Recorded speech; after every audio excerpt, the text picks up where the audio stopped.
Good morning, everyone. How's everybody feeling? A bit of round of applause for yourselves for waking up early, coming early to start your day with a good mood and eager to learn more and get to know each other and learn more about clean tech.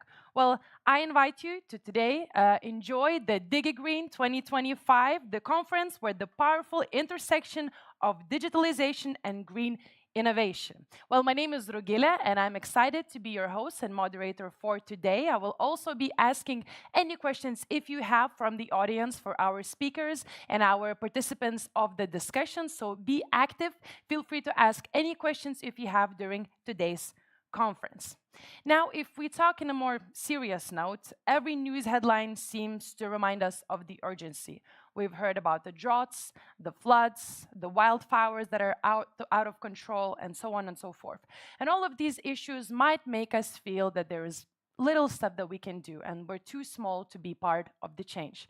In reality, every single one of us can be part of the change and do little actions that can cause very big changes to our planet and in the fight of climate change. Whether it's using renewable energy, switching to avoiding single-use plastics, or investing in clean tech, or learning more about clean tech. And that is exactly what we're going to do here today.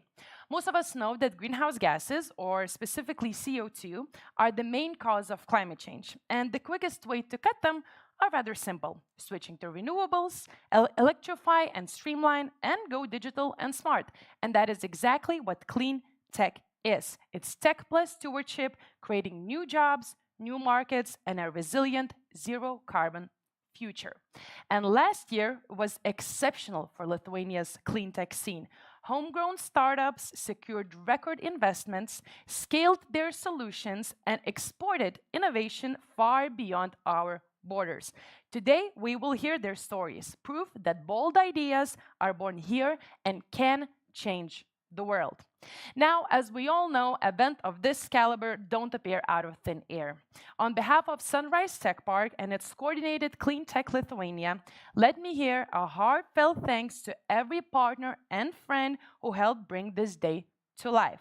And this year's DigiGreen is the flagship event of Edich Vilnius, co-founded by Digital Europe Program and the New Generation Lithuania Fund, as well as Sunrise Tech Park. Give a round of applause for our sponsors and friends. Thanks to them, thanks for making this event a reality. And now, from policymakers to students, researchers, and investors, all of us, the conference gathers everyone who can move Europe's green digital transition forward. Now, a small reminder, as I've mentioned in the beginning, you will see a QR code for Slido, so you can ask questions all throughout the conference and participate actively and be part of DigiGreen, not only by listening, but also by participating and asking questions. So feel free to do so all throughout of this conference. And now, without further ado, no need for any longer introduction, it is my pleasure to invite to the stage Vice Minister of Economy and Innovation, Mr. Marius Stasiukaitis. Mr. Marius, the stage is yours.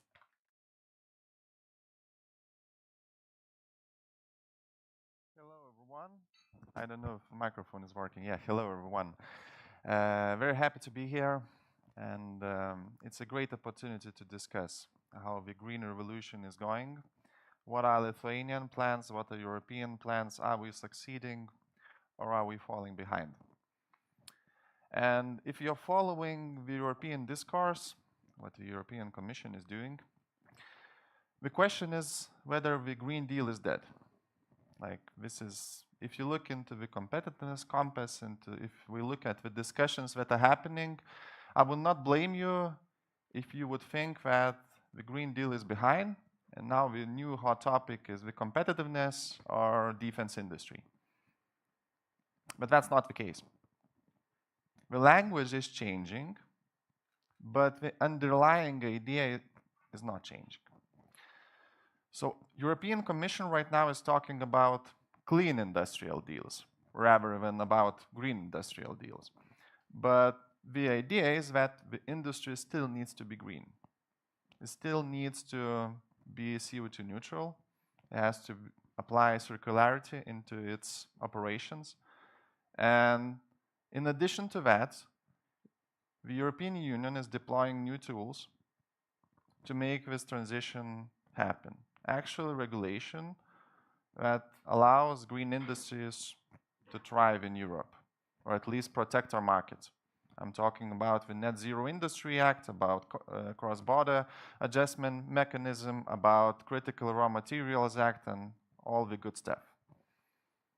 What does it mean for Lithuania? If we understand that the green transition is still happening, we'll call it clean transition, and for Lithuania, it's an opportunity. If we look at the growth, economic growth opportunity that it provides, it's vast. We have homegrown companies in Lithuania who are actually innovating and managing to get a lot of investments for their ideas.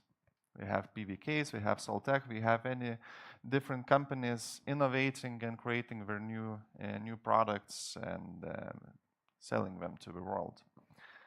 In addition to that, we have traditional industry, from wood to electronic manufacturing, that are getting sustainable. I don't know if you heard, but this year, Orlen is working really hard on 1.1 billion euros investment into fossil refinery that is going to allow the company to produce the same amount of fuel with 20% less oil. This is a green transition in practice, where even traditional companies are investing into their operations to make the same product using less resources. What do we plan in Lithuania for this transition to accelerate? Our key ambition is to make Lithuania the best place for strategic investments, whether it's FDI, foreign direct investment, or investments by our national companies. Our ambition is to have at least 10 billion euros of investments until the year 2030. So we have 5 years to get 10 billion euros of investments into strategic industries, from green technologies to semiconductors, defense, digital technologies, and others. It's possible, but it's going to be possible if we are going to deploy new tools to make Lithuania's business environment, our investment environment, much more competitive. So what we are doing, what we are already working on, is investment highway. And in legislative package that is going to make procedures for starting up operations, factories in Lithuania 2 to 12 times faster. Meaning that if right now the process from a decision till the actual start of construction takes 3 years, after this package is passed, it's going to take at least 2 times less. So this is the real tools that we are putting in place.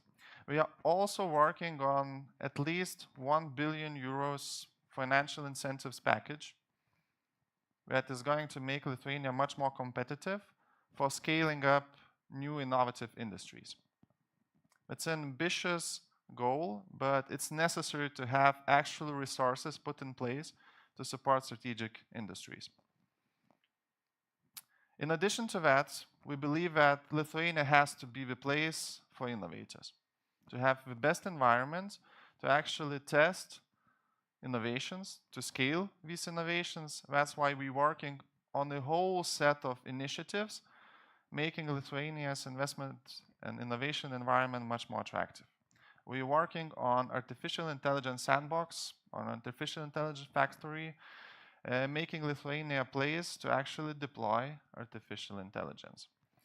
We are also looking for ways how we can reduce administrative burden for innovators, how we can create new sandboxes and new streamlined regulations that make it possible to actually deploy these innovations much faster than in other European countries. This is the pathway that we are taking in Lithuania. In addition to that, we are also working on the next generation infrastructure. We know the goal. that Lithuania aims to be producing 100% of its electricity from renewable sources in 3 years' time, until the year 2028. That's an ambitious goal, but it also means that we are going to have a lot of, hopefully, cheap green electricity.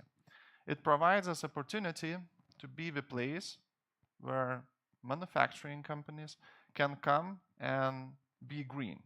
That's why we are working on the new concept of green industrial parks, where these parks would be the place where you could actually get fully green. In addition to that, we are working on Center of Excellence for Decarbonization, where the science and businesses could meet and work on innovations that are needed to make green businesses possible. So there's a lot of stuff going on. We are also working on the Net Zero Industry Act, the Critical Raw Materials Act, how we can implement it into Lithuania's regulation, how we can make our procedures much shorter. The problem is that when we are looking at our investment highway, we see that the procedures that we are already putting in place, they are more ambitious than European goals.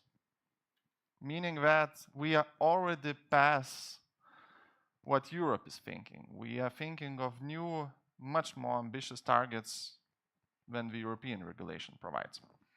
So the key message that I want to send today, that green transition is real. It's going to provide us a lot of opportunities as a country, as well as for business. And we aim to make Lithuania the place to be for innovators, for strategic investors, for any kind of businesses that want to innovate and test their solutions. So the time to invest, the time to innovate is now. And let's work on this, on making this vision a reality. So thank you very much, and I'm looking forward to the conference and the discussions that we are going to have later on.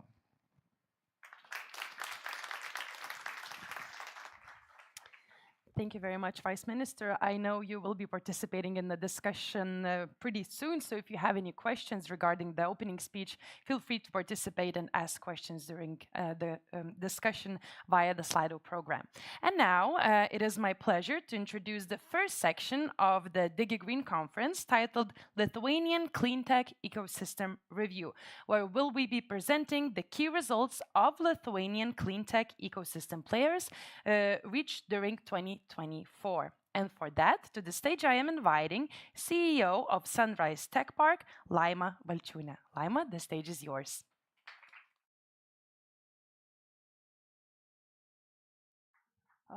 Thank you, Regle.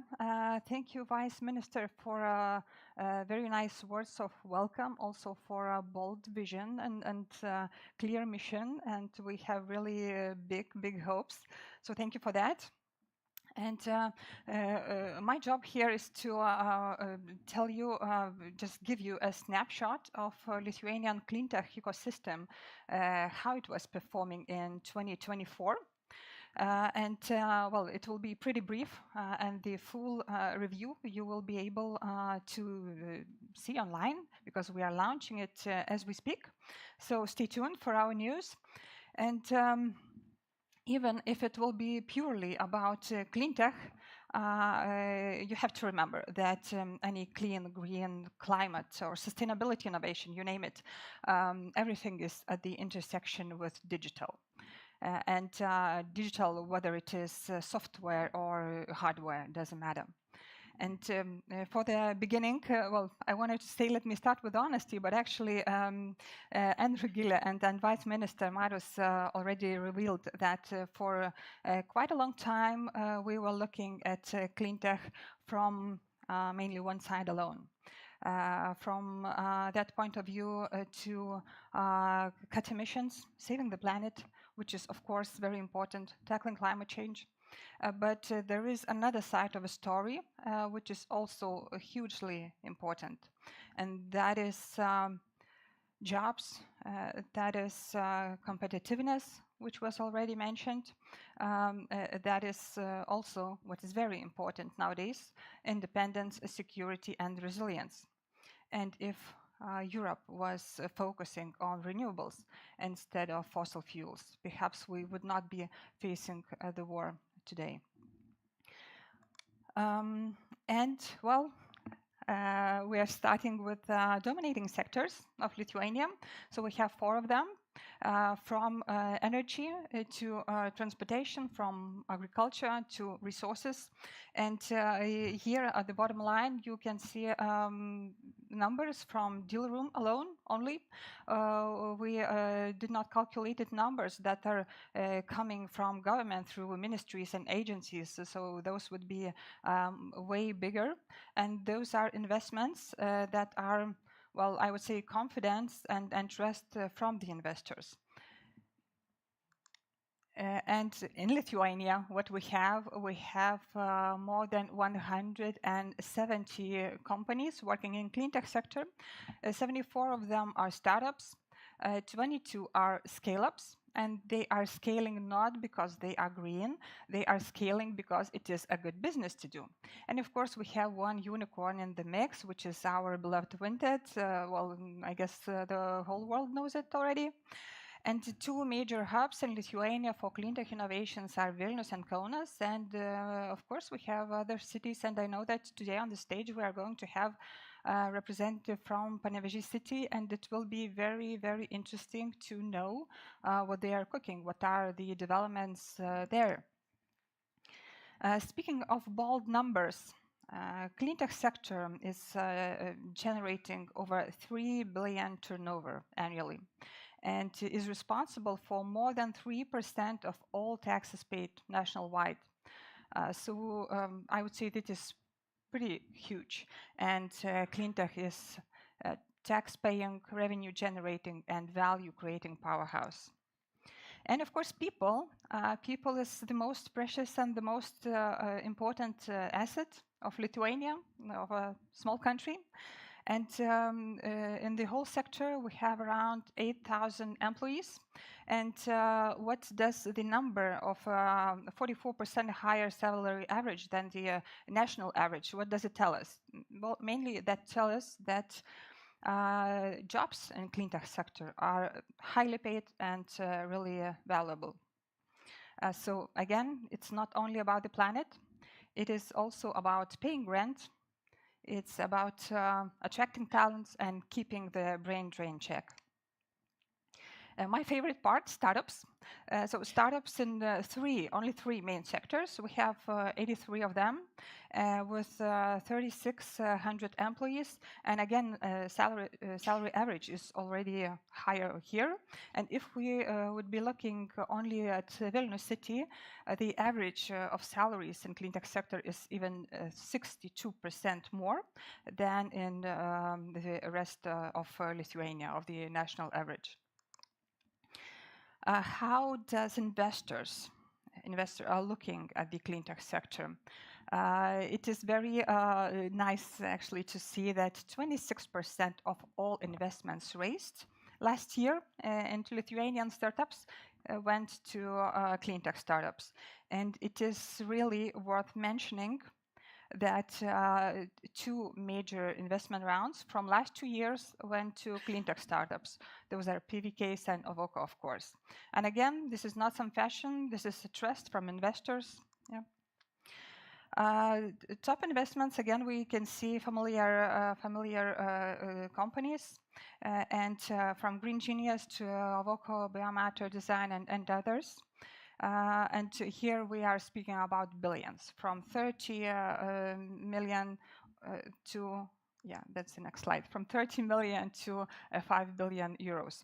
And top investments, well, Green Genius, that was a public investment from the EU fund, which is also the proof that companies are scalable, they can scale, and companies are not dependent on grants. And zooming out a little bit, we know that last year the valuation of Lithuanian startups was over 16 billion euros. And what is amazing is that 40% of those 16 billion euros, again, clean tech is responsible for that, which is, I would say, very big proof that clean tech is very, very strong sector in Lithuania. Zooming out even more, together with Clean Tech for Baltics, we calculated investments through all the Baltic countries. And actually, recently we launched an annual report of all 3 countries, how we are doing, how we are performing. And you can scan the QR code and download it to your devices. And today, on the afternoon session, we are going to have CEO of Clean Tech for Baltics, Kadi. I see her here. So it will be very interesting to hear the panel discussion on very interesting and pretty new topic, which is not very much exploited, and we are actually started the topic, which is Clean Tech for Defense. So stay tuned. And for the almost the end, very short preview sneak peek to what we have been cooking last several months. So we are preparing tools for clean tech startups, entrepreneurs, students, investors, policymakers, whoever is interested in clean tech innovations in Lithuania. So we will be launching a new website that will be a gateway to Lithuanian clean tech. Like job marketplace, well, everything, many things you will be able to see there. And not to miss a thing, to download our report that is launching as we speak, as I told you. Stay tuned and scan the QR code to sign up for our news. And for the end, I want to leave you with a message. You have seen several big numbers for such a small and such a young country as Lithuania. And in 21st century countries that lead in clean tech will lead in everything else. So let's keep the pace and never stop. Thanks.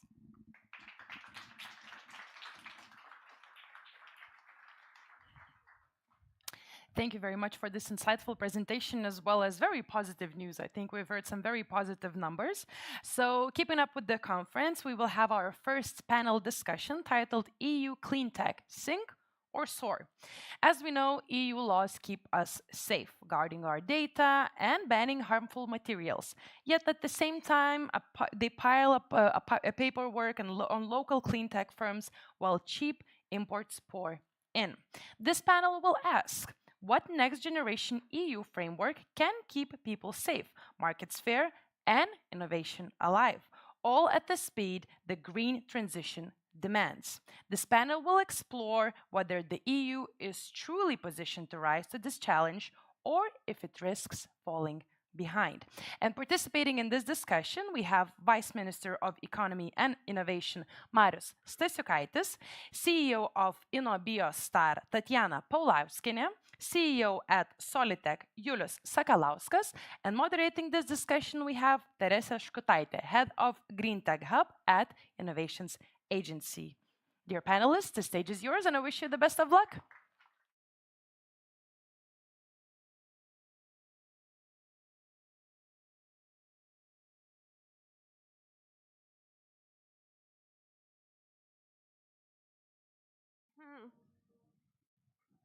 Good morning, dear panelists, distinguished guests. As I was listening to the opening speeches and the reports made by Laima, I was thinking it's very good to see the narrative changing.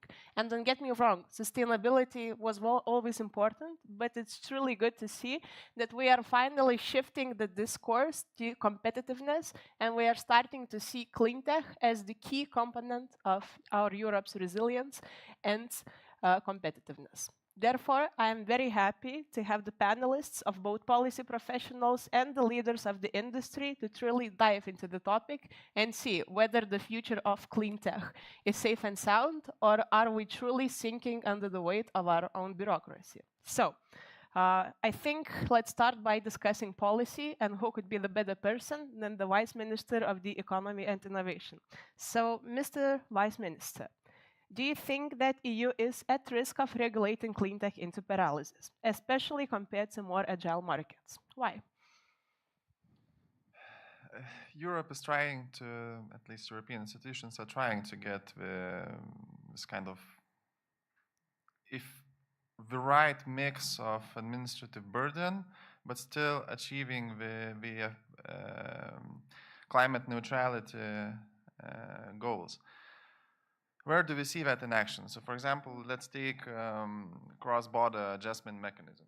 It's a good thing to protect European industries, let's say fertilizers industry, from unfair competition from third countries. But when you look at the practice, the tool, yeah, it could create a lot of administrative burden. So it's the same situation every time Europe is trying to create a new sort of regulation where the goal itself is noble and it's good, but it's really hard to put it in practice, and sometimes the European Commission doesn't get it right from the first try. But I think right now, especially when we look at the European Competitiveness Compass, there's a lot of understanding that there needs to be simplification. That's why we have omnibuses that are trying to cut a lot of this red tape, but still leave all the required mechanisms in place. And I also mentioned in the welcome address the regulations that Europe is putting in place, like Net Zero Industry Act, the Critical Raw Materials Act, which are actually, if put in place in every member state, they would streamline the permitting for these kind of projects. So I believe that it's possible to get this mix right, and Europe could actually find this right mix between regulation and competitiveness. Thank you, Mr. Vice Minister. It's good to hear that the direction is good. And industry leaders, Mr. Papaulauskienė, do you agree? Do you believe that the strategic direction is good and it's going to be achieved? I would say that I have even more good news. I don't want to start from the bureaucracy. Of course, we will talk maybe later about that, because I don't think that bureaucracy is the good topic for the morning session. As it was mentioned during the opening speech, that previously under Ursula von der Leyen's leadership, the main focus was on the Green Deal, and that resulted in several important initiatives targeting climate change and sustainability. And now the focus really shift to security and competitiveness. However, clean tech is the core of the competitiveness strategy. Maybe you heard that last week EU launched Startup and Scale-up strategy with the 5 key areas of intervention. They are innovation-friendly regulation, faster market uptake and expansion, support for top talent, reducing access to improving access to the infrastructure, networks and services.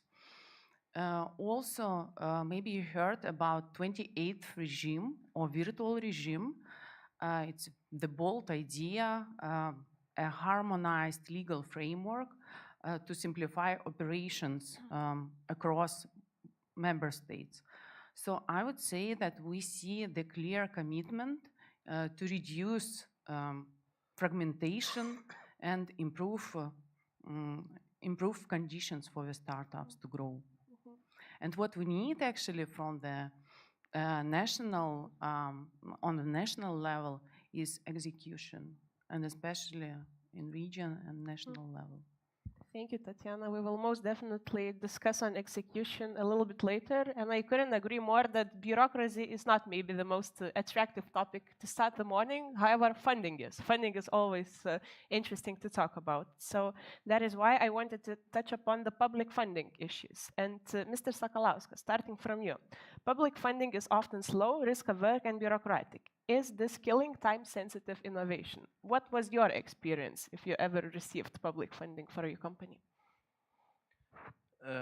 Yeah, we have received some part of public funding to finance our products creation, entering into some markets. So it's a really good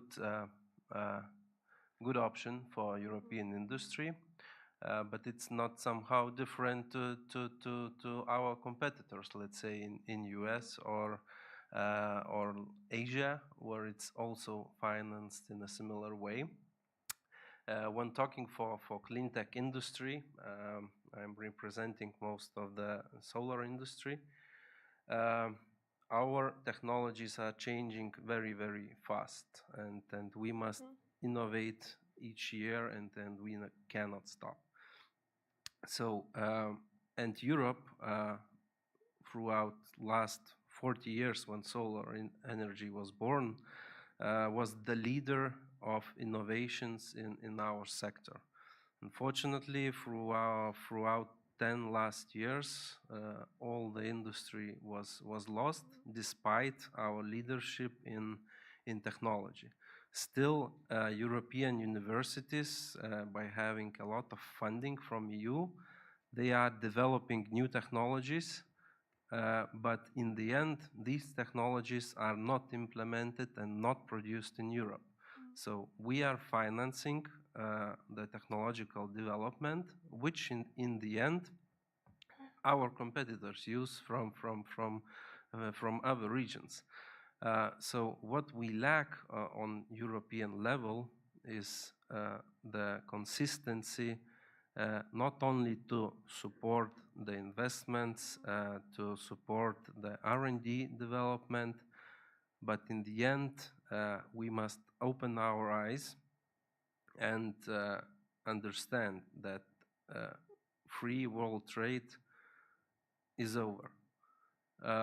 And we need to somehow protect our industries if we want to be in Europe and to have some industry in Europe.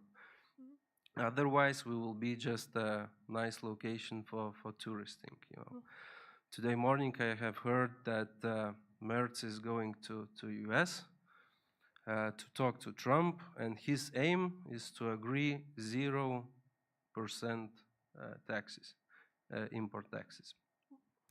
So I believe Europeans still don't understand that this time is already over, and Trump policy is completely different and is disrupting the world, and it's changing. And now we need to change our mindset again, because Europe was thinking that we are the winners from free trade everywhere. But if we take the statistics, 10 last years, how was China growing economy, how was US growing economy, and how EU economy was growing. So we can see that we are not the winners here. And we must understand that and have the consistency from development, R&D, with all the incentive for investments. That's really good job what governments are doing, especially in Lithuania. We are very happy with active, let's say, communication and actions to decrease the bureaucracy and to speed up all the processes. This is really what we need. But moreover, we need fast, again, implementations of these net zero industry acts and other, let's say, nice names from you, what they are creating, to implement them, because now everything depends on the member states locally. Thank you, Mr. Sakalauskas. It's truly a great angle on how to bring our R&D back to Europe, because we're truly investing a lot into developing new products, but how to ensure that they would be developed and scaled here in Europe. And Mrs. Tatiana, what has been your experience with public funding? Would you agree that there is enough tools to start to develop a product, but what about its further journey? Yes, we also received some grant, quite big grant, 2 million. But I would say that time and funding, they are really very important for the startups, and especially for the deep tech and med tech startups, whose development cycles are long and capital intensive. For example, in Europe, it takes around 7 years for the deep tech and up to 10 years for medtech to reach the market. It's quite long journey. And in Europe, at the moment, we have about 35,000 deep tech startups, early stage deep tech startups. And fast and efficient support is essential. You talked about bureaucracy as well, so I also need to talk. So this topic actually on the table of the European Commission, and there is a goal to reduce bureaucracy at least 25% overall, and at least 35% for the SMEs. And this is a very important step. And we see positive trends. For example, our grant was lump sum grant, which significantly reduced administrative costs and reporting complexity. And more EU instruments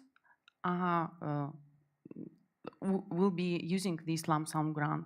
And this is very good news. However, we see also some things to be improved. For example, in our case, for the 24-month project, grant agreement preparation took 2.5 months, which is too long, and especially for the fast-moving startups, and we have to fix it. On the national level, I would say that the example of excellence could be Innovation Agency Lithuania. It shows how public institution can be supportive, startup-oriented and flexible. But on the national level, we have even more agencies, and of course, we need to support them in their transition. This is my comment. Thank you, Mrs. Pulauskienė. It's very great to hear that you are seeing some positive trends, and by the examples of several institutions, there is truly hope that the others will change and adapt as well. However, let's dive a little bit deeper into the regulation, and we've been already hearing a lot of buzzwords such as Critical Raw Materials Act, Net Zero Industry Act, and I would like to go back to Mr. Sakalauskas once again and to ask a little bit more, like, how is the Net Zero Industry Act being felt on the ground? Do you see it helping European clean tech players gain momentum and access new opportunities, or are there still challenges? So we are talking about Net Zero Industry Act already 2 years, and everybody is waiting until it comes to act finally. After many delays, after many modifications of this Net Zero Industry Act, first version was finally approved a few weeks ago, end of May. So from next year, it should really come into act.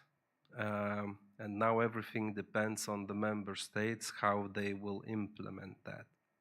So we hope it will really bring some challenge for the local producers in Europe to find ways and then to compete in the tenders by having not only price criteria, which is now the main one. If we feel it already on the ground, not yet. There are a few countries who are pushing EU-made, let's say, products or clean tech-made products, like Italy or France. They are more active because they have some local industry players which they want to protect. So there are already some approaches and some examples for the other countries how these things can be implemented, and we really hope that from next year we will start feeling that, because so far it's more discussions only. Thank you for sharing. And Mr. Vice Minister, what would be your comment? And could you say to the representatives of the businesses that they would feel it next year? Yeah, Net Zero Industry Act, like when you look at the document itself and the regulation that there is inside of it, it's really interesting. Like it's member states have to actually implement it, but I think there will be a lot of differences between member states, even if we take like one-stop shop for all the permitting.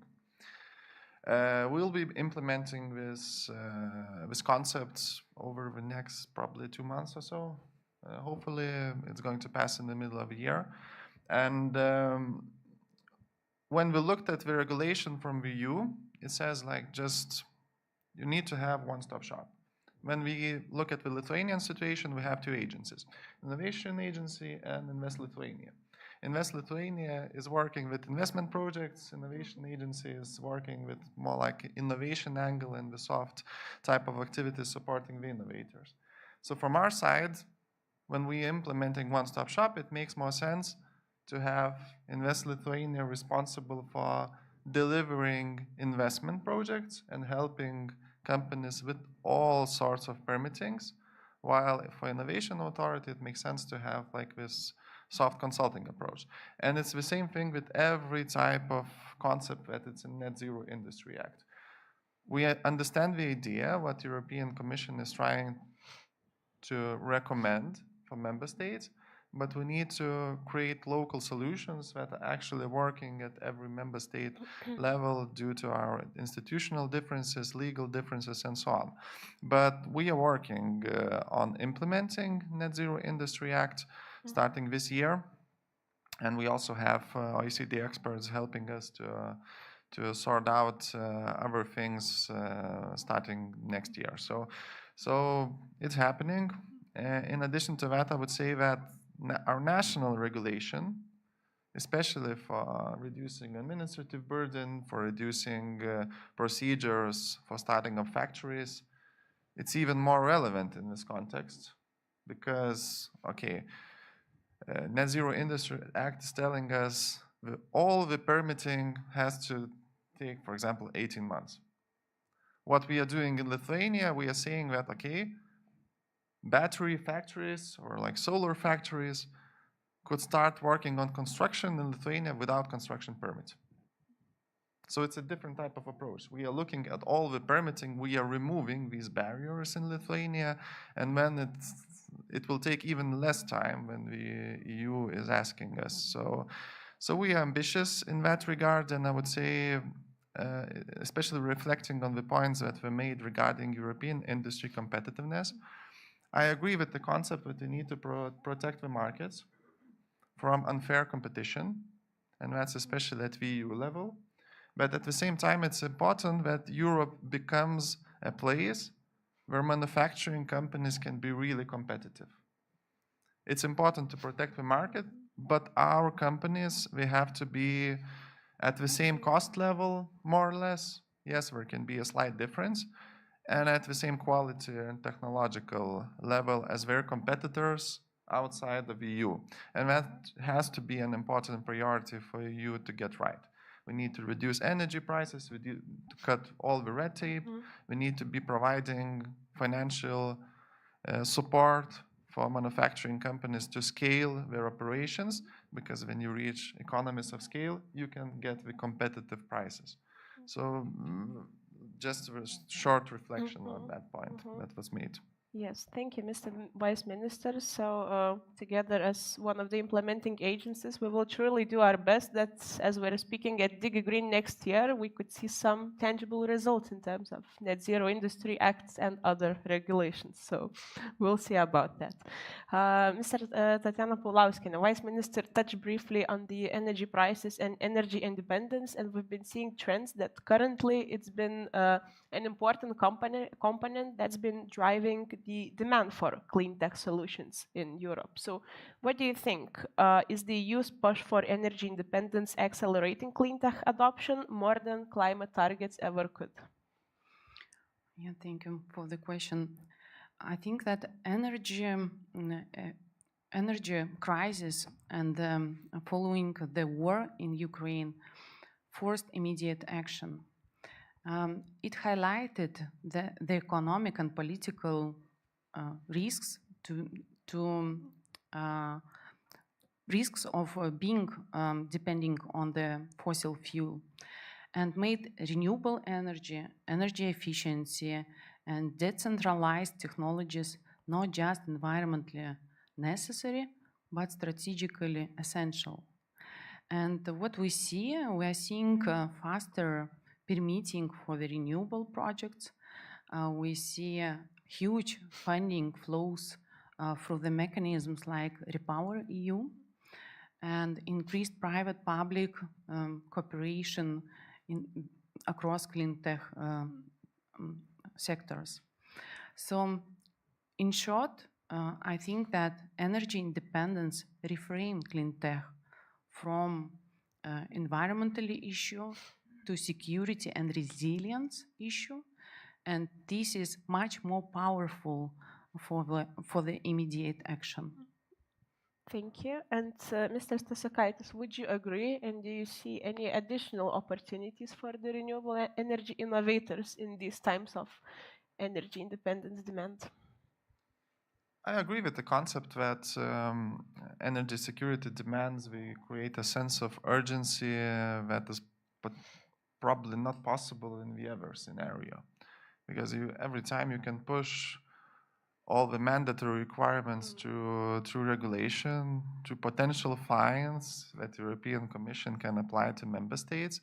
But when you have a real urgency that either you have renewable independent energy supply or you are dependent on your geopolitical adversaries, it allows, I think, this surge in demand for the deployment of these kind of solutions. So I think it's a very clear, and we see that in action. We see that in action in Lithuania. We took this approach 15 years ago with the energy independence philosophy that we have. And I think over the next few years, we'll become a country that is actually producing all the green electricity that it needs. In the future, there's a lot of potential to have energy-intensive industries here in Lithuania. And even more, we can be a country that is exporting energy in many different forms to other countries. So from our side, from our example, it shows that there is a lot of potential for green solutions in that regard. And in some cases, there's also a possibility for circular solutions and stuff like that to reduce dependency on for example, raw materials from outside the EU. And we are talking a lot about Net Zero Industry Act, but Critical Raw Materials Act is also very important. And it will be interesting to see how the industry is going to look 10 years from now. And I think the picture is going to change quite drastically, which means that there is a lot of opportunities for companies to actually be the ones that are winning from this transition and getting new business opportunities. So yeah. Absolutely. You've touched a very important aspect of EU's, together with Lithuania's independence on the side of critical raw materials and strengthening our resilience from the strategic competitors. And this is what I would like to touch back upon Mr. Sakalauskas and to talk a little bit about the elephant in the room, China. So what do you think? With the EU aiming to boost domestic clean tech production, how do we realistically compete with China's scale and pricing advantage without compromising speed and affordability for the customer base? So competition is tough. So we nearly lost it already, to be open, unfortunately, especially in the solar industry, whereas other industries are more, let's say, specific and protected. But the solar industry was opened to China, and the Chinese have now main directions, clean technologies and the e-vehicles, batteries as well. So with the solar we already lost. We can now compete in some market niches where we need some more value for the customer. This is what we are doing, creating special products, doing project management, special application solutions, and so on. But on the mass scale production, it's impossible. We had a company in Europe which invested heavily. More than 500 million euros were invested by Meyer Burger in Germany. It's a famous producer of technology, a very old company who was originally producing the equipment for solar many years, the leader. So last Saturday they announced bankruptcy. So this is again a sad day for European solar industry. They were fighting very hard. They were talking to German government, to EU level, and they were waiting Enzia to come, but the speed is different where business lives and where the loss comes. And they were the leaders on technology. They were producing more efficient things. They were price competitive, I would say, if we take the normal price levels, which are not subsidized and not, let's say, supported through other ways. And yeah, and what to do next? So we are now installing a lot. Lithuania is installing a lot, and Europe is installing a lot of renewables. We are winning from this by having cheap technology, cheap energy in the end, green energy.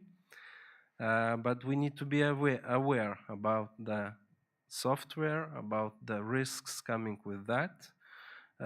We hear that now in US, in Europe, there are a number of cases already with inverters made in China being disconnected remotely. So this is really big risks for our energy market.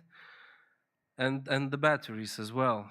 Batteries also contains software, which is very important. And unfortunately, battery industry, EU is losing here as well. We started quite strong. EU made some investments into big gigafactories like Northvolt in Sweden. There were incentives for a few big factories in Germany, in Hungary. Gigafactories to be able to compete, to produce the batteries for the e-vehicle industry, which is the automotive industry, which is strong in Europe still. But again, here we lost consistency, and these factories are closed already, unfortunately. So this is the reality, the sad reality, and we need to open our eyes and to decide, do we really want to continue like that, or we go another way? Absolutely. It's difficult to compete with scale, such as China's, and that is why urgent solutions are needed. And as our discussion is approaching towards the second half, I would like to at least try to shift for a more positive perspective and maybe move on to Mrs. Pulauskienė and to ask what gives you the most hope that EU clean tech can both compete and finally lead on the global stage, even though we see these negative trends, but maybe you could identify some niches that we could use as opportunities. What gives me the most hope? I think that this is the vibrant, proactive and growing cleantech community. And as a board member of a Cleantech Lithuania, I see that more and more startups are joining this sector. The impact is growing, so this is very positive.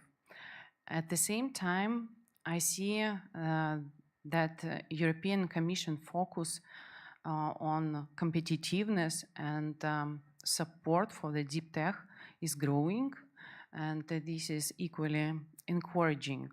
So I would say that this is a combination of vibrant, active community on the ground and growing or shifting policy focus at the top that gives me real confidence that EU clean tech can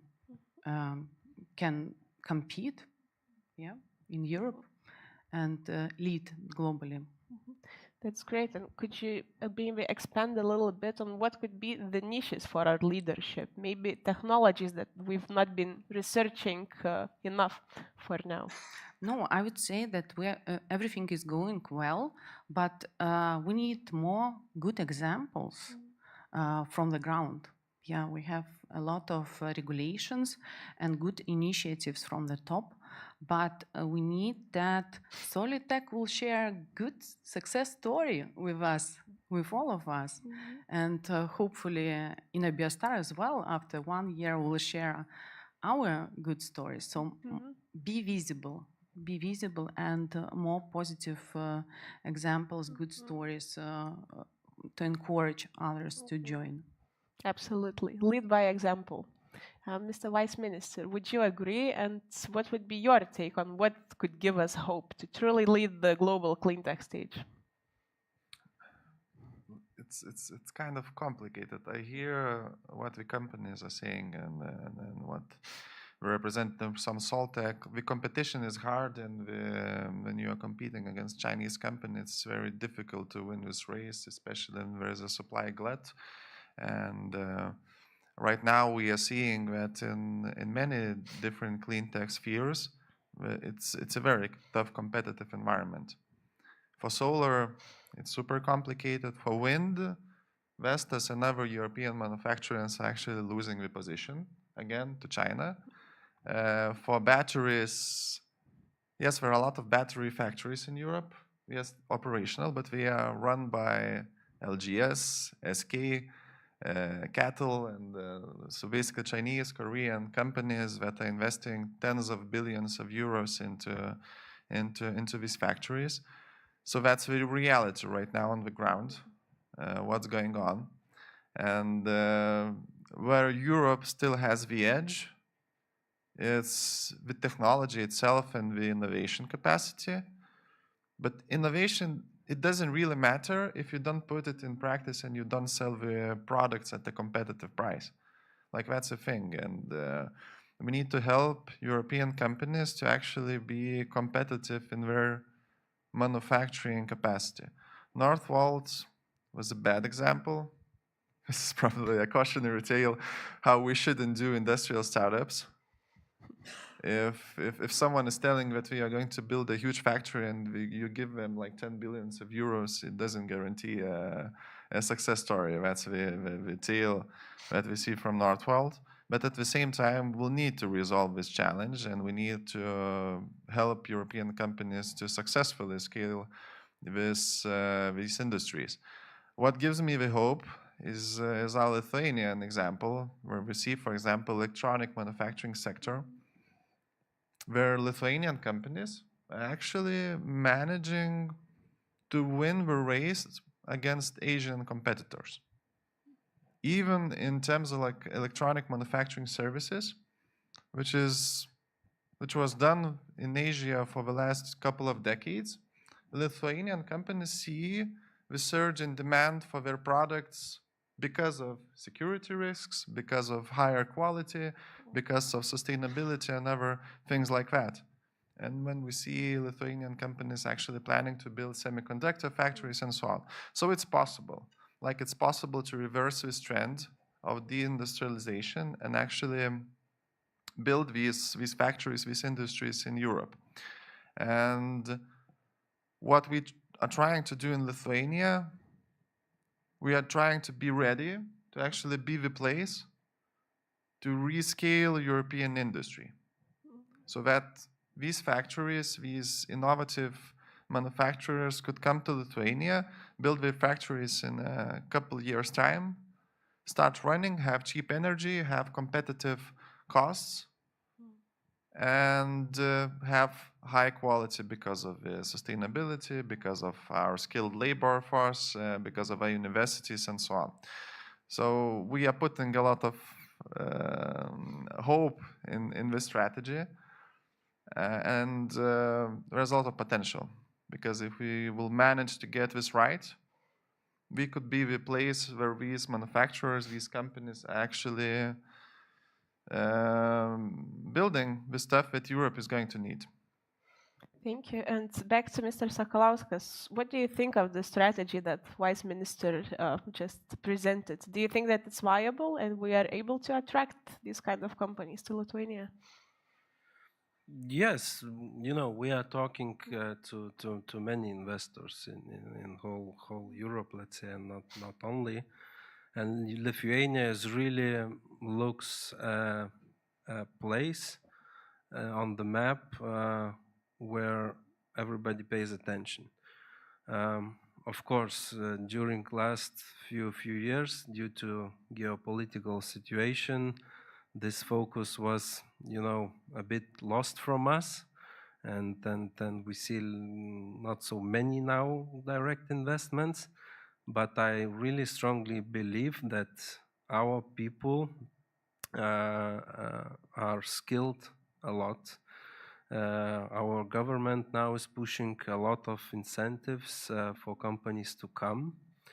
Let's hope this geopolitical situation will solve one way or another to favor us. And I really see Lithuania as a not only industrial country, which is important for our economy, but for many startups, for many innovative companies. And I really believe in that, and we see a lot of Lithuanians coming back from abroad by studying there and so on, bringing back businesses here, setting up the companies. So that's good. We just need a good, stable environment, stable tax system, and yeah, and business will evolve and continue investing here. It's great to see the positive trends, and I will stay with you a little bit longer. Moving back to the solar industry, even though you shared some, let's say, negative remarks on the future of European solar, whatever, what do you think? What could give it edge? What could help the solar companies in Europe compete and maybe even lead again? I don't know. Maybe I can tell our story, how we see our strategy in this field, because we understood already many years ago that we cannot compete on the price and in the big industrial parks.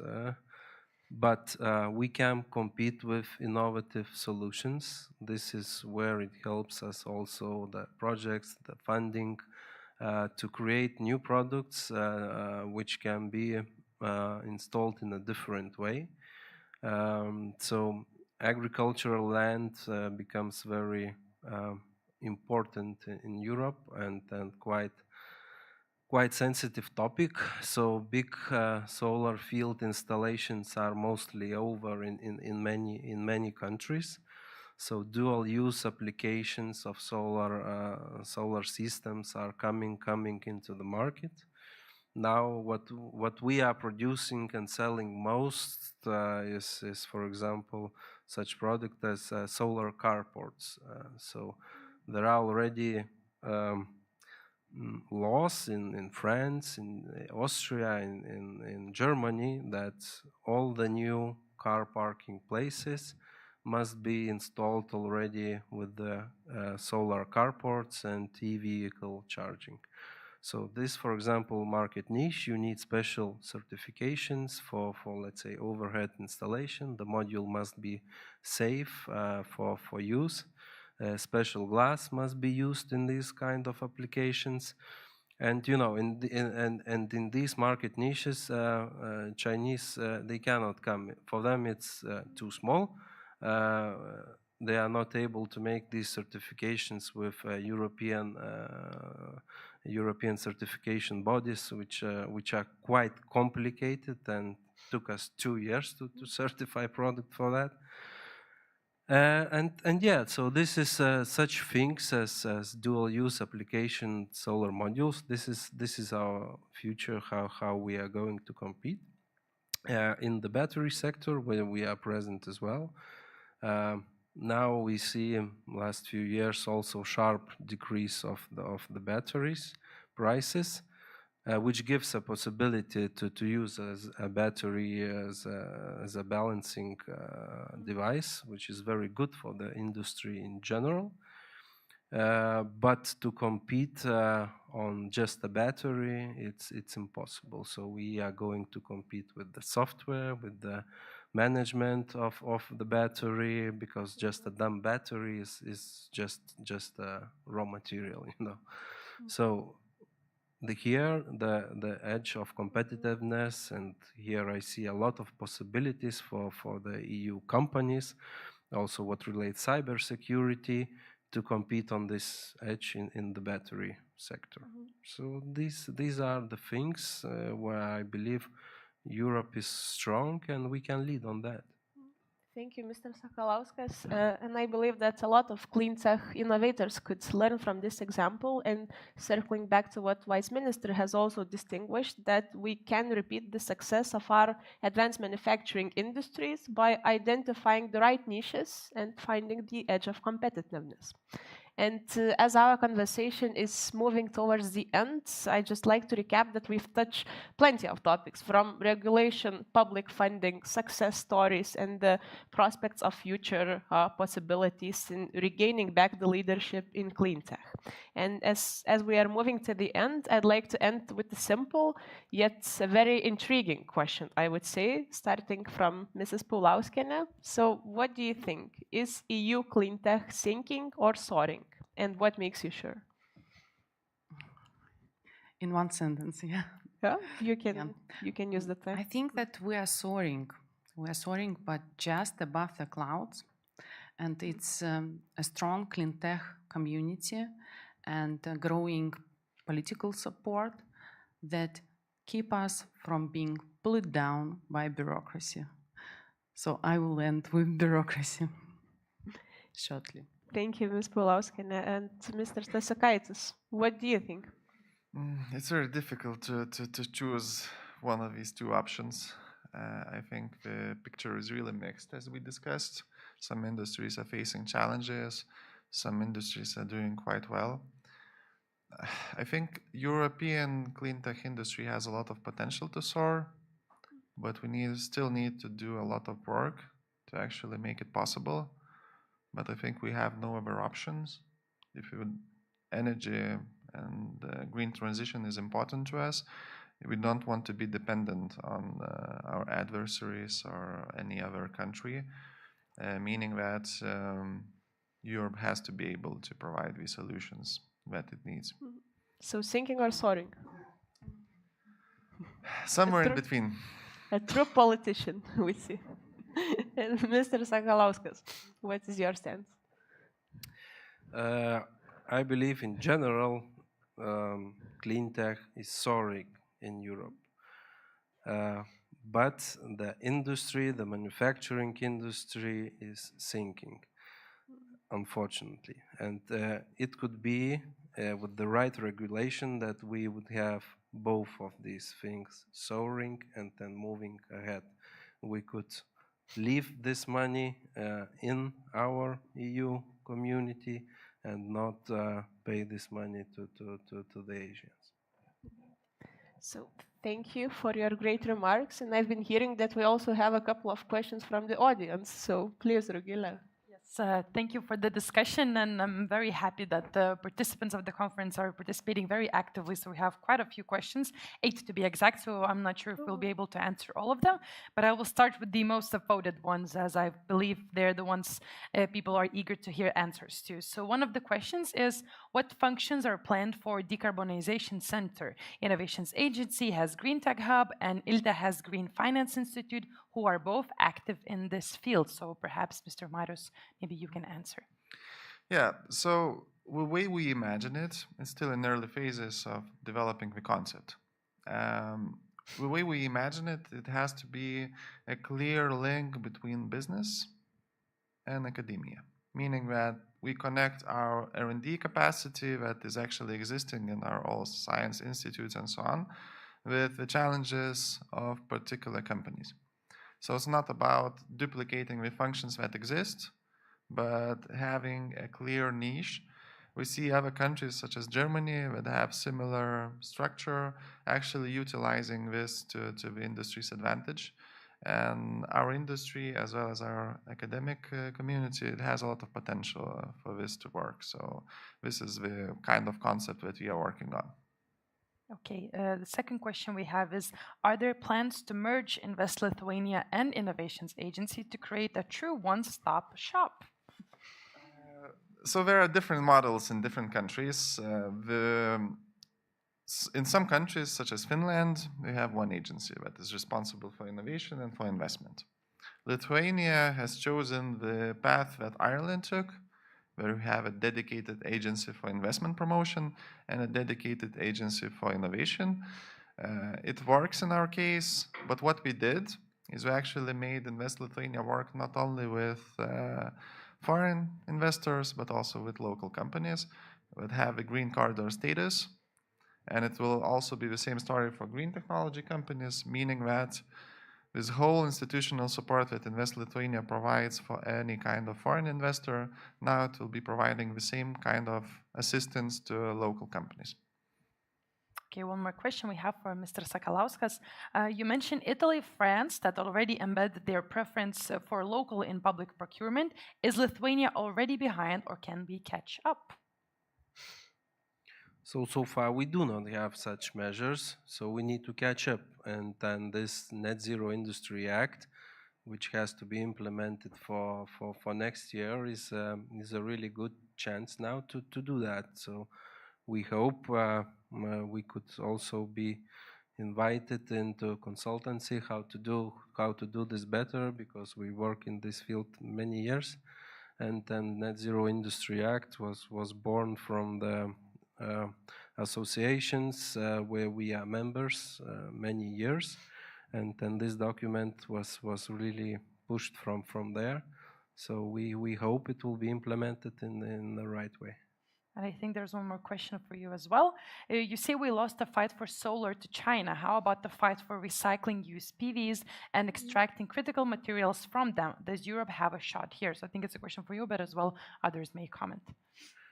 Yeah, there is a chance with the recycling of the materials, but these materials must be utilized in the production again. So it's important to have the production in place. In solar, I would say there is not so much valuable raw materials to be recycled, but in the batteries, the lithium itself, and the EU made already good steps by prohibiting to export used batteries out of EU, and we keep all the material inside, and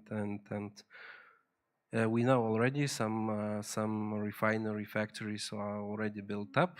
Just needs lacking of the material to be recycled, because batteries lifetime is around 10-15 years usually. So yeah, it will be a good chance to have recycling industry in Europe inside. I think this might be a question for Mr. Marius. What financial instruments or incentive schemes are in plan to de-risk private sector investments in clean tech? So we are working in many different fronts. So one thing, of course, it's important, the venture capital investment and how we can support these kind of funds to ILTE.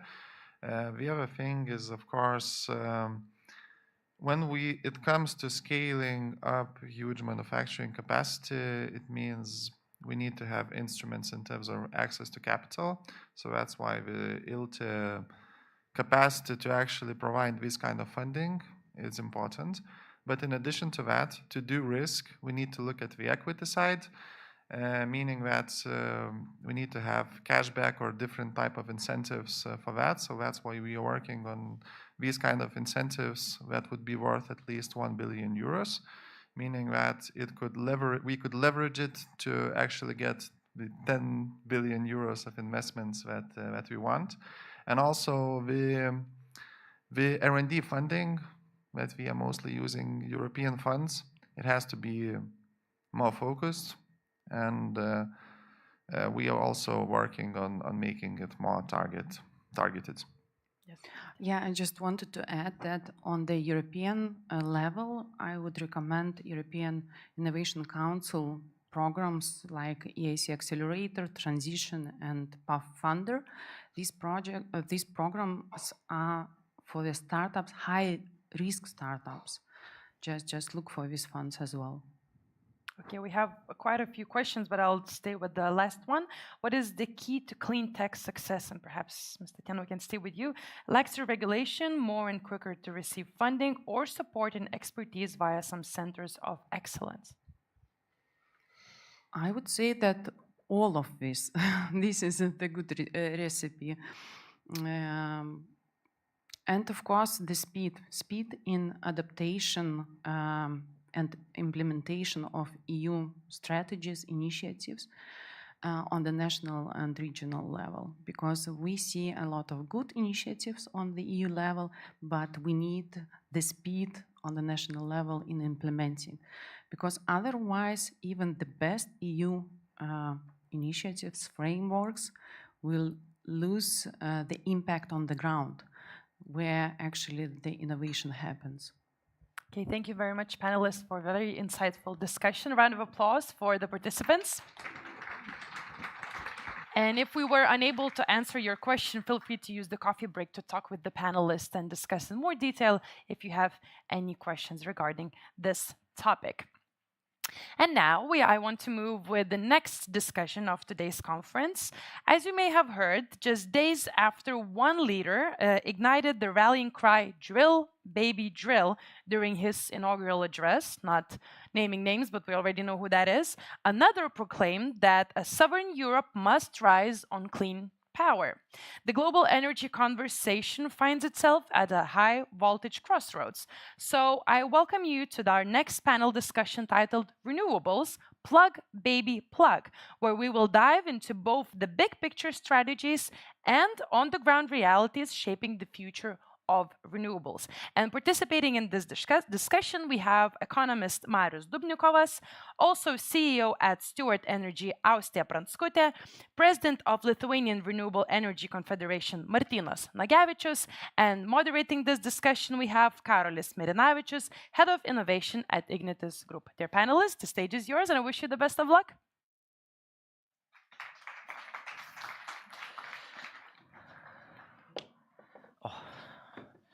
More water. Always great. So, hi everyone. Let's have another round of applause for our panels, because we have a pretty exceptional discussion today. We have very high-level experts today. So we have Marius, Martynas, Austė. Probably most of you know them. It says here on the side, welcome explorers and welcome innovators. So we're expecting this discussion to be exactly about that. So we'll be focusing maybe about energy, but expecting to touch quite a lot of interesting digital points on how energy interacts with digital. How can we expect this to evolve? So my first one, as I thought about another question, but as Rugile presented the popular phrase "drill, baby, drill," and Macron said "plug, baby, plug," which sounds a bit weird, I guess. But do you agree with Mr. Emmanuel Macron? Is Europe's direction correct? Of course, I agree, because I'm involved in the e-mobility sector, and I think that it's EVs is one way to go further and to be independent, or at least less dependent on fossil fuels, oil, and etc. So totally 100% agree with that. What about you, Martynas? Well, so if you look at the MAGA concept, American MAGA concept, that really means increase of export and decrease of import to America, and to improve import-export balance of United States. So actually, that's the same. That's important for Europe as well as for America. But one difference is that Europe doesn't have oil and gas resources. So we should do the same. We should decrease the import and increase the export. So what does it mean? That means decrease import of fossil fuel, because European Union is the largest fossil fuel importer in the world. China is number 2. So that means that we should do everything to decrease consumption of fossil fuel, and that means electrification of transport and energy and industry, and that really means plug. Okay. So I agree, of course. So, of course, Macron had in mind not renewable, maybe, but it's okay. But I think it's for Lithuania, it's renewable first of all. Yeah. Renewable first. And Marius, from your standpoint as an economist, I guess we're there are a lot of opinions still that renewables are expensive. This will not help our competitiveness. Let's get back to US and Donald Trump.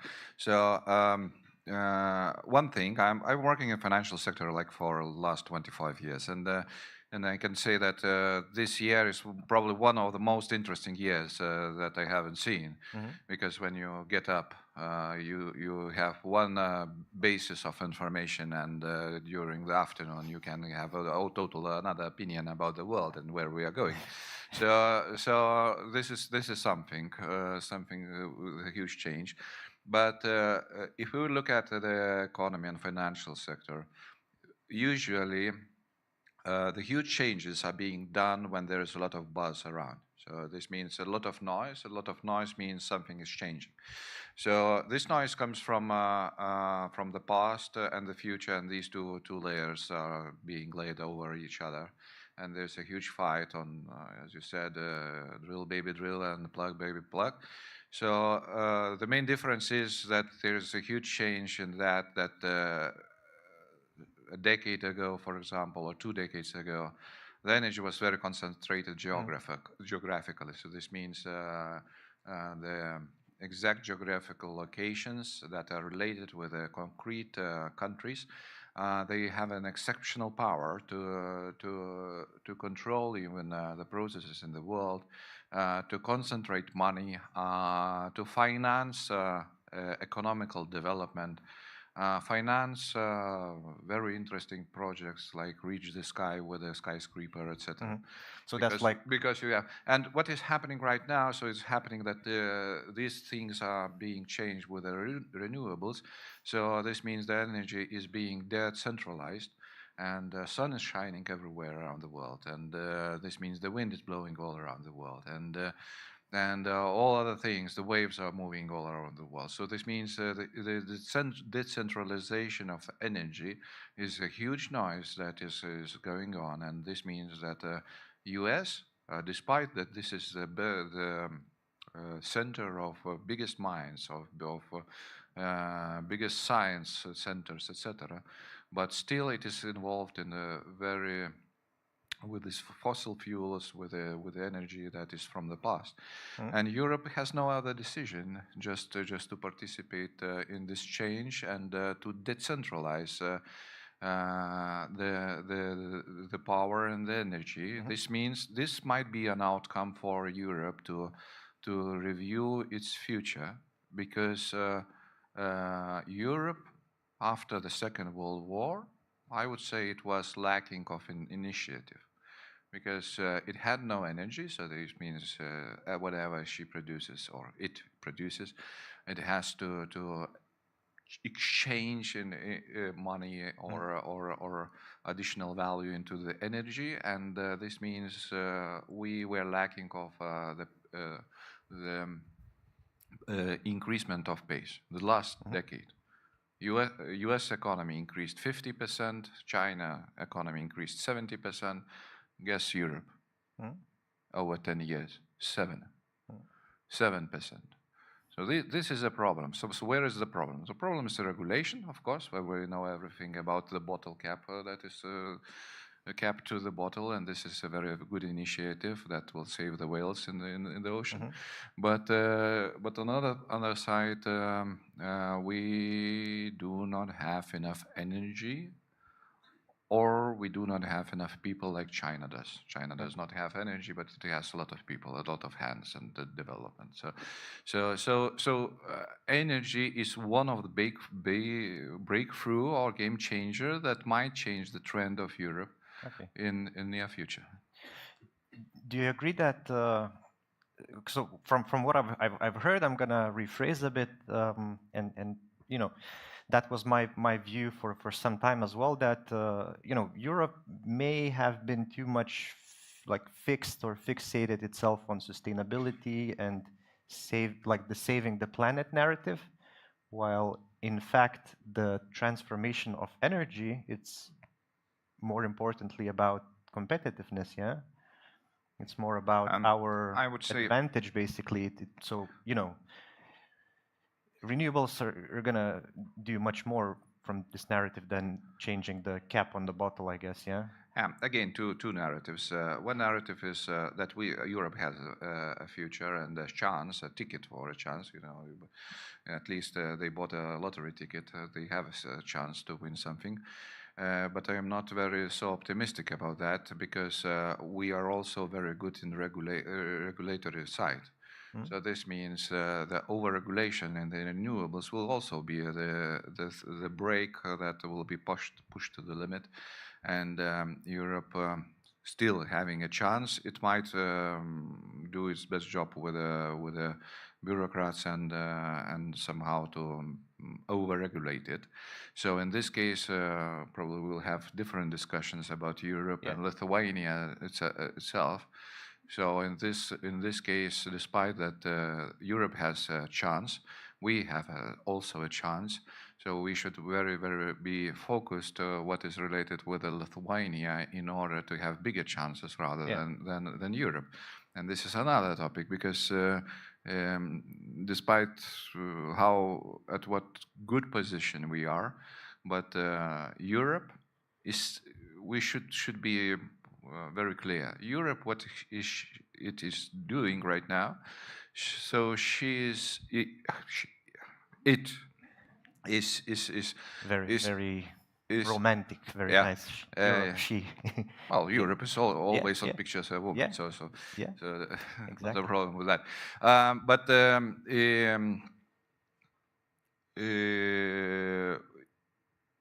it is still using the additional value that was created after the Second World War until somewhere 70s, 80s years. So right now we are living on the added value that was created 50 somewhere decades ago. This is the problem, and we're not switching to expansion. Lithuania, despite when I spoke about 10 years period, Lithuania's GDP increased also almost 50%. So we are almost US level economic growth, just growth pace, but not the economy is the same. That would be nice. But so this is what we have chances, but we have to switch the mind and the thinking of how these things should be used and how to not over-regulate the things that we should not. So these are main challenges. Okay, totally agree. So mentioned Lithuania, so let's talk about it. We're in Lithuania now, so that's what's most important, I guess, for us. So Martynai, I want to ask you, so where do you see, so is Lithuania leading or lagging behind Europe in green energy development and transformation? What are the areas Lithuania is leading in energy, and where are we lagging right now? Okay, so we're leaders in speed of development, certainly. So and if we take such a sectors as district heating, so we actually made a shift from district heating, which depends on fossil fuel, natural gas, to local fuel, to biomass, and we did it in 10 years, using only 10 years or something. So it was very fast shift from fossil fuel to renewable, and that is actually a success story of Lithuania. Now we see another success story which is going on currently. It's shifting of our power sector. So if we take, we were actually one of outsiders 5 years ago. And if we take this year, 2025, so Lithuania, according the share of, say, onshore wind energy to consumption of power, so Lithuania is #1 this year among all EU countries. If we take solar PV, so we are #6. It's very good result, having in mind that we are not Spain or Greece, and our sun is not such a could be more. And now if we take, for example, EVs, so we are not leaders certainly in EU, but if we compare to our neighbors, so number of electrical vehicles per capita or number of public charging stations per capita in Lithuania is higher than in Latvia and Estonia and Poland. And we are regional leaders in this. If we take balancing services, so it's just Litgrid announced last week that about 66% of balancing services in the Baltic region was provided by Lithuanian providers. So again, we are a regional leader here, and having in mind how many investors are coming now into this battery sector to invest into the big or small batteries. So it seems that we will be leaders in the future also. So we have a problem with transport. So it's certainly so transport in transport sector dominates fossil fuel in Lithuania, and we are one of the last in Europe if we count renewable energy in transport sector.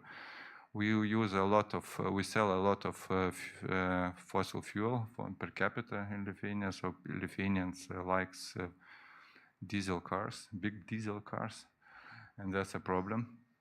And we will have to solve it in the future. So it's a challenge for Lithuania. But if we take overall picture, so we're doing well. Mm-hmm. Okay, so we're probably more interested to talk about problems, not what we're good at. One of the problems is electric mobility, I guess, and that's why we have Auste here in this discussion as well. So continuing then with the e-mobility. So Martina said that Lithuanians like diesel. I like how gasoline smells, but not sure about diesel. But I like EVs as well. But so Auste, what to do so that Lithuanians sit in EVs and don't buy diesel cars anymore? I've checked a bit of statistics just for the audience as well, so just to get a sense of it. So in Lithuania, I think we have combined diesel and gasoline cars around 1.5 million units of cars. EVs today, like pure EVs, we have 18,000, something like that as of today. We have a bit of plug-in cars, electric plug-ins. So we have around 96, close to 100,000, I think, of gasoline with electric, not plug-ins, hybrids, I should say. So what to do so Lithuanians buy EVs? And do you think our future is moving towards like EVs or hybrid cars in Lithuania? I believe that the future is very complex and mixed. It should be like that in my point of view, and it's not only EVs. It might be hydrogen for some use cases. It might be even diesel cars for very heavy duty transport and etc. So my point here is that energy mix has to be energy usage in transport has to be mixed. And I believe that people are still afraid of EVs, so that's why in some cases we are choosing plugins, because we think that it's a safer option.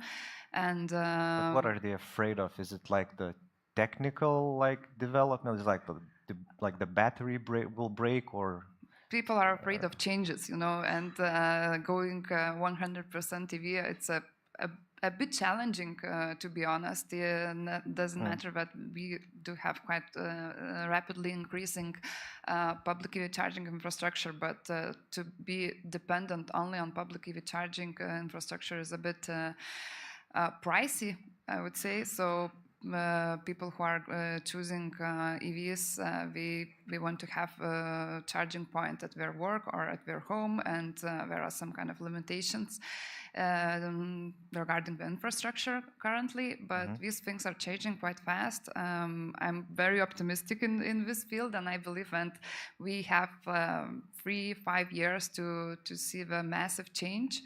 I also see the huge difference in governmental companies, because they are changing their fleet to more sustainable one, more greener with EVs or hybrids.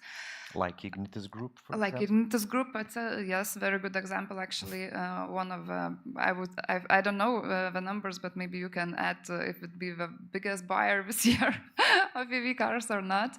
But not only Ignitis, other companies are doing going the same direction, so that's very promising. We see changes in public transportation. It's a bit, I would say, slow, not very optimistic, but one step at a time we are going there. So this is also a good thing for the adoption, because people can see that it's working, and maybe some overcome their fears. And me as an EV driver, I always hear people saying that, with EV you cannot go from Vilnius to Palanga without a charge. And yeah, probably it's true. Like you can go in some cases, but probably it's true. But on the other hand, how many times do you go from Vilnius to Palanga as a person? Yeah. So now I said myself that if I'm going alone, I'm not going with a car. I'm choosing bus or train. So it's my a personal commitment. Okay. So you're not afraid of changes to No, change. no, I'm you trying sit from EV to the bus. It's a big Yeah. change. Yeah. Yes. And also I think that generally speaking about mobility and e-mobility and sustainable mobility, we have to take in mind that cities has to change as well. And in looking to the further future, we should use smaller cars. We had a discussion actually yesterday at Ignitis conference. I heard the very nice thing, nice idea that we don't need to have big cars moving around the cities. It has to be small cars actually, and people has to walk more and etc. So we have to see the big changes, not only in EVs but in general usage of mobility. Okay, Marius, what's your take on that? And to add maybe as well, maybe you can give a word about subsidies and compensations. Is it sufficient in Lithuania? Why? Because we have quite good infrastructure now, yeah. So we're sort of probably also leading in infrastructure development, but not leading in number of EVs. So does it have to do with compensations or? I will add just one small thing, that now we have more charging points than the EV is charging. So. Yeah. I will get to your question, but first I want to get back to this the afraid or not of the changes. So I am not afraid of the changes, but I don't like it. And I will tell why. Because I like my V8 petrol engine, okay. And I don't like small cars because I cannot fit them. And another thing is that I'm traveling somewhere about 50,000-60,000 kilometers every year just in Lithuania. So it's barely hard to imagine these charging intervals and etc. And when you're traveling with a petrol car, you can even go to the range where the car says, "Okay, please stop." It's 0. zero level in your tank, but this means I am able to stop anywhere and get gas, or even take it with a bucket and pull it there. Okay. But getting it serious, I totally agree that we will have different systems, and different systems will be used in mobility. So definitely the city car is EV car. It's just works perfectly. But when you go outside the city, probably it will be a hybrid or it will be a petrol car. Then we should pay attention to what are the biggest problems. The biggest problems is heavy transport, heavy duty transport, which means we still do not have electrical trucks, and probably we won't have them fast. Elon Musk is building that EV truck, what, 10 years? Probably there are other like companies, but why heavy transport? Just for the audience, why is it the biggest issue? Does it like contain the highest emissions, or Martinas can explain, but the biggest emission is there in the transport. And what are the issues for Lithuania? So of course we will have some hybrid or hydrogen trucks, etc. But we could move to other places. So this railway electrification, very good trend in there. We will have Rail Baltica. So this will be a game changer, because it will move stuff faster and cheaper, etc., etc. Then we have a very good initiative in Kaunas, where first electric ships will be introduced next year, probably. So this means it's the cheapest way and the most ecological way to move the goods around Lithuania, just using river and electric ship, which can move 70, 90 containers with one tug. So this means that you do not need 70, 90 trucks, and it can go on electricity, and it can go on green energy. So we can change it. I doubt about the cars, and I'm getting back to your question. The question is about the cars and financing them and subsidizing the cars. I'm not very happy with that from one angle. The subsidizing EV is very fun, very nice. We are getting new cars, etc. But we have two problems. One problem, that we are not producing these cars. So this means we are sending money to Germany, to China, to US, and we are financing the industrials of those countries. And they are happy with that. One thing. The other thing, who is buying EVs right now? So these are rich people. We shouldn't step aside of that. So does a person who is earning, I don't know, 100,000 euros per year needs additional 5,000 from all taxpayers? I am not sure about that. So subsidizing probably is a better way to use this money in infrastructure. So perfectly work the system with the solar panels. Right now we have a system with batteries that we should plug. And this means when you're buying solar panels, or you're buying a battery, or how it's called, accumulator, for storing the storage for electricity, you are investing in the thing that is going to repay you money. But when you are subsidizing and buying transport for a personal use, it is not an investment, it's expenses in all that meanings. So this is expense for this country, for the budget, because it's being subsidized. It is, I myself, I'm sometimes trying to think, maybe I need an electric car, but then I say, no. Okay. But because this is also an expense that I do not need. I want a V8 that is cheaper that is more interesting. It vibrates. Okay. It makes noises and so Yeah, on. it smells, you know. And smell, and sometimes even oil smell. Oil smell. Yeah.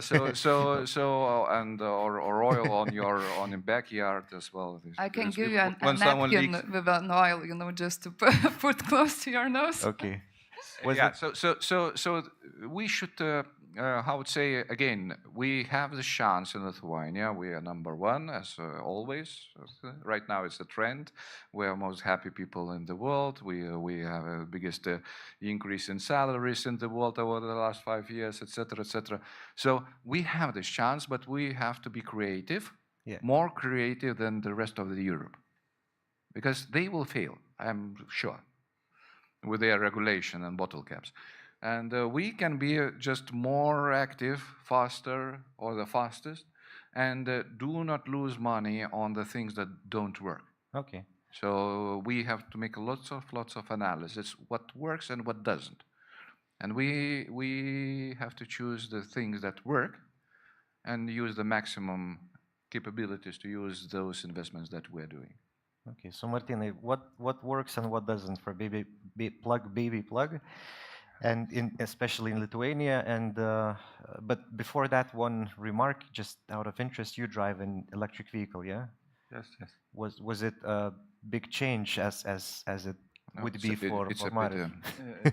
Yes. So Marius, you're still afraid to appear somewhere? No, I'm not happy with that. I'm not afraid. In nowhere this empty accumulator and no possibility to share.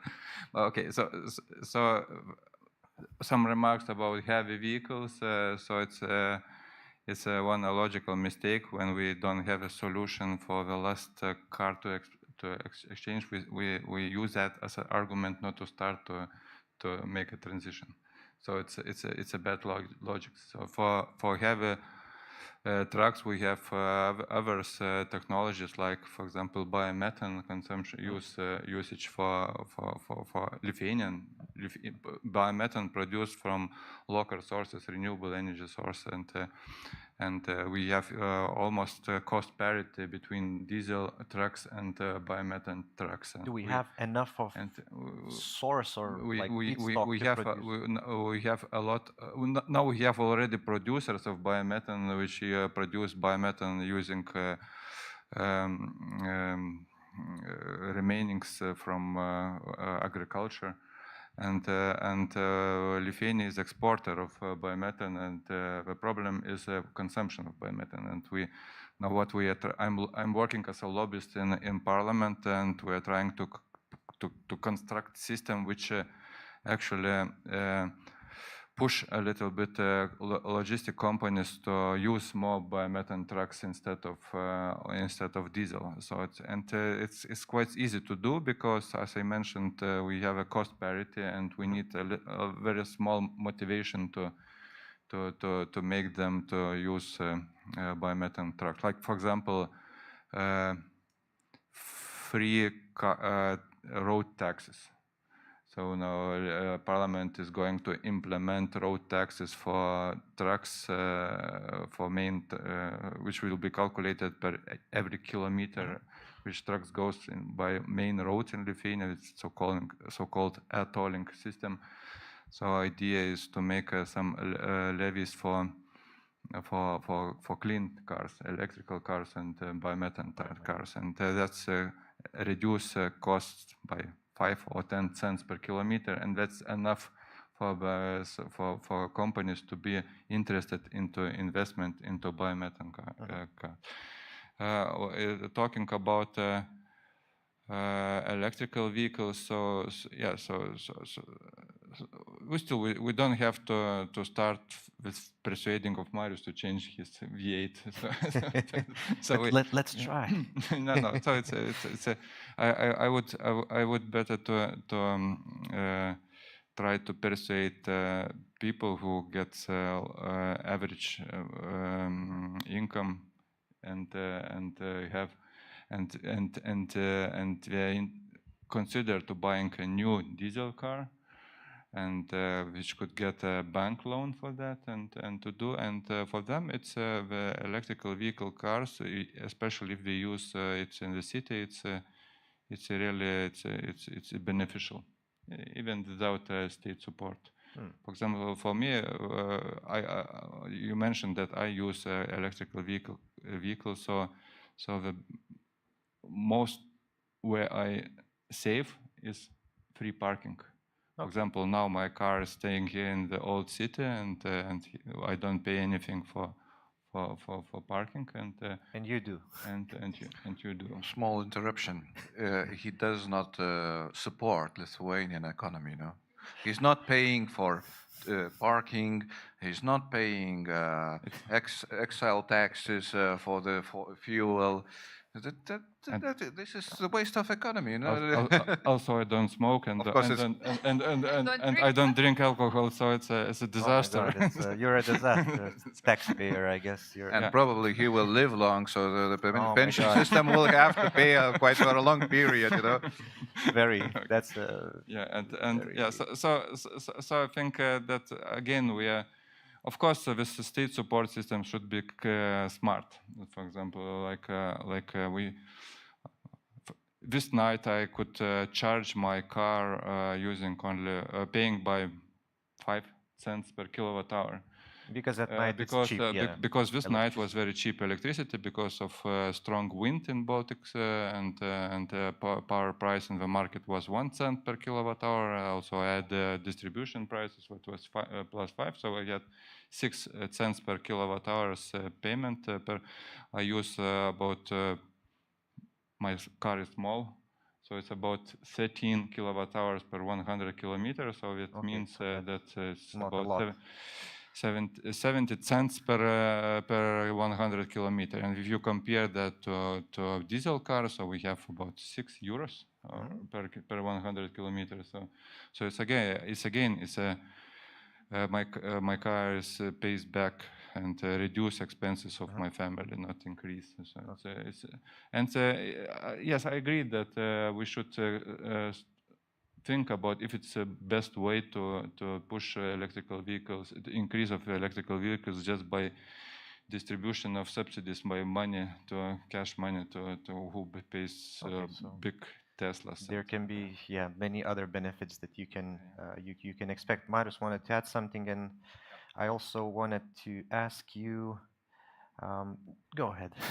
I just wanted to react about this electrical vehicle and the payback. Not all expenses should get paid back because there should be still an emotion, you know.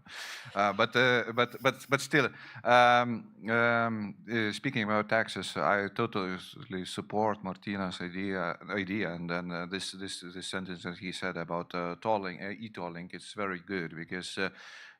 Still, what works and what doesn't. So this e-tolling system will work properly because we have a problem. We are not a problem. It's maybe a benefit might be. We are a small country, and these heavy-duty trucks they can pass our country without filling their tanks with diesel. So this means they are polluting. This means they are destroying our roads. Because the biggest enemy of the roads is heavy-duty trucks. So, and this means they are not filling with the gasoline. Of course, they pay some taxes for the roads, but this is miserable amount of money. And e-tolling is, yes, working because more money will be paid to the budget, which means we will be able to keep up our roads. So this is a good idea. And speaking about petrol cars, so we are good for our economy because we are paying taxes and exile taxes every time we switch on the ignition. I just want to add one thing that not mentioning about economy, but like from my personal perspective, I believe that changes has to come because Vilnius, let's take an example, as the biggest city in Lithuania, it's very polluted. And one of the biggest pollution resources is cars. So at least I know that some people likes to smell the diesel and oil, but considering all of our health as citizens, we have to think not only about our perspective, but also take consideration the society. So. But there is another reaction about Vilnius and pollution. So let's try to Oxford Street in London, and probably Vilnius won't be that kind of polluted. But another thing, we are speaking about electricity, about EVs, about pollution, etc. But when winter comes and all the surrounding of Vilnius starting their heaters with wood and yes, even coal true. sometimes. So probably there is another topic which could work. Heat pumps. Heat pumps, yes, another way which could work if we would change that thing. Because in Vilnius probably we have what's in English? Smog? Yeah, the same. Smog. So smog only probably at the start of winter, and when there is no wind and no green energy. Yeah. Okay, I very much want to give another question to Austa, and maybe shortly, what do you see, running a bit out of time, but we're probably going to have some questions from the audience as well.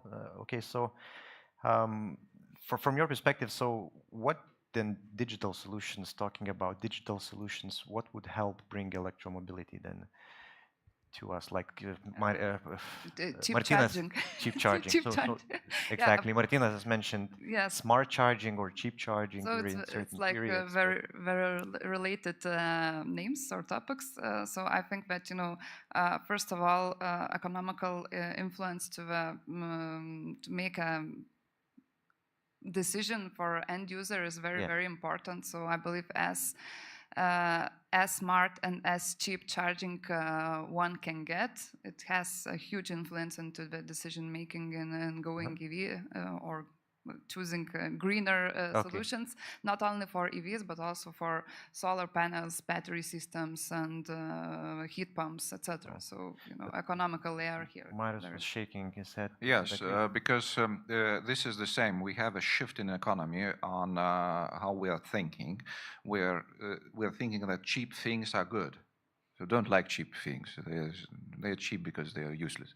So we need things that help to improve our quality of living. This means capability, ability, and possibility to charge your car whenever, at what time, as at the shortest period. So these are technological solutions. They shouldn't be cheap. In the future, they probably won't be cheap because we will be taxed in one or another way. As parkings will be taxed. Let's imagine we will change all the autos into EVs. What will happen? The next day, all the parking will be charged. The next day, all the charge station will be charged because government needs money. So you have to think of what to charge. So it's temporary thing. So this. The same topic, why people are not moving into buses. Some people go to the bus or train, etc. But we are, Lithuanians, riders country. They like cars, so we still drive a car because it is impossible to go from Kaunas to Vilnius and to organize a meeting and get back by public transport. Possible. It isn't. I tried it for a few months. But I tried it. It's not convenient. Yeah, it's definitely possible, but all of us, we have headaches for different reasons. Headache, thinking about children, some less, some more. Taking for a walk a dog, business, etc. Things that does not matter, but still. When you are getting in Lithuanian public transport, you are getting another headache. So this is a problem. If there won't be, so people will change. And it shouldn't be cheap. You can make free buses, and still, I won't go by it because it's inconvenient. It does not solve my problem. So I have a problem. So this means when I can solve a problem with the money, so it's not a problem. It's just expenditures. So the same with the EVs. It can be cheap, it can be for free, but if it is not convenient, it does not help me, I won't use it. Okay, and just before going to questions from the audience, one very short question and expecting very short answer from all of you. So I have two. Let's make a forecast basically. So I think what's interesting for us and what's important, talked about EVs and renewables. Auste, when do you think Lithuania, like what year Lithuania is going to become net exporter of energy? So we have more than we need. And what year new sales of EVs is going to reach over 50% at least? When are we going to start selling more EVs than non-EVs? Okay. Is that going to happen? And what year?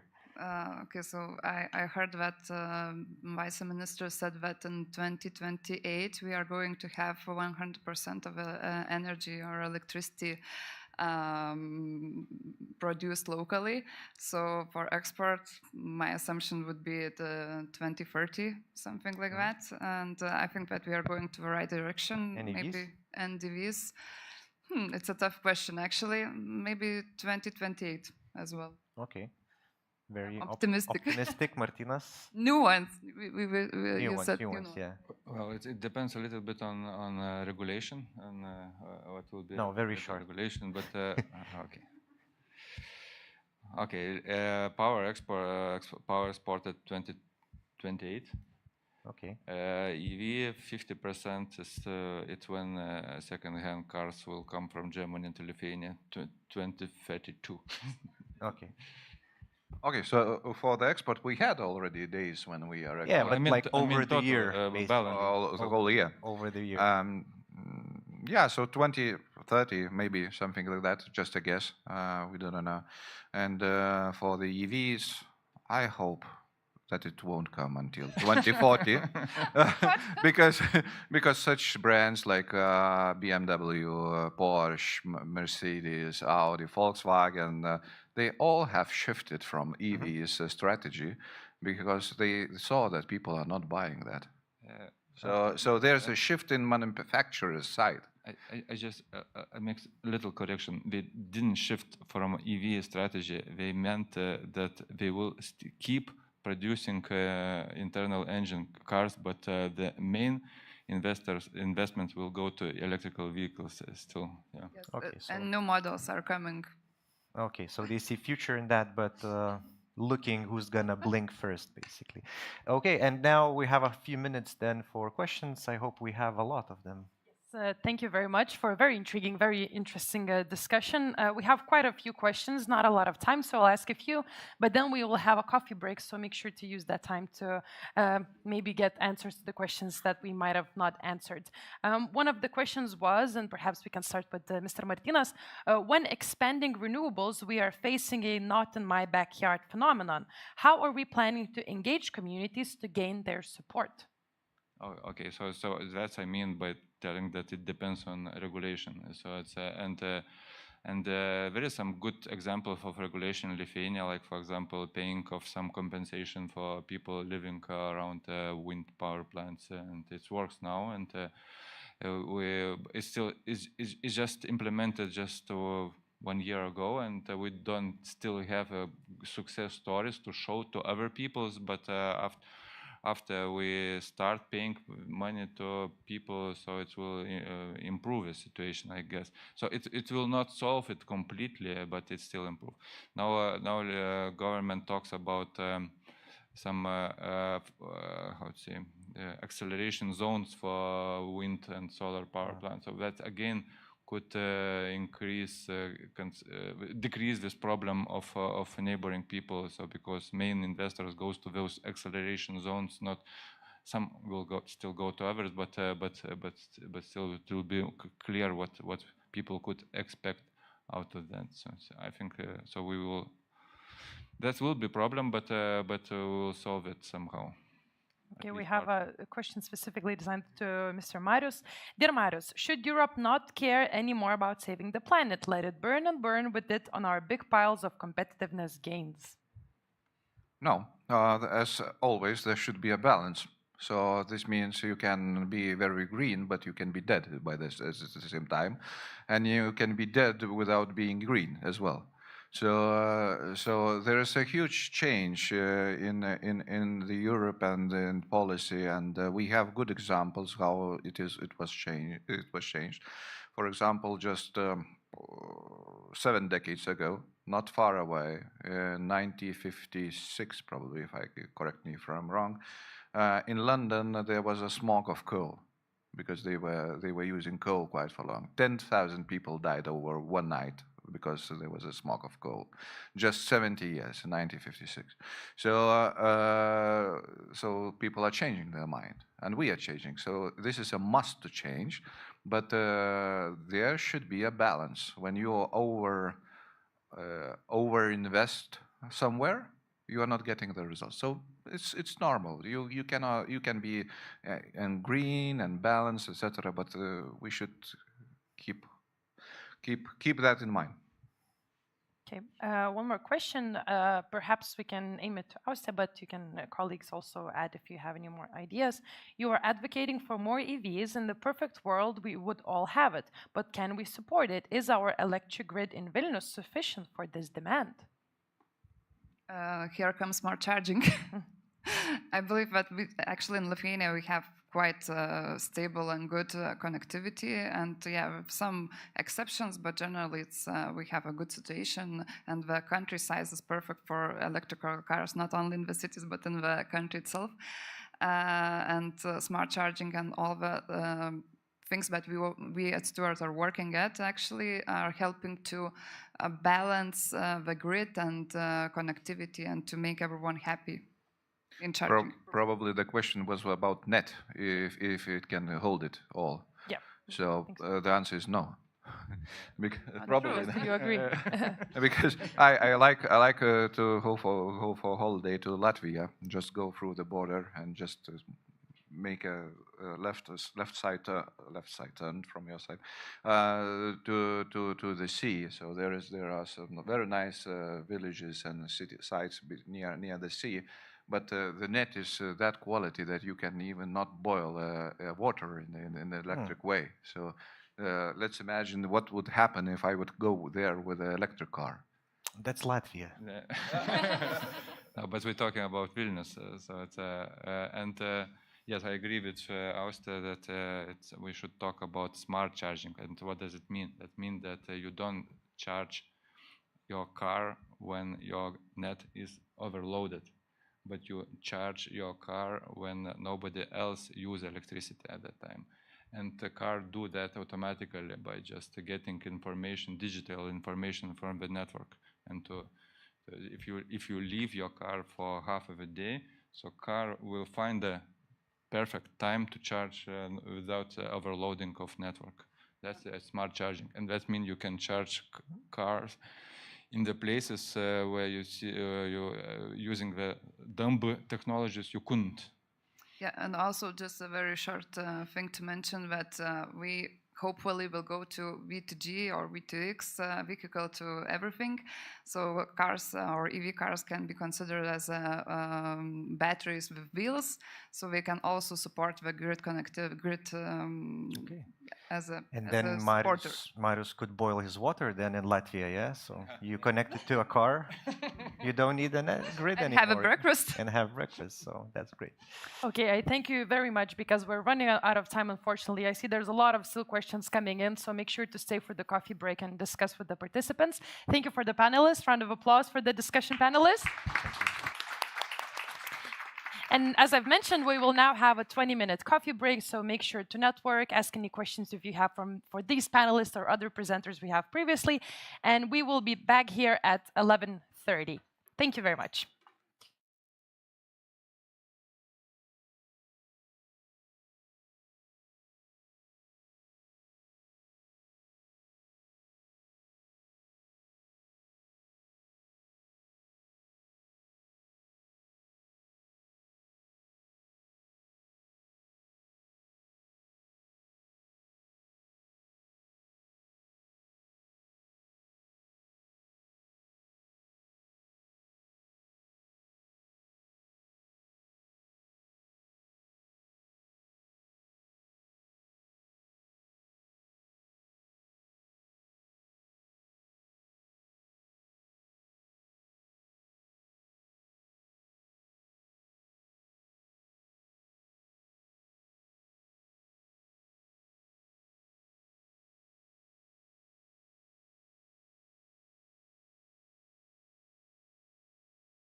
Okay, welcome back to those who are already here, and I will kindly invite to those who are enjoying coffee there, perhaps to return to our conference as well, if they can hear me.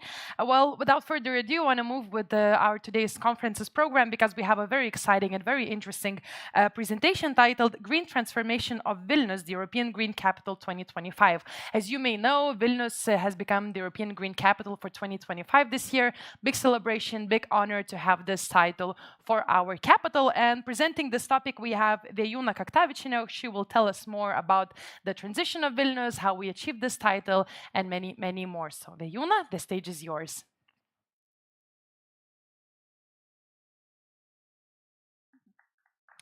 So thank you for coming back. And I've listened to the previous discussion, and it nicely follows into what we'll discuss now about the measures that Vilnius is taking, for example, to tackle those issues on transport and changing the behaviors of people so that we are less of a car-dependent society. So you might think that we've just suddenly woke up one day and said, okay, we'll just be the green capital.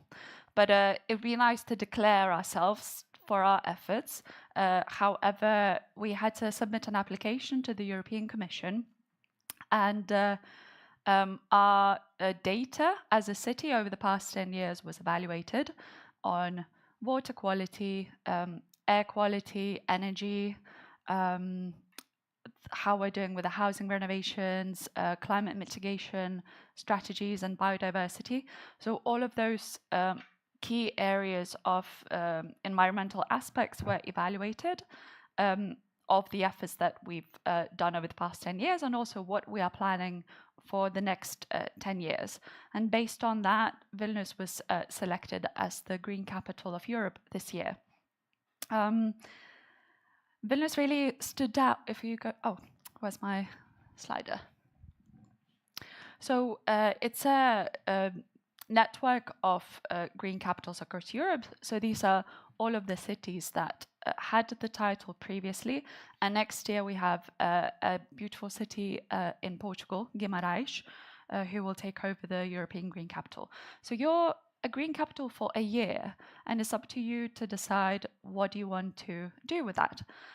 So I'll play a short introduction video, and then I'll tell you about it.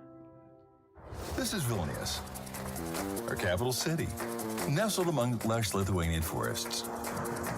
It's pretty green, but it's not the greenest city yet. I say yet because no other city can match our ambition to be better, cleaner, greener. And it's not just me saying it. Because Vilnius isn't just a city. It's a community of determined individuals planting the seeds of change.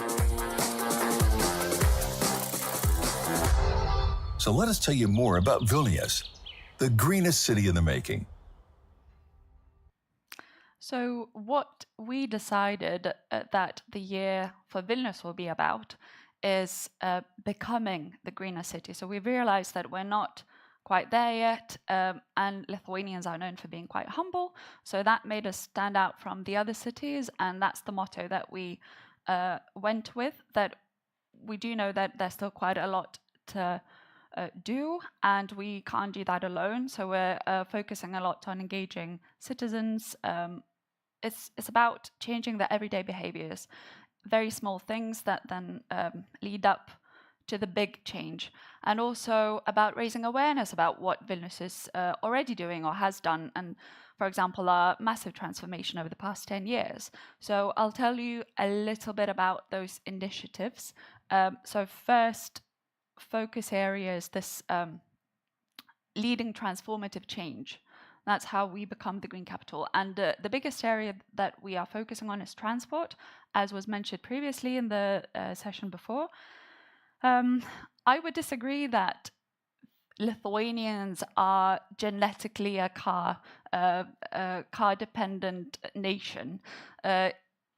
In my previous academic research, I've dived into how that car and transport behavior varies by socioeconomic group. So it depends on age, whether you have children or not. It depends on your gender, your income.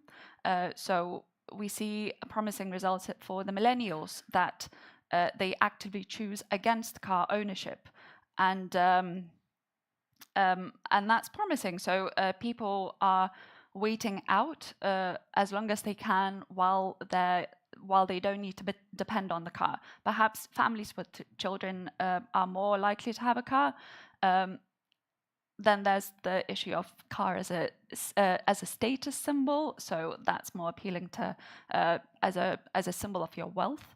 But we're tackling this area of transport through focusing on cycling.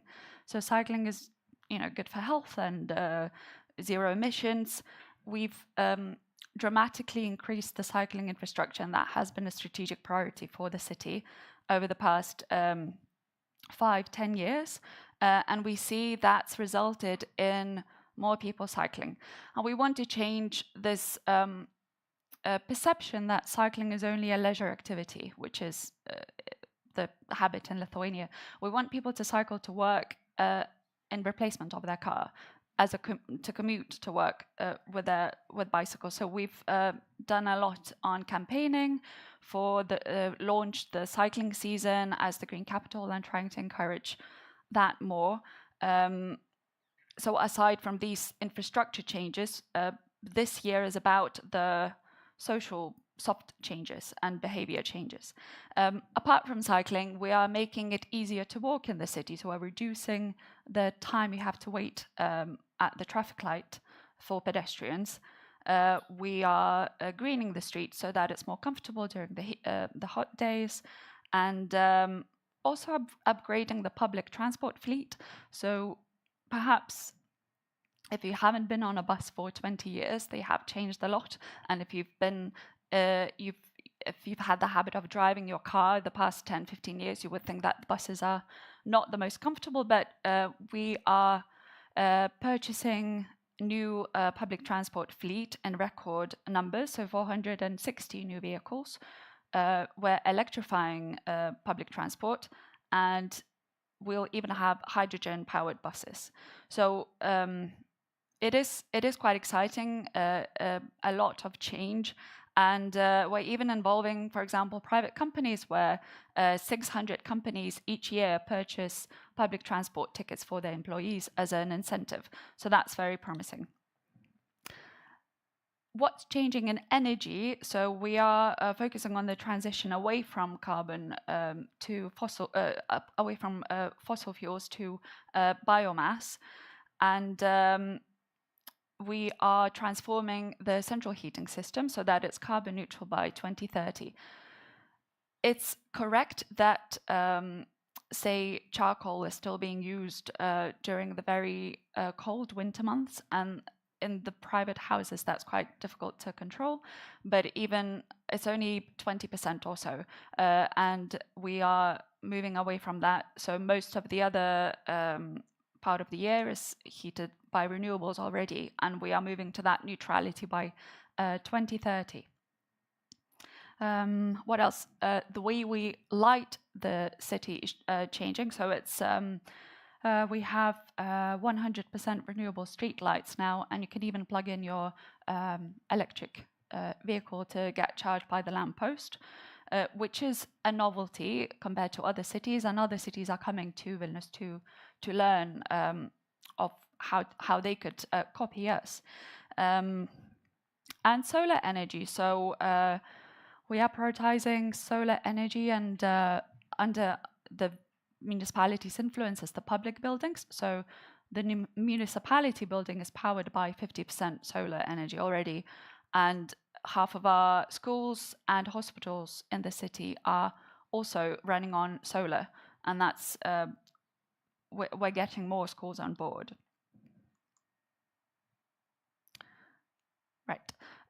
Water. So we're quite lucky to have high quality groundwater, and that allows us to have those water refilling stations during the summer seasons in the city. That's quite a new initiative, and it's working really well. It's very popular with tourists as well, so reduces single plastic bottle use. And what you see in this picture is a new rainwater treatment plant. So it's quite a popular recreational area, but it's also functional. So it collects rainwater, excess rainwater, particularly important during flash floods. It allows us to catch that water and then filter it and then slowly release it back into the river. So it cleans and also manages the flows.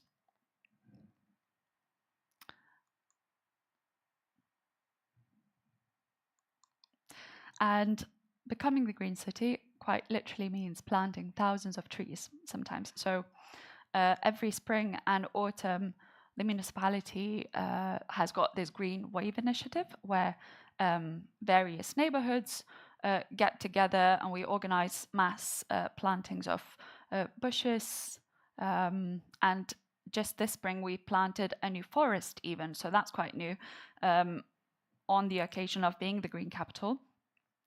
So we invited private companies to sponsor trees, or they could come and join us and have a team day volunteering. And then we invited all the citizens, anyone who wanted came, and within 25 minutes we had a new forest. Bingo. In autumn, in November, we're going to plant the remaining half of the forest. So at the moment we have 1,500 trees planted in 20 minutes on that one spring day. And we're going to do the same in autumn, so there's still time for you to get involved if you want.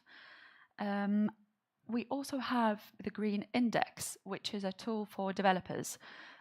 So it's voluntary, but they can plug in the data about their development, what sort of greenery they're planning, and then they can see whether that matches our municipality standards for what's the ecological impact that plot will have. So, for example, a meadow or just grass doesn't contribute to biodiversity or climate mitigation as much as a biodiverse wildflower meadow or bushes or trees. So it allows you to evaluate yourself and then, based on that, to improve. We also talk about sustainable mowing of meadows. That's been quite a discussion, how to cut the grass. And if you've seen, Vilnius has been experimenting with different approaches. And at the moment, we've settled on cutting down the first meter from the sidewalk and then leaving the rest for bees. So that's great for biodiversity. It also is better at trapping excess water during those flash floods and for heat waves as well. Right. The third thing I wanted to talk about is the sustainable governance. So what does that mean for Vilnius is transparency and the way that we involve citizens. So being transparent through open data, for example, we have mobile operators data. So each of your phones have apps that track your location, and we collect and anonymize that data to see how you move through the city throughout the day. So where you sleep, where you drop your kids off to school, where you go shopping, where you work. We see the daytime and the nighttime locations, and that aggregated data allows us to plan traffic flows better, plan where to open a new school, how to organize services and accessibility to those services. For example, we have drones that get charged by solar power, and they sit on rooftops on our data center, and they fly off and scan, for example, the meadows, so that we know when is time to cut the grass and how to prioritize which areas to attend first. Also, as a citizen, you can download the Tvarko Vilnių app, and this is where you can log repair jobs and then see them complete. So that allows people to really just pinpoint a problem and then see it solved and get involved that way. So there's a growing sense of collaboration between citizens and the city, and people are seeing that their voices are heard more. And the very exciting thing is that we're hosting the first ever citizens' assembly in Vilnius. So this is a form of deliberative democracy where we will randomly select a representative group of people in autumn to come and meet for several weeks in a row and together make a decision that's important to Vilnius. And that's usually quite controversial topics that whichever way we go will be seen as bad and that there will be uproar. So it's good to get people to understand those issues, and it's people that are not particularly, they don't have vested interests, so it prevents us from having only those very loud people that are very negative about things to come.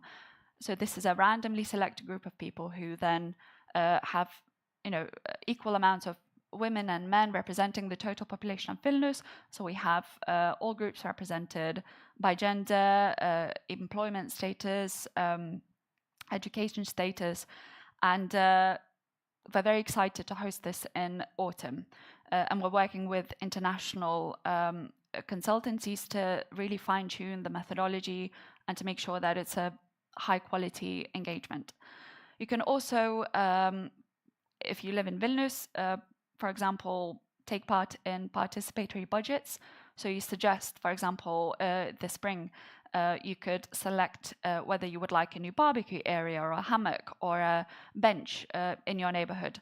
And that way, then the municipality allocates money to get that idea implemented. And to me, that's really what the Green Capital is about. It's each of us making that change together. So there's only so much that the city municipality can do, but with the involvement of citizens, we hope that this year will catalyze that change and perhaps leave lasting behaviors, then we can continue to be a green city going forwards. Thanks. Thank you very much. Viola, perhaps you can stay for a few minutes with me. I have one question for you. The slogan is the greenest city in the making, or not the greenest city yet. Do you have certain KPIs, sort of goals that you can say that you achieved or you are planning to achieve as Vilnius, the green capital of Europe, that would make us the greenest city or someday soon? I would say it's always a process, and as long as you enjoy the process, you will. For example, we can set ourselves goals. So Vilnius has set to reach climate neutrality by 2030, and that's strictly measured by data. But if you consider that the rest of Europe or other cities are achieving that goal by 2050, so we've aimed quite high.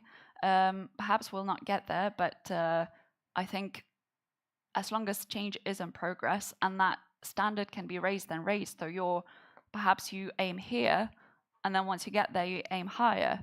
So it's not quite about the goal, but we are doing data monitoring and even introducing ISO standard for sustainable cities this year, so that we can compare ourselves against other cities and see which areas perhaps are overlooked.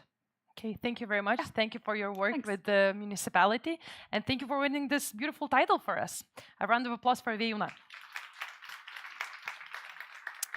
And now we will move forward with our program. Just a small reminder to those watching us live, you can also participate by asking questions. So, because we have a very active audience, which is very nice always to have. So make sure to participate, ask your questions, even though you're unable to be here live with us.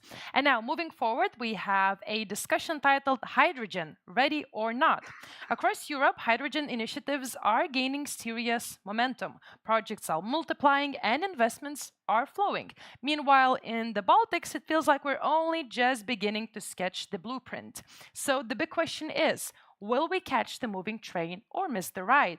Are we ready or not? And participating in this discussion, we have Kaspars Avots, COO of Baltic Hydrogen Group, as well as Marius Urbanavičius, Senior Researcher at Lithuanian Energy Institute, Vidas Korsakas, CEO at SG Dujos, and moderating this discussion, we have Simonas Barsteiga, Head of Competence Center at Vilnius Tech. Gentlemen, the stage is yours, and I wish you the best of luck.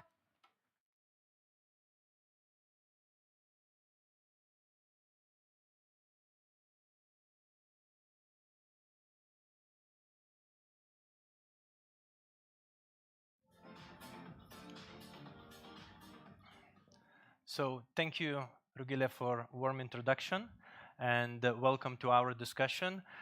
Before we start our discussion, I would like to ask the audience, who is working in the hydrogen sector?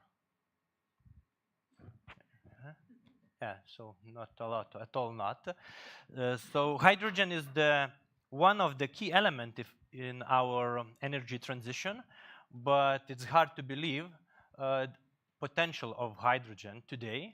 And we talk a lot about hydrogen, but we still do not see any kind of big breakthrough for that. So we will try with our panelists soon to discuss and to find some answers. But before we dive into the big questions, I would like to ask our panelists how you came to hydrogen sector, when you came, and what you do now in this sector, to know better a bit why others do not join the sector. Let's start with you, Vidas. It's on. So I came to working with hydrogen since 2013, basically. It's more than 10 years now. Primary use that we're in touch with it's transportation. Basically, I run, I'm managing a research company which did the research of enriching natural gas with a portion of hydrogen and seeing if this process makes any good results for transportation. And we came to positive conclusions, and what I'm very happy and proud about that this research then was applied to real life application, and it's more than 10 years when Marijampolė, Telšiai, and Ukmergė bus parks are running on a mixture of methane and hydrogen. Hydrogen is there for up to 10% in volume, which is very little, but on the other hand, it's much better than nothing. And from that application comes my belief that actually I maybe step back into discussions that we're ongoing today. Sometimes people are talking about technologies very much in pure colors, like black, white, blue, red, and nothing in between. And I'm a believer of those large variety of colors, and I believe that each technology not necessarily has to be dominating and the only answer to all questions. And actually, that work that I mentioned before just proves that hydrogen can be used as not as the only solution, but as a part of solution. And as well, it can work very well as a help or tool for transition from nothing to something. If you don't use it, it's very difficult to start full-scale 100% hydrogen usage because it's really expensive. Equipment, production, all of the things. But if you look creatively, sometimes we can come up with very interesting and innovative solutions, and we are looking for such. Yeah, step by step. Marius, how you came to the sector and what you do now? My journey started, I guess, in something 2010. So I didn't just go to the hydrogen on purpose. I was just like front of the material research, and it started on material synthesis for fuel cells. It was pretty interesting for me, and it seems very fascinating that such a small molecule can do such a great job in the energy and to have the clean energy, you don't have the CO2 emission and so on and so forth. And after that, I joined the team in the Center for Hydrogen Energy Technologies in Lithuanian Energy Institute, and finished my PhD. Actually, it also was related to hydrogen energy. So the topic of PhD became an international project with partners from Latvia, from Iceland. And after that, we finalized the international patent and so on. And step by step, I was involved in pretty many hydrogen-related projects, and mainly at the fundamental level, but also at the higher technological readiness level. After that, also I was involved in the Hydrogen Energy Association activities in our country, and also that's how started to be involved in, let's say, from small scale projects to larger scale projects. For example, at the moment, together with colleagues, we are involved in large scale hydrogen valley, which is established in Finland. Okay. So, thanks for that. Kaspars, what is your story? So my story, I'm the most freshman here in this company. So my story in hydrogen started in 21, only where this was aligned with the time period when electricity prices raised up. And we said, okay, it's a good business opportunity. Let's do the energy production. So we acquired a hydropower plant and started to produce and sell off the energy. So, but soon after it became a little bit boring, right? So in a rainy periods you produce energy, this electricity, and then in the summertime you do just the maintenance. And we came up to the thought, okay, what else we can do with this energy of our own? So shall we do the crypto mining or what? So it was soon, I'd say, these global situations soon showed that it's not the pathway to go. And we kept in exploring, and we came on a track to hydrogen, that it could be a way to go. And yeah, and starting from there, we increased the staff, our staff with the hydrogen experts, both engineers and also the technicians with the hands-on experience. And from there, we started to map what is the best business case in our country, in Latvia, and also broader in Baltics. And then when we have identified where's this business case, where's this feasibility, we were stepping further, this stakeholder engagement, policy making, and etc. And so it will evolve. So and at this moment we are backing our first hydrogen project, which will be in Riga, and meanwhile just building up the electrolyzers and the hydrogen refueling stations for customers in Europe, while utilizing that way this technical capacity. Okay, thank you for the stories. So let me a bit to give context for our discussion. So currently in Germany, the update national hydrogen strategy expects hydrogen demand to reach more than 100 terawatt hours by 2030, with more than 50% coming from imports. By 2045, demand may grow more than 3 times in Germany.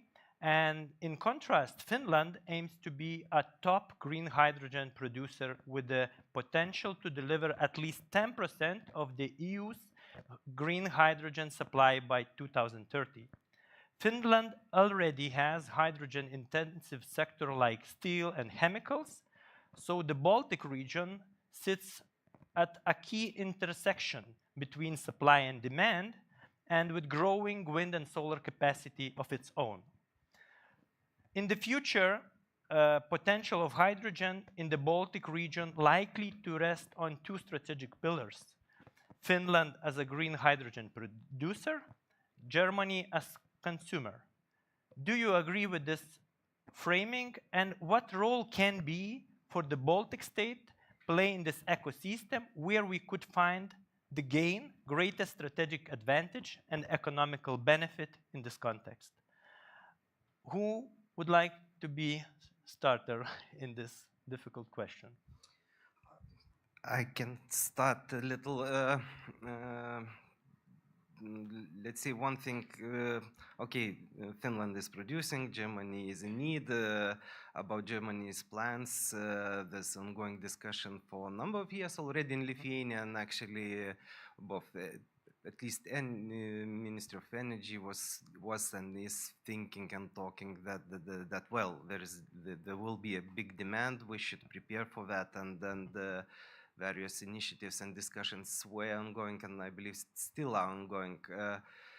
Specifics with hydrogen. Transportation. Actually, one thing is to produce, but if it's not needed there, how to transport it? And in some cases, this transportation can be as costly or even more as to produce. So sometimes there are many cases, and you have to think: is it worth to produce somewhere and then to deliver, or maybe you have to produce on site? There's another complication actually to add into this picture, because we are not talking about other colors of hydrogen except of green hydrogen. And European regulations are changing in a way, or there are quite strict regulations which apply how to qualify for green hydrogen, and in some cases which we might think that well, I have, let's say, hydropower plant or something else for already a number of years. I will kick in electrolyzer and it will be green. In some applications, it will not be eligible, or it will not qualify as a green, because this production equipment is older than 2 years or something. So there are many pitfalls. So we have to take into account. But definitely for Lithuania, there is potential in both in production and in the, at least transit or maybe export for that. So, but I good understood you. Do you don't believe transportation as a success? I believe in transportation, or at least what I see possible is transportation through pipelines, gas pipelines, which are now working, and actually it's a success story for natural gas, which is being replaced by biomethane. And all network operators are talking about what's next, and there are quite many different projects of converting or at least adapting part of infrastructure from methane to hydrogen. So in this specific application, I believe that it can happen, and the cost could be reasonable. But any other way, it's very costly. Okay. Marius, you like a scientist, could you add something to that? Yeah. Lithuania case, I guess the best scenario for us, as told the colleague, that would be like a transportation site. That we had the link between the Finland and the Western Europe, and not only Germany, but also Poland, Netherlands, and Germany are 3 countries that consumes the most hydrogen overall the Europe. Now it's about 40% of all hydrogen. So we are the link between these. And transportation, I also agree that it could be the most cost-efficient way is pipelines. And Finland is pretty serious about that. So I guess many of us know that now we are at the feasibility study of launching North Baltic corridor. That's the pipeline which goes from the Finland, from Estonia, Latvia, Lithuania, and to the Poland and Germany. That is the way. And so far as I know, Finland also are considering to install the pipeline through the Baltic Sea. So we will connect Sweden, Finland, and Germany directly. So we will be two transportation ways. More about, let's say, our case, if we consider not only transportation, maybe we can be, let's say, a producer where we produce hydrogen from the surplus of renewable energy, if we have this. And also we shouldn't forget that we need also, if we are going to reach this decarbonization targets from European Union, we need to decarbonize some sectors. So we have fertilizer company. Unfortunately, at the moment, we are out of the game of this. Also, we have oil and refinement company. And there are some smaller companies that are hard to electrify. So, for example, cement manufacturer and glass manufacturers. So they are also, I guess we will also should consider about this hydrogen use. Okay, thank you. Kasper, what could you add? So from my perspective, big ambitions, happy for them, both for Germany and Finland. But me coming from early stage business side, so we cannot wait those big plans to happen, right? We just we will die waiting. And I foresee it, that something realistic can come up no faster than 2035, when there will be this hydrogen corridor, or the hydrogen pipeline there. And once it will be there, so sure, I will be happy to pour in my hydrogen in the pipeline and just make it available for trade. Doesn't matter, Poland, Germany, or further somewhere. But meanwhile, I think we should focus on this. Is our business belief and plan in creation of local ecosystems. Ecosystem is this renewable energy source, hydrogen producer, storage, distribution, fueling, and end user.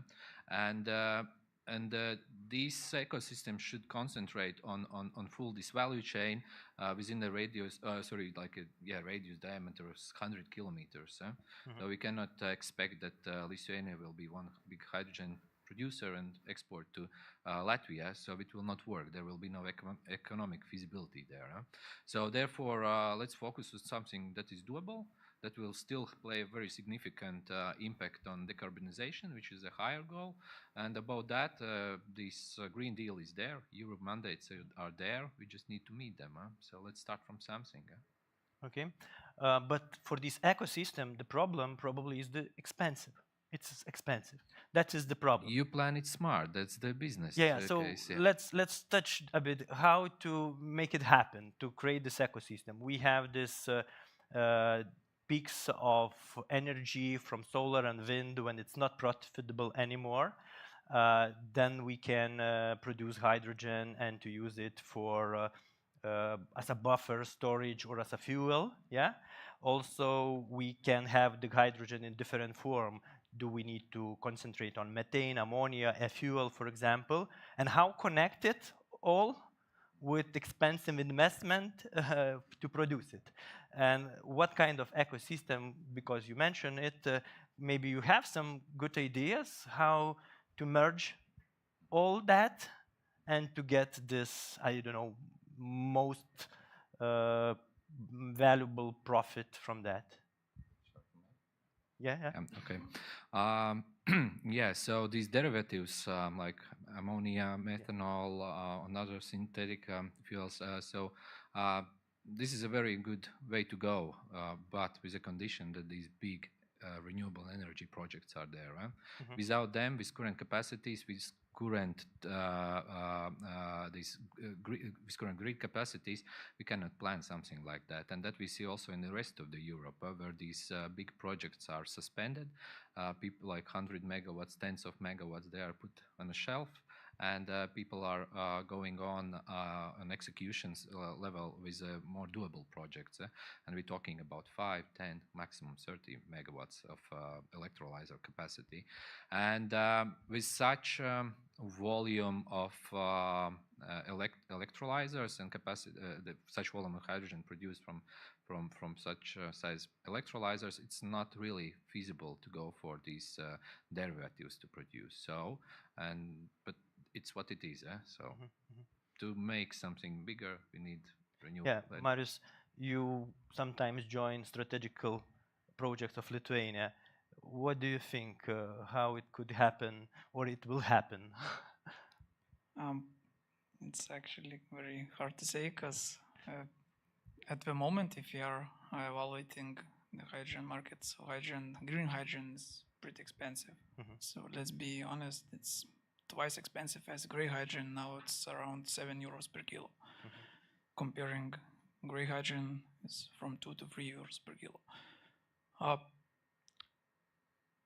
Perhaps if these projects will, let's say, scales up in the future, and we will have more, let's say, market, more of takers. Because even now, one of the challenges are lack of takers of green hydrogen, because it's too expensive. And if you are producing, who will buy from you? Yeah, so that's one part of the story. So maybe if you will have the, let's say, more this surplus electricity, and we won't know where to put it, so we can put it in the hydrogen, and maybe it will become more, let's say, cost efficient. Last year I was in Finland, and we launched 20 megawatts of green hydrogen producer electrolyzer, and their business case actually is not defined by cheap electricity, as the owner said, because we said if I'm using cheap electricity, it won't cover all the cost of exploitation of the equipment and so on. Because using only surplus cheap electricity, you can work only 20% of time per year. So that's not economically viable.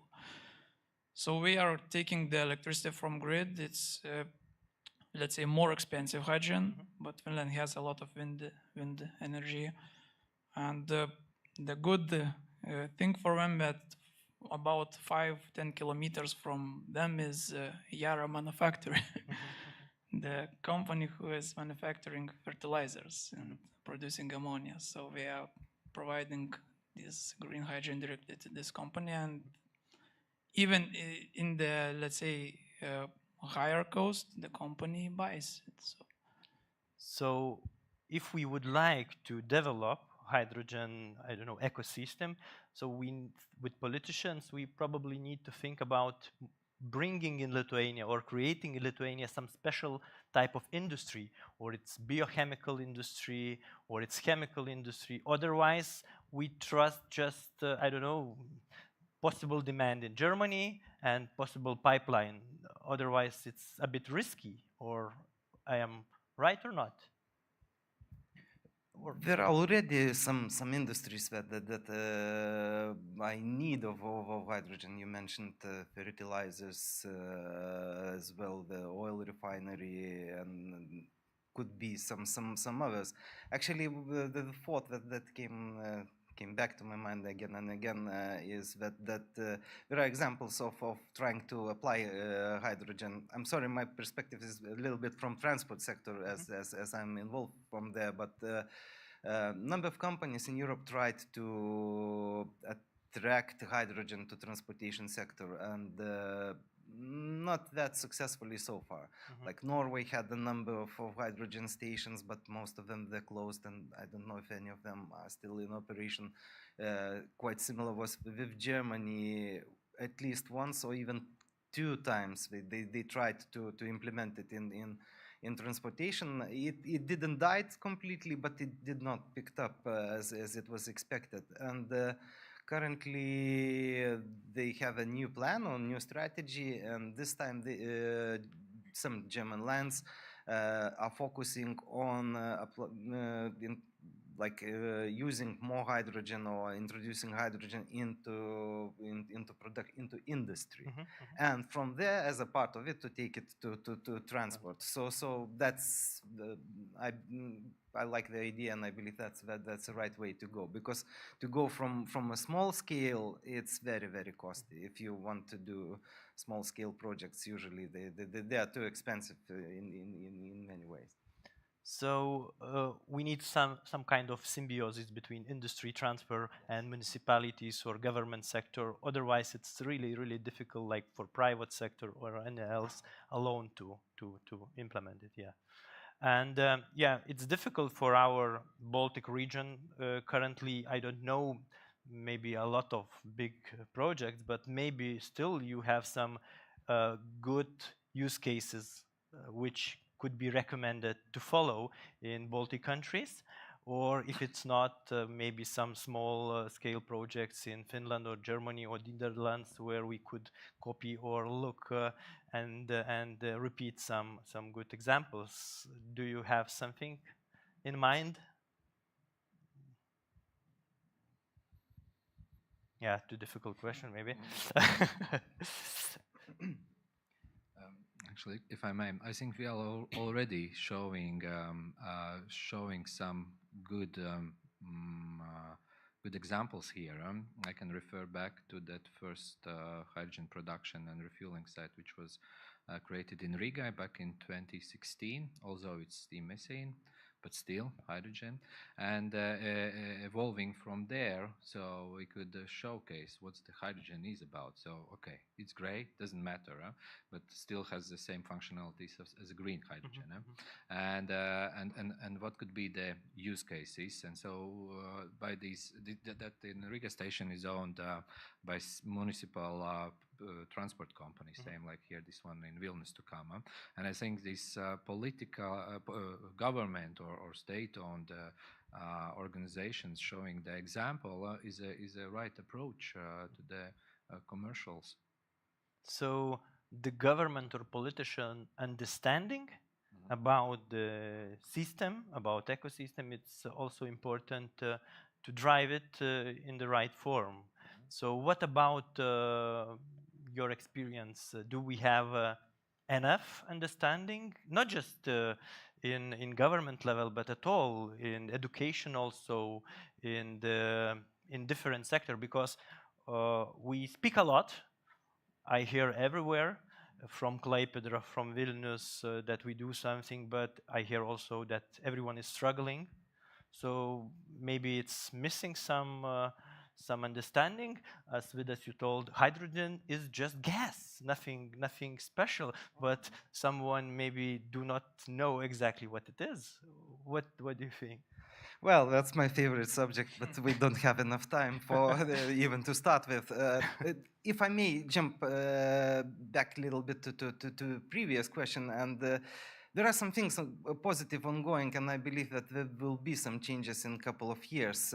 Mentioned Riga station as well. I know that in Estonia, one private company has received funding to build a station, so it should happen in a year or so. Vilnius, Klaipėda is in the process. If someone wants to fill up a bus or truck, we can do it to later today. In Pabradė, in Laboratorium, we can supply a heavy vehicle up to 200 bars. But that's where we stand, and some things are going, and I believe that some introduction will happen. Back to the question about understanding. Unfortunately, yes, it's pretty poor, and somehow hydrogen was mystified, and people are still don't know what it is, how to use it, and there are too many different myths. And I don't know if maybe it should be. Maybe it will come naturally in a way, or maybe it should be taught in the schools. But as an example, like if you ask almost any average Lithuanian if to fill that car, should I use petrol or diesel? And most probably 95% of people will understand the difference, that despite that it's fuel, it's liquid, but they understand that you can't fill diesel into petrol car and vice versa, and or water to add into that. But if discussion comes about gases, then it's completely most people think, oh, it's just gas. The gases, they are all the same, kind of. So yes, referring to that, is it LPG, CNG, or whatever? They think it's gas. It should work. Some examples from you? Yeah, about this public awareness. In my opinion, the awareness regarding, for example, policymakers are more or less pretty good. The awareness is and understanding broad, but still we understand that it can be used for decarbonization and so on and so forth, and it's a relevant thing. Talking about public awareness. The overall people, let's say, it's very diversified. In the cities, big cities, it's higher. In the rural areas, it is not. So let's not forget the example about Derbeni and e-methanol power production plant and how it resulted. And from the experience 2 years ago with the colleague, we brought a hydrogen bus for the roadshow in Kaunas and Vilnius with the Hydrogen Energy Association. And the bus didn't transfer people, but it just drove around to just show people that these technologies exist. And it was around 3 days in Kaunas and 3 days in Vilnius. And we heard the various comments from the public people that. What kind of example? For example, that we won't go in this bus because we will be burnt alive and so on. And it will explode, and it's a hydrogen bomb, but it's not even similar with these things. So we need to do some information campaign or some marketing for that. Actually, even from Riga experience, this is always like that. We're having already since 2016 running these 10 hydrogen trolley buses. So electric and hydrogen can go. And actually, the hydrogen systems never failed, but it's this transmission, it's the some vents or so. That's what breaks down. And each time something breaks down, the public opinion is like that. Okay, hydrogen don't work, but it's not the hydrogen. It's like there's some of other elements of the transports that naturally breaks down. And referring here, it's actually the discussion. It's about to discuss and explanation. It's what's needed. And the more we here will be talking about hydrogen and the more stakeholders will join, the broader outreach we will have. Okay. If I may add, actually regarding safety, because most often safety is being discussed and people are afraid and so on. And my favorite example is Paris. They have hydrogen refilling station for transport. You can see it from Eiffel Tower. It's in the very, very center. It's on a bank of Sena River, and it's like kilometer with a little bit. So it's very central, and it's still there. It hasn't exploded. Paris is still there. Nothing bad is happening, so it's possible. And those who are afraid, they can go and see it. Yeah, I think for more sensitive systems, sometimes you put more effort to do it better, much better, and then it's much safer than any kind of other things like planes. Yeah, it's safer, but you just have some angst sometimes. But it's really safe, and it's put a lot of engineering effort to do it very well. Coming to another point, when we would like to have some, I don't know, ecosystem or startups, we need to boost investment, but it's important investment in education, in scientists. Otherwise, you do not have skilled people to work, or someone who can create something if nobody works on these subjects. So what do you think is enough investment in this ecosystem in point of view of startups or scientists to develop? We don't speak about these electrolyzers or piping, but maybe to find a new breakthrough in technology, because now all Europe is struggling with that. And if it's someone struggling, it's a big opportunity to find some additional niche to scale some products, small sometimes products. What do you think? Do we have enough, I don't know, point of view and investment here? Maybe, Marius, you could. If we are speaking about hydrogen, so the funding is pretty fragmented. Say, if we are speaking about, let's say, lowest technology readiness level from idea to the prototype, all the funding is only mainly by European Union projects, and some maybe programs are in our country, but not so many. But the other thing, for example, if we are talking about the startups, so Latvia has, I guess, startups regarding hydrogen. Estonia definitely has several companies. Even last or 2 weeks ago, I visited Estonia already producing green hydrogen, and the company called Stargate installed 1 megawatt electrolyzer, and also we helped install the refueling station. And the project will cover these things, and the refueling station will provide hydrogen to the 30 vehicles for Bolt taxis. Okay. So that's the idea, and we're already producing, and the station is already built, and only tomorrow is official. yeah, tomorrow is official, and we last these 2 weeks ago, and I saw that we only finalizing to install the payment system to the card to pay for the hydrogen. That's it. So we already done, but what I meant that these things was done by local companies. Yeah, yeah. So why we don't have these startups? Probably we lack of people actually. And for example, we have many startups in IT sector, in bio, and so on, so on. But these hydrogen electrolyzers, fuel cells, and so on, so requires people from the chemistry, people from the physics, and so on. And even, for example, in our case, we are struggling to find PhD students for this sector. Yeah, we have open positions, but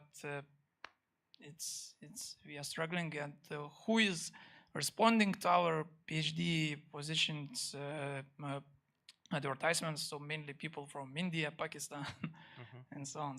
So as you mentioned, it's fragmented, and its fragmentation, it's really difficult to create something. You still need some strategical decision and to continuously. How about Estonia and Latvia? Maybe you know something more.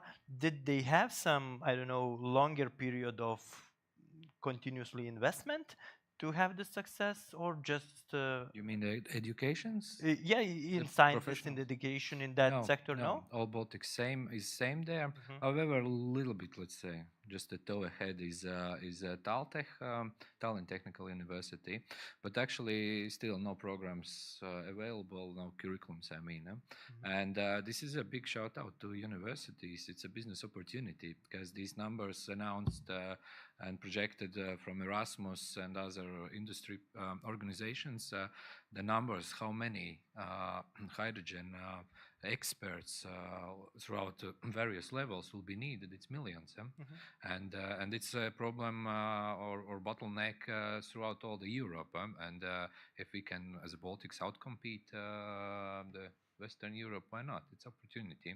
However, the good thing is that we are good in with upgrading the skills and qualifications of existing electricians, these mechanical engineers, so we can have this fast track, right? We can get them ready once we need, so we don't need to wait these 3, 4, 5 years, the government funding to come in, the accreditations to create new curriculums at the university level. So it should be start planning now, but yeah, the qualification upgrade is the key to my point. Vidas, from the business perspective, you see what could be helpful. Do you missing some experts on this?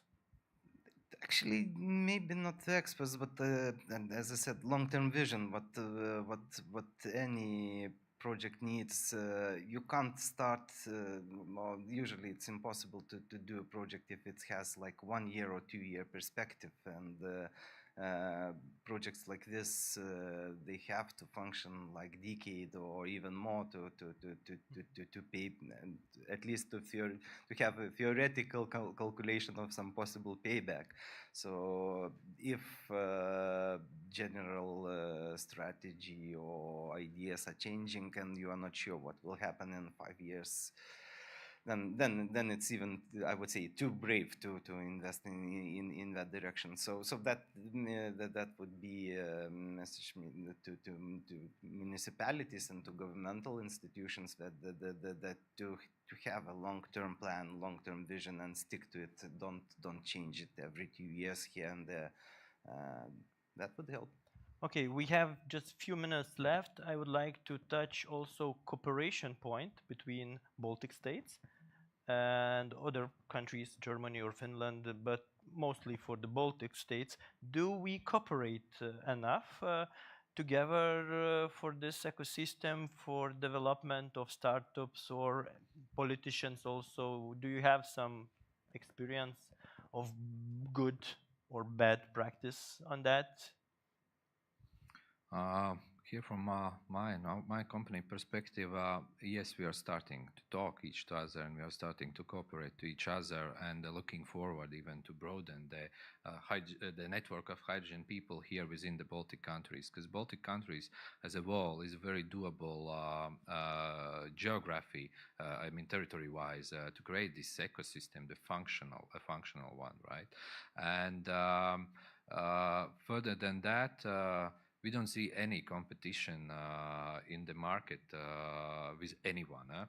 The more people will be producing hydrogen, the more people will be distributing hydrogen, the better will be for everyone. So we will make this transition to hydrogen implementation in our operations and daily lives. And so maybe competition can be after 10 years, but we need to get there. So good opportunity for cooperate, but we still and support because anyone who will in hydrogen field fail, it's a bad signal for the rest of us. So we need to support each other. But yeah. Some example, what we need to do if we don't do it enough? Maybe Marius, you have some from university cooperation on this subject. From this scientific cooperation, so we have pretty good relations with both of Latvia and Estonia, with the researchers, and we have projects, we are involved together in them. But also I think from the, let's say, infrastructure point of view, we all share together the same pipelines, we all share together the electrical system, interconnections between countries, and we in many cases we all depend on each other. If one fail, other will also reflect to this fail and so on. So we already cooperating, but it's still we need to push it even more forward. Even more. With us for the business? Well, on let's say discussion, knowledge exchange, and so on level, it's happening. Yes, we are in quite let's say good or active relationships with both with Latvia and Estonia, with some companies talking about what is happening, what might happen, but. Actually, there's European Hydrogen Alliance, and then there are like local hydrogen organizations, so to say. So we are as well discussing and talking.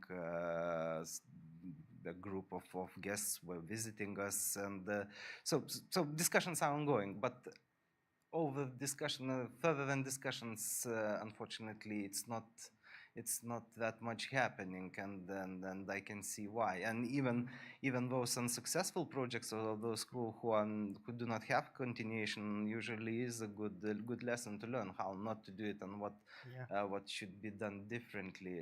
But again, coming back.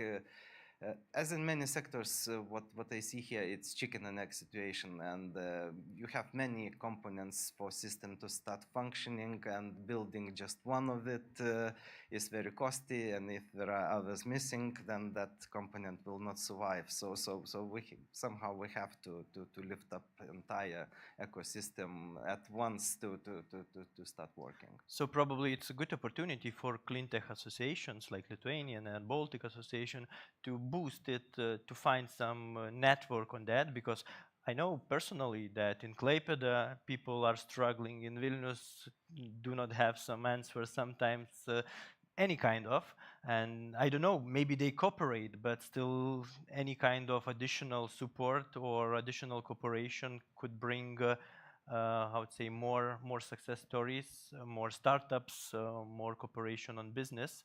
So let's hope we will do, and maybe our discussion will follow next year with additional ideas what to do, and maybe we have also questions from audience. I think you can hear me. Quite a lot of questions and quite a lot of time, so just a few. One of them is, can hydrogen help with Baltic defense needs? I think it can be a question to all of you. Try to keep it short if possible.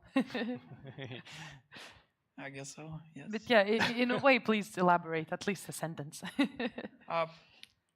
Actually, it's in use in some startups even. For example, the same Estonia, we have the startup where hydrogen is already used in defense sector. We are producing this, how to say, backup power system, which doesn't emit heat, and it's not so visible from the infrared drones and so on. And I saw these systems, and we already producing for defense. So.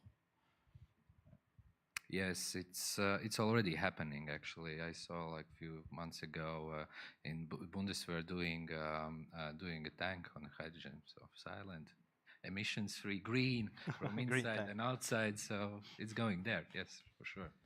Actually, if I may add, sorry, it's a little bit off topic, but Kaspar's just reminded me another thing that somehow the electrical propulsion supporters very much isolate hydrogen as completely different technology and so on. But actually, realistically, electric car, electric tank, electric ship, electric whatever, what moves is very similar to hydrogen, as we call it, hydrogen. Let's say car, tank, or truck, or whatever.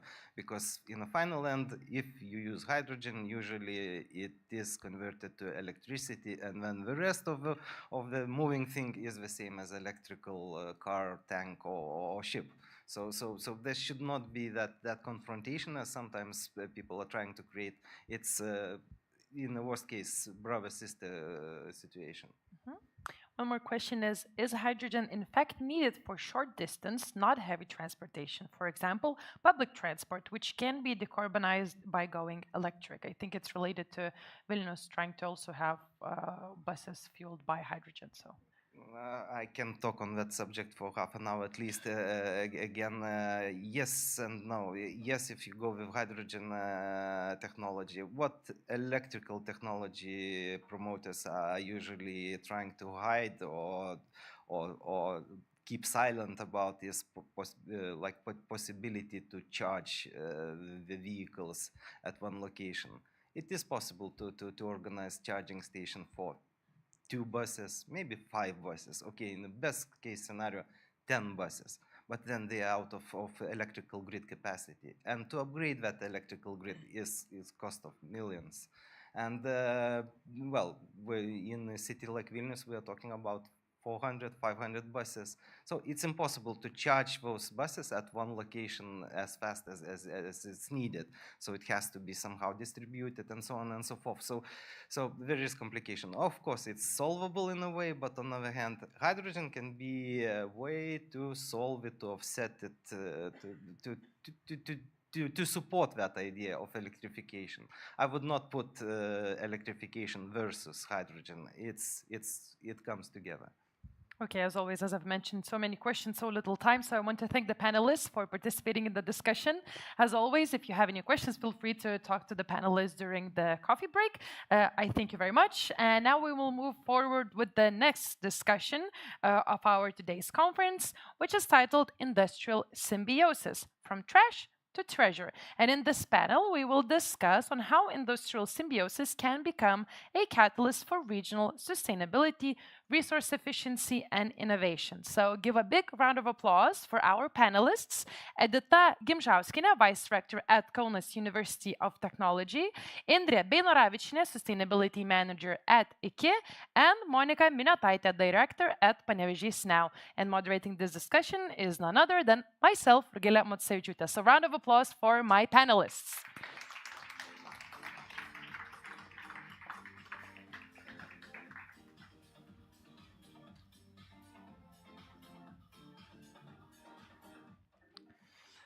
Hello, once again. How are you feeling? How's the mood? Also, happy Environmental Day. I don't know if you know, today is the International Environmental Day. So I think our conference and our discussion is very much in today's topic. I think for the beginning, it's important to sort of describe what industrial symbiosis is. Some of us might have heard of the term, some of us might not. So I found this description, I think it's quite interesting, is industrial symbiosis engages traditionally separate industries in a collective approach to a competitive advantage involving physical exchange of materials, energy, water, and/or byproducts. The keys to industrial symbiosis are collaboration and the synergistic possibilities offered by geographic proximity. So my question is to all of three of you is, how would you describe industrial symbiosis? How does it look like in real life? Do you have examples in Lithuania or perhaps somewhere in other countries of successful symbiosis between businesses, organizations, and so on? So, good afternoon for everyone. It's nice to be here. Actually, I think I'm not going to provide the case of successful industrial symbiosis, but I think that it's really important to mention that it's all about strategic partnership. And when we talk about strategic partnerships, it's important to mention that both sides or all sides are highly interested in the success of the result. And here we have, it's not one way. It's not one way. And I think that if companies are able to collaborate, co-create, and then co-invest, it really sounds like a promise that the case might be successful. So I think that for industrial symbiosis, it's really important, first of all, it's always cross the boundaries of one or other company, the value chain inside the company. It's also about the trade-offs between the companies. And then it sounds like a promise when you can do something together. Yeah, I think most of us hearing the rain sounds are so happy to be here listening to this discussion at the moment instead of being outside. Indra, a question for you, but just rather twist it up a bit. From the practical aspect of working in a company, is it really possible to collaborate, especially collaborate with those who might be your competitors as well? Because at the same time, though, if we collaborate by using each other's byproducts or other stuff, it might be that this might be our competitors that we have to collaborate with because they might be in the most relations to what we need. So is it possible in a capitalistic society to aim for that? I think it is, and I've seen very good examples of banks collaborating in terms of like sustainability initiatives, or at least they collaborate with each other and educate. And I've seen quite good examples. In retail, it's a bit more challenging because retail is also like very regulated, and we've seen examples of companies like being punished and receiving very high fines for like let's say not like criminal activities, but these cartel agreements, even though from their perspective it was lobbying, etc. So there are some limitations in retail sector. And but overall it is, and we do know that we work sometimes with like a partner, and they are working with other retailers as well.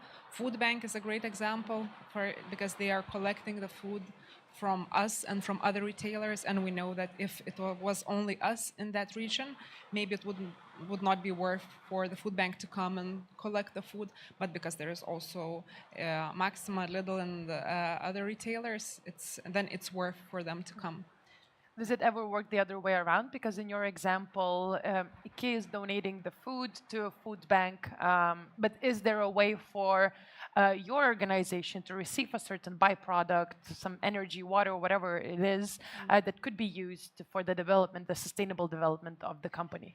So what we do is we collect our waste, plastic film waste, and we give it to our partner, and they make plastic shopping bags for us. So our own plastic shopping bags that you can purchase at the store are made from our own waste. So that's the initiative that I think kind of matches the idea behind industrial symbiosis. And this is definitely driven by the, desire and wish to have such product, because Iki belongs to like a big group, Reva Group, and some of the purchases are being done for all the companies, right? And time to time we receive this question from our headquarters if we want to participate, and or maybe not even a question, but kind of like a little bit of a push to buy these shopping bags together with other retailers from other countries. And we say, no, we don't want to, because we have this partnership, we want to continue what we do. It's really like an exceptional, I think, initiative in Lithuania.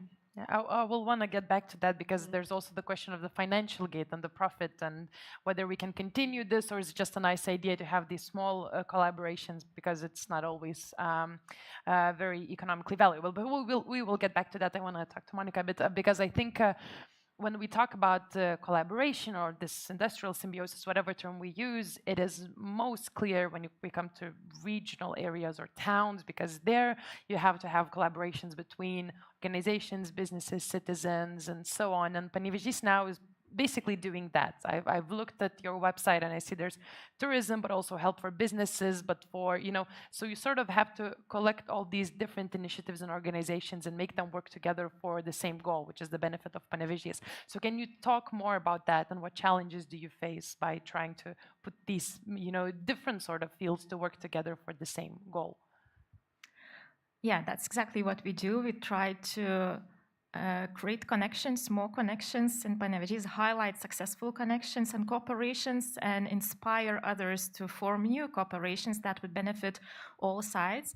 But I think the biggest challenge that we face is that we are always asking for more than stakeholders, institutions, organizations are supposed to do every day. Like educational institutions, they want to do education, and businesses, they want to do their business. And then you invite them to sit around one table and say, and let's do something bigger, something new, something that's not in your plans, but it's for the bigger benefit, for the greater good of the city and of Lithuania and so on. And they always agree, yeah, it's nice, but that's something extra that needs some, extra resources, financial or human resources, and they are kind of supporting the idea, but then when it comes to actual doing something, then it's really difficult to get them to join the initiative and allocate enough resources to that. And I think it's the same with industrial symbiosis. It's quite a new topic for us because the very first introduction to the topic of industrial symbiosis was through a research project led by Vilnius University and Vytautas Magnus University scientists who approached us 3 years ago asking to help do a research, a study to map out the potential of industrial symbiosis in a few regions in Lithuania, including Panevėžys regions.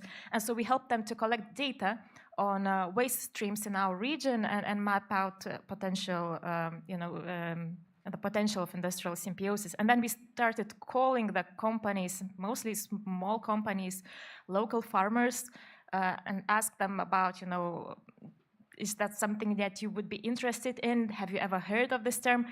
And we call these farmers and they say, well, that's a very memorable quote, but they said, call me when it's raining.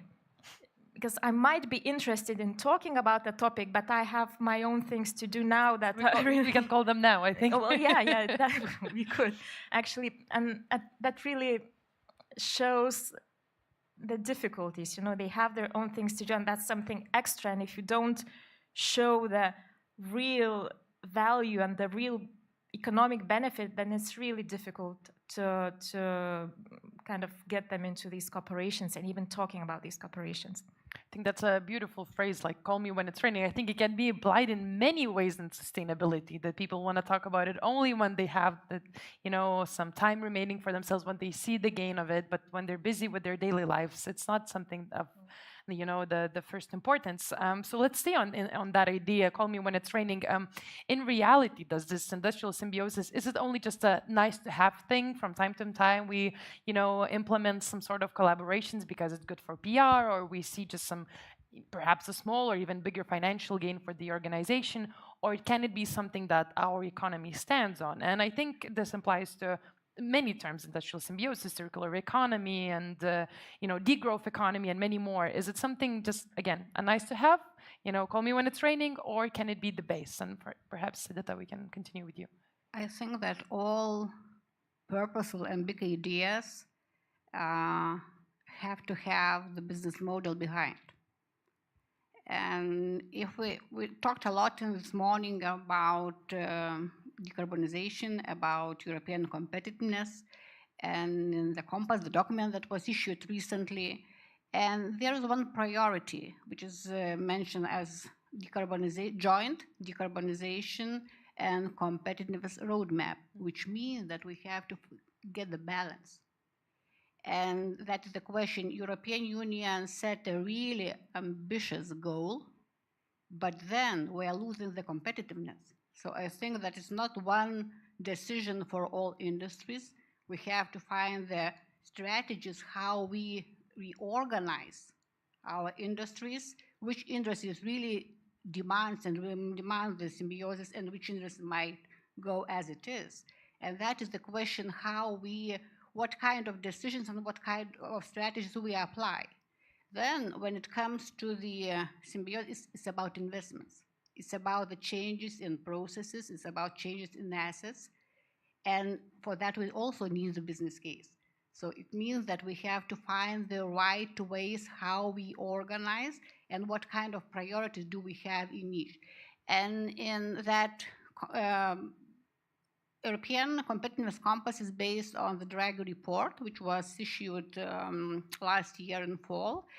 And I looked through that document and was looking for the keyword, industrial symbiosis, and I found it in one place where he was talking about green regional clusters, and which are built around the highly energy demanded industries, and where there's low energy costs, and then all the byproducts might come onto the stage and help to decarbonize and achieve those goals.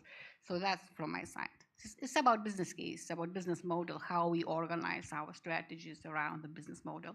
Because big ideas are a nice thing, but when it comes to the reality, I think that the business model is the key.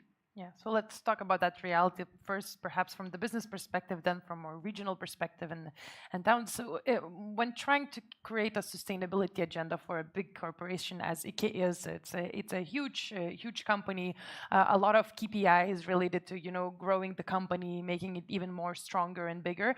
And at the same time, you, Indri, are holding sort of the torch of sustainability, trying to keep this idea alive in this situation of the sort of economic uncertainty and all of the issues our continent is facing at the moment. Do you think that these ideas we're talking about, the industrial symbiosis, circular economy, and so on, can they really be amplified as the core idea for the organization, or is it, as I've mentioned, a nice to have thing for companies?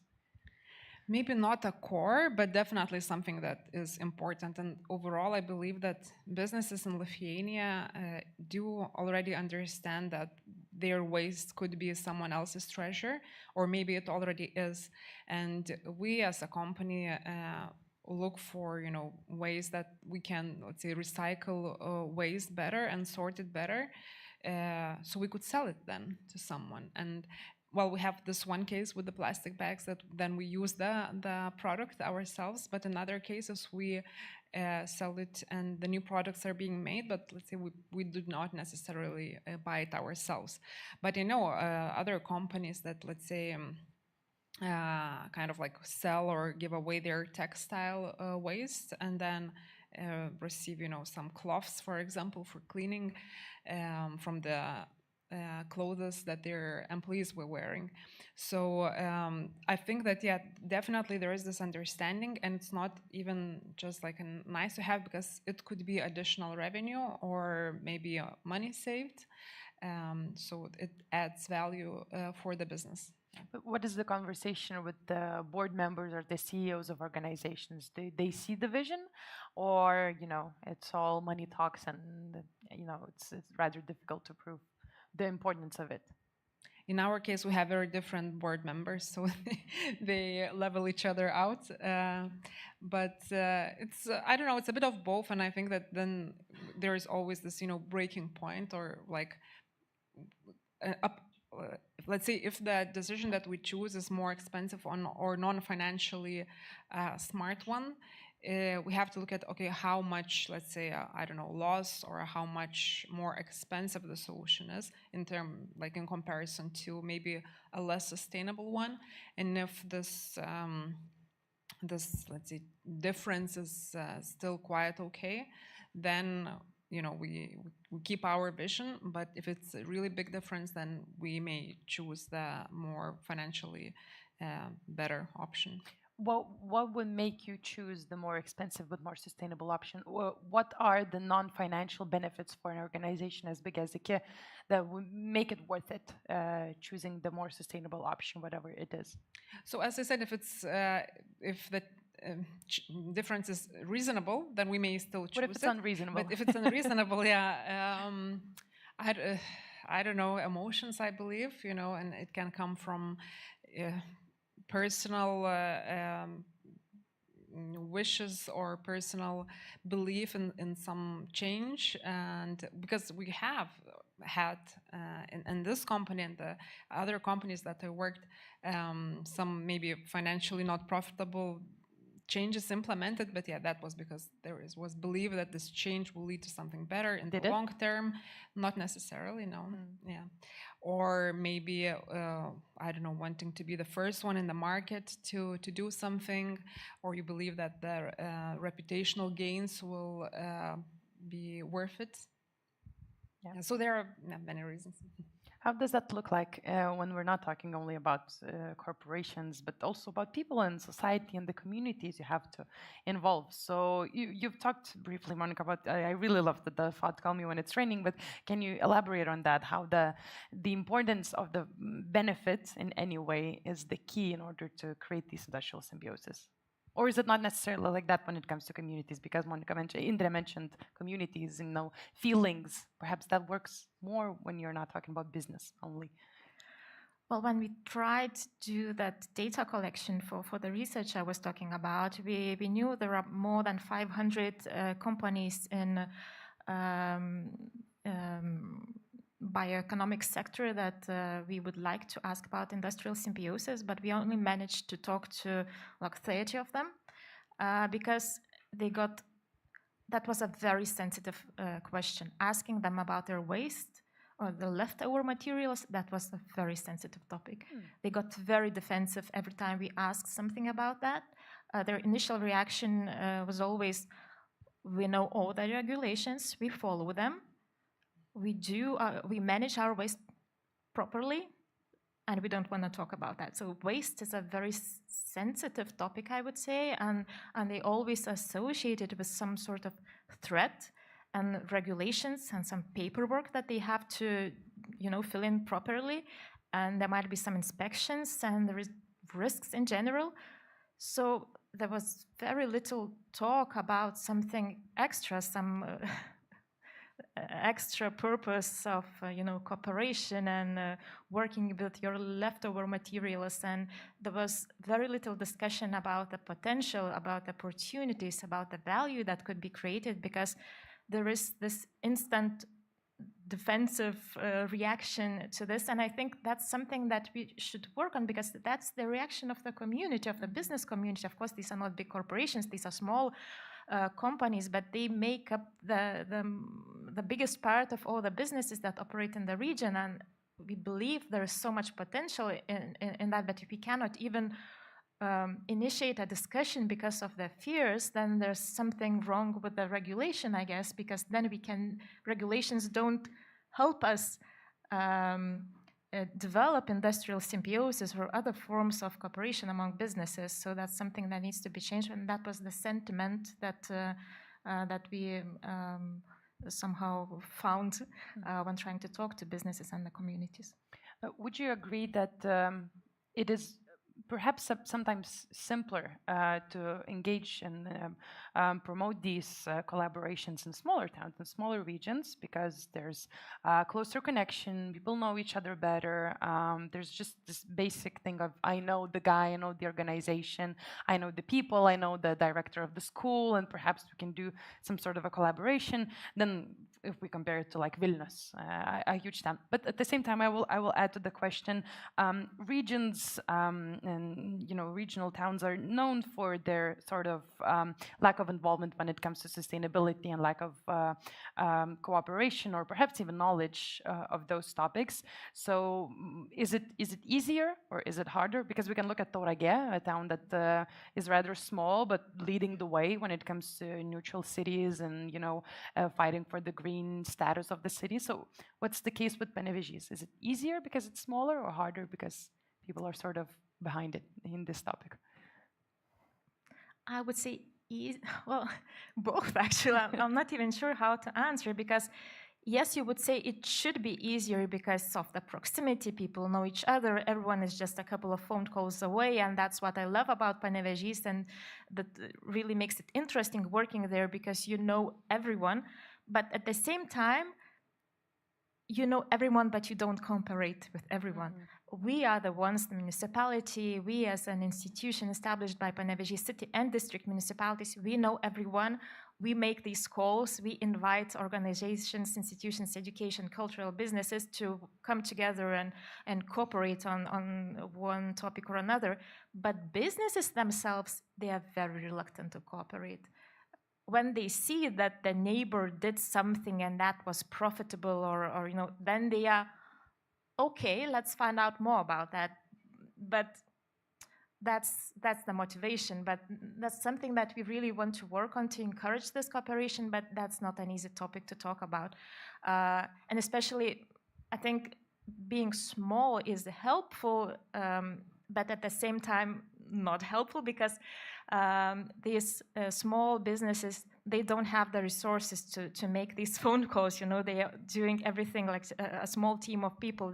And you need time to go get inspired. You need time to make these phone calls, to go meet people, to discuss, share your ideas. You need time to talk to scientists maybe to find out like where could your leftover materials be used elsewhere or reused. And you need time to think about the processes, and everything is time consuming. And since we have mostly small businesses in our region, then it's really difficult to encourage this cooperation.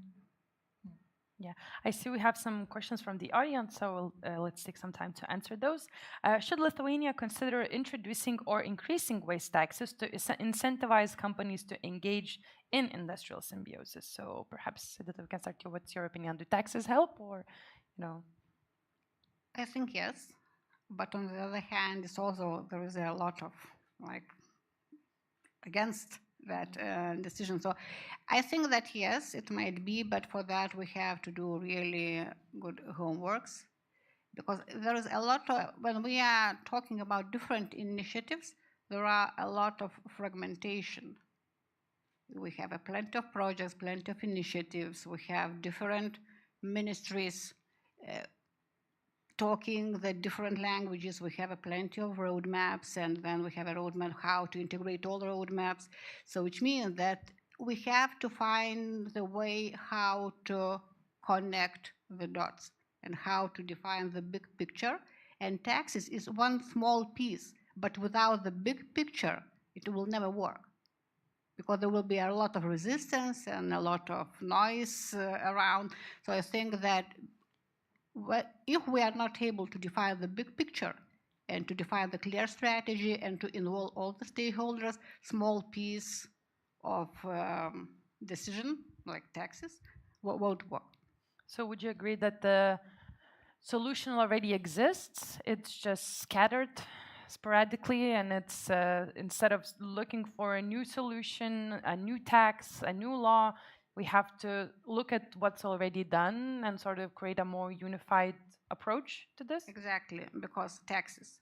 So which ministry will propose that? Is it environment or economics? And then when it comes to the competitiveness, what kind of initiatives do Minister of Economy and Innovation need, and what kind of initiatives can do the Minister of Environment? Are they able to talk together?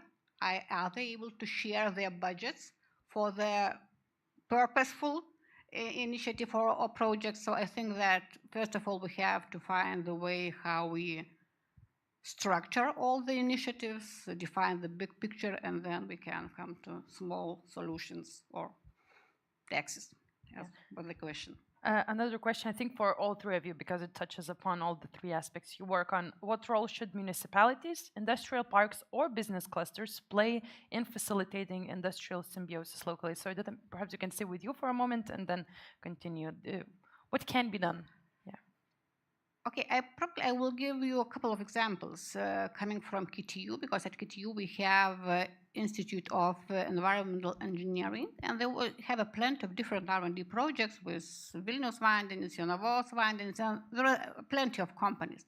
But one initiative I think that it's important to mention, because they initiated and proposed for European Commission to open the pipeline for the project related to industrial symbiosis.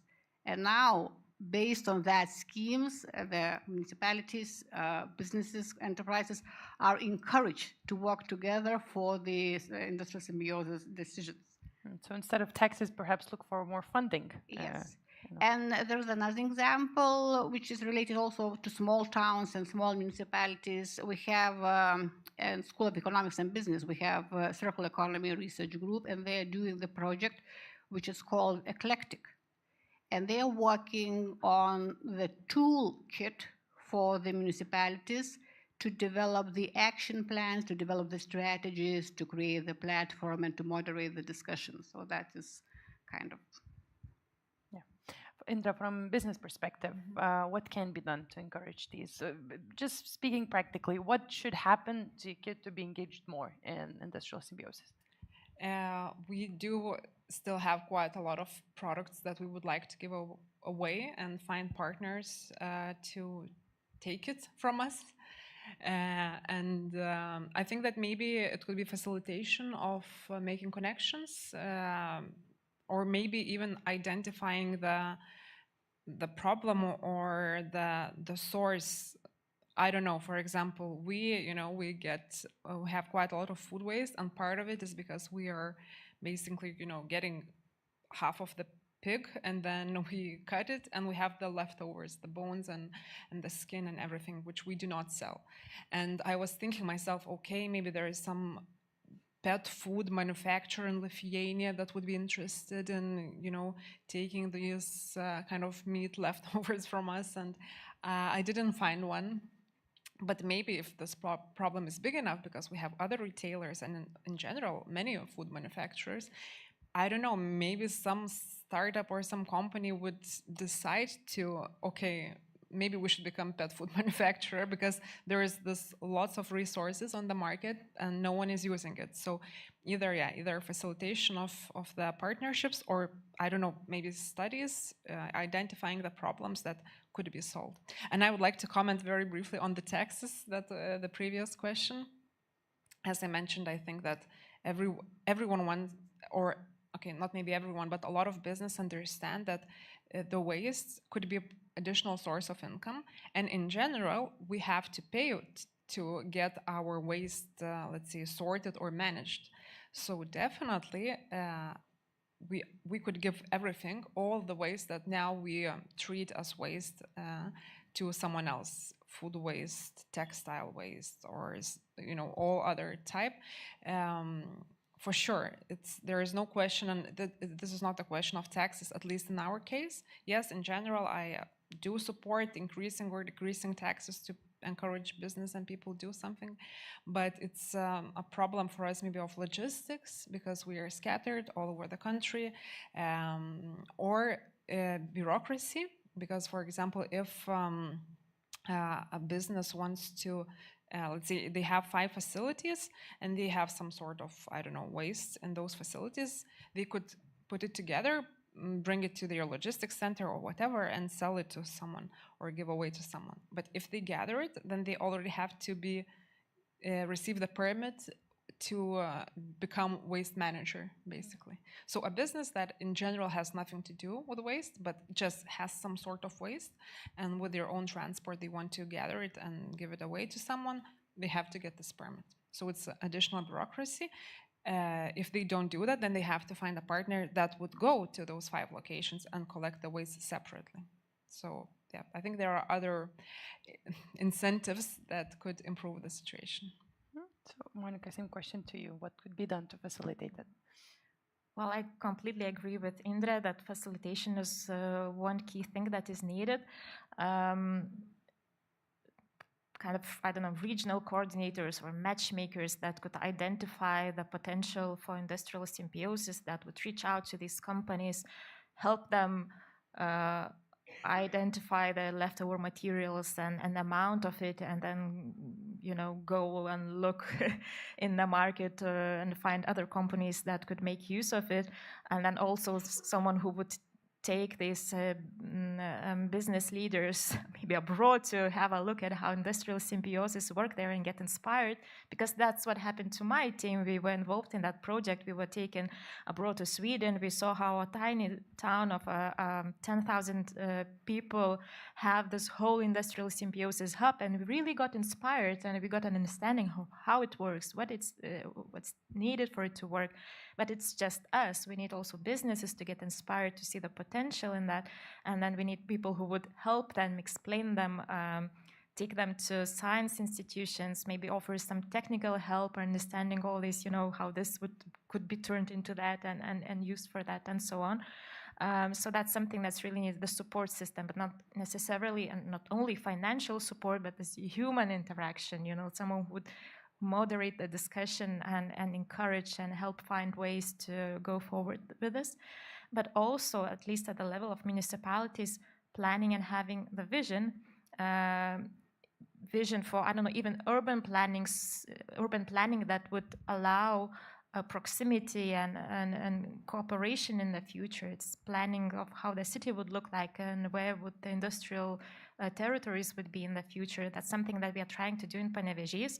So the municipality does have plans to have an industrial territory, probably a 3 economic zone, fingers crossed, of 100 hectares in the future. And when we did a feasibility study for that territory, we were already thinking, after getting inspired in Sweden, that maybe this territory should be developed following the principles of industrial symbiosis, and that's how you then plan the territory, how you plan the maybe shared infrastructure, and then how you attract investment.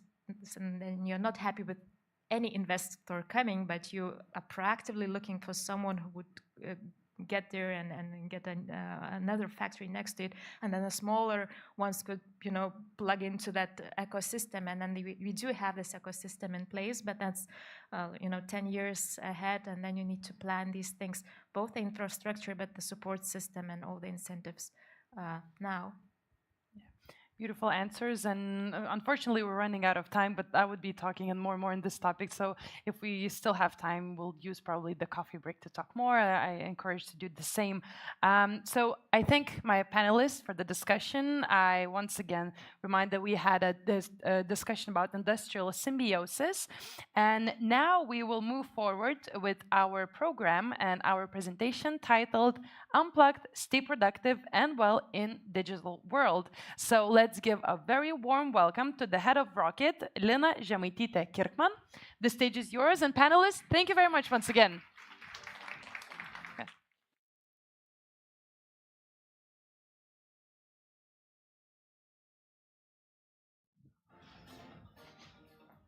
Right, good afternoon. How is everyone doing? It's raining. You are live, and I know I'm the last thing between you and the lunch break, so I'll try to be brief and get the energy up a little bit. So, hi everyone, my name is Lina, and possibly majority of you know me as a head of Rocket, the Innovation Center and the Early Stage Accelerator Center. But today I'm in another role. Today I'm in the role of the evangelist of the digital well-being, on how to stay well in this digital world and how to in this win of our brains and computers, how to make sure that our brains win and we are not burned out, but we're actually quite productive.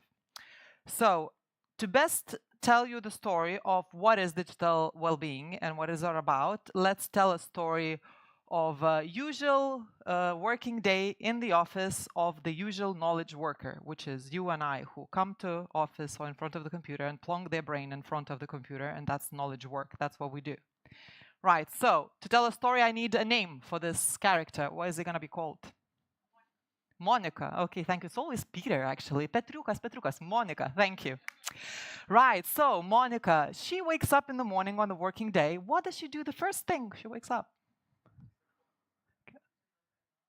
Yes, switches off the alarm, and then what? Ah, yes, of course. Then she opens up her phone. It's handy. It's already in my hand, right? I switched off the alarm. Emails, Instagram. Everyone's having a great live holiday. I need to go to work. Oh my God, more emails. Oh no. Oh my God, I forgot to do this. Okay, I better get up. Right, so then she gets up, and is Monica working from home today, or she's going in the office? Office? Right, so she's unlucky. Her boss told her at least 3 days in the office. So today is the office day. So she drags herself out into the office and comes to the office and opens up a computer. And what's the first thing she does? Pardon? Email, yes, of course. All the plans she had for herself, they're gone because email brings other people's plans, and then she starts doing and answering those emails and so on and so forth and so forth, and you know the story. And actually, this year's Microsoft World Work Trend Report says that during the day, we receive, you, everyone who uses Microsoft, a lot of us use Outlook, Teams, PowerPoint, and other Microsoft suite at work. So Microsoft, what they do, they gather all that data, they depersonalize it, I hope, and then give it back into the report. So we receive 275 notifications a day, emails, Teams messages, reminders, meetings, so on and so forth. And we're not talking here about Instagram, Messenger, WhatsApp, I know, LinkedIn, name your poison, whatever you're using. We're not talking about those. 275, that means every 2 minutes on approximately we get interrupted.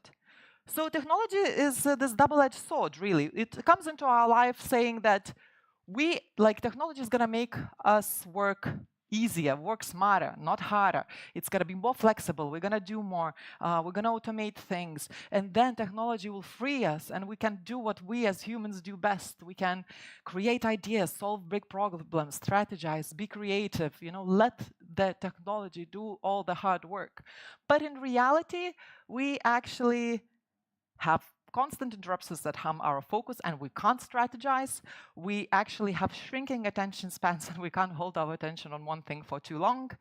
And there is loss of boundaries because we're already talking to our stakeholders first thing when we wake up in bed, and for our brain, it doesn't matter if that person is real and is laying next to us, or it came to our bedroom via our phone. Our brain perceives it the same as a stressor. So what is this with this double-edged sword, and what's happening with us, especially with constant interruptions? There is this researcher called Gloria Mark. She's professor at University of California, Irvine, and she's been studying focus and knowledge workers' focus and attention for over 20 years. So she was very popular because she did not invite people to come to university lab and say, hey, do some exercises, I'm going to check how well you focus. But actually, she went into the offices and just watched and tracked people, what they do every day on their computers. So she said that we switch attention when working online in 2004, when she started this, every 2.5 minutes. Then in 2012, every 75 seconds. And in 2021, every approximately 47 seconds. So if we switch our attention every 47 seconds because some message has come on, or we started interrupting ourselves, what big problems, whether it's sustainability or climate crisis or next business plan, can we solve in such fragmented environment? Then obviously we spend way more time in emails. 2004, 47 minutes a day, then 83 minutes a day, and now no one knows. Because on top of the emails, we have lots and lots of online meetings, we have lots of Slack messages, lots of Teams messages, and so on and so forth. So what is the effect on this on us? The effect is that we always live in this digital hum. It's always a buzz. It's always a lot of action going on. It feels like everything is urgent. And we're very, very busy, but not always produce so much. And psychologists and HR specialists, they talk about the new thing, and they call it digital stress or digital burnout, actually, which is caused by the way we work and by the way these digital tools make us available to everyone, and everyone's available to us, and so on and so forth. So these are the common causes of digital stress, but in our everyday life, it manifests like, I have no time, I have brain fog, I have this feeling of anxiety all the time. I feel like I'm behind. I haven't done something. There's something I need to do. This constant feeling, there's no peace. And our time is fragmented into the little pieces in the day. And if you're feeling like that, you're not the only one. Last year, the Global Workforce Trend Report asked people, so what makes you at work least productive? And they said, yes, busy work, which is usually just replying to everyone's messages. And the other one is just too many interruptions. I don't have time to think. I don't have any thinking time. So the problem is kind of clear. We possibly all feel it in our lives. And then the obvious question is like, what to do? This is for my Lithuanian friends. It's an old one, but good one. So what do we do? The thing, it's called digital hygiene. The advice I'm going to give you, these 3 pieces of advice that I'm going to give you, is so simple that you will say, it's so simple, it's like washing hands. That's why I call it digital hygiene, because a simple act of washing our hands, it's so simple and so basic, but it can really prevent really big problems, and again, prevent us spending a couple of weeks in the infection hospital. So the way we wash our hands without thinking it, I would like you to start doing these basic digital hygiene tips that I'm about to give you, and they would become so ingrained in your life that you don't even think about it and you do it and prevent yourself from digital burnout or digital stress. But before we go into those tips, I would like to remind one thing about us as humans, and as I like to call it, about our brain, our human operating systems, the way we operate. So this is, in this slide, there is 10,000 dots. I calculated and then I checked. It's 10,000 dots. And every dot represents one generation of human life on this planet since 200,000 years ago when we started in plains of Serengeti in East Africa. So how many generations do you think from this is every generation ever lived on Earth? How many generations know the world in the way we know it itself in its basic form, like has electricity, has running water? How many do you think? The answer is actually 8. Those 3 dots, they had 8 dots. I made them red. How many generations have TV at home and phone, not mobile, but phone, and has ability to travel on the planes on holiday? Yeah, 3, correct. There you go, 3. How many generations have lived with Facebook, Slack, Teams, and all the other digital channels that we use every single day? 1. So our brains have been evolving not for this, right? We cannot expect it to react in everything that's changed into our lives so quickly when all these generations have been learning other things. So all the advice that I'm going to give you, it's based on this evolutionary theory that says, mind your human operating system, know yourself, and therefore you'll be better. So therefore, 3 pillars of digital well-being. First is to prioritize focus, second is to single task, and third is to rest and recharge. I used to say make breaks great again, but now it doesn't sound so good. Right, first, prioritize focus. So let's say you have an hour of time after work that you can rest. Or maybe you have an hour during your workday where you can complete this work that your colleague has reminded you for the third time to finish. So it's fine, you have free time. But in reality, you have this. Our days are usually cut in little time confettis. We don't have an hour. We usually have 10, 15 minutes crumbs that we try to, out of those 10, 15 minutes, try to put something meaningful together. And this is to do with the way we work and the way we allow the digital tools to draw our attention.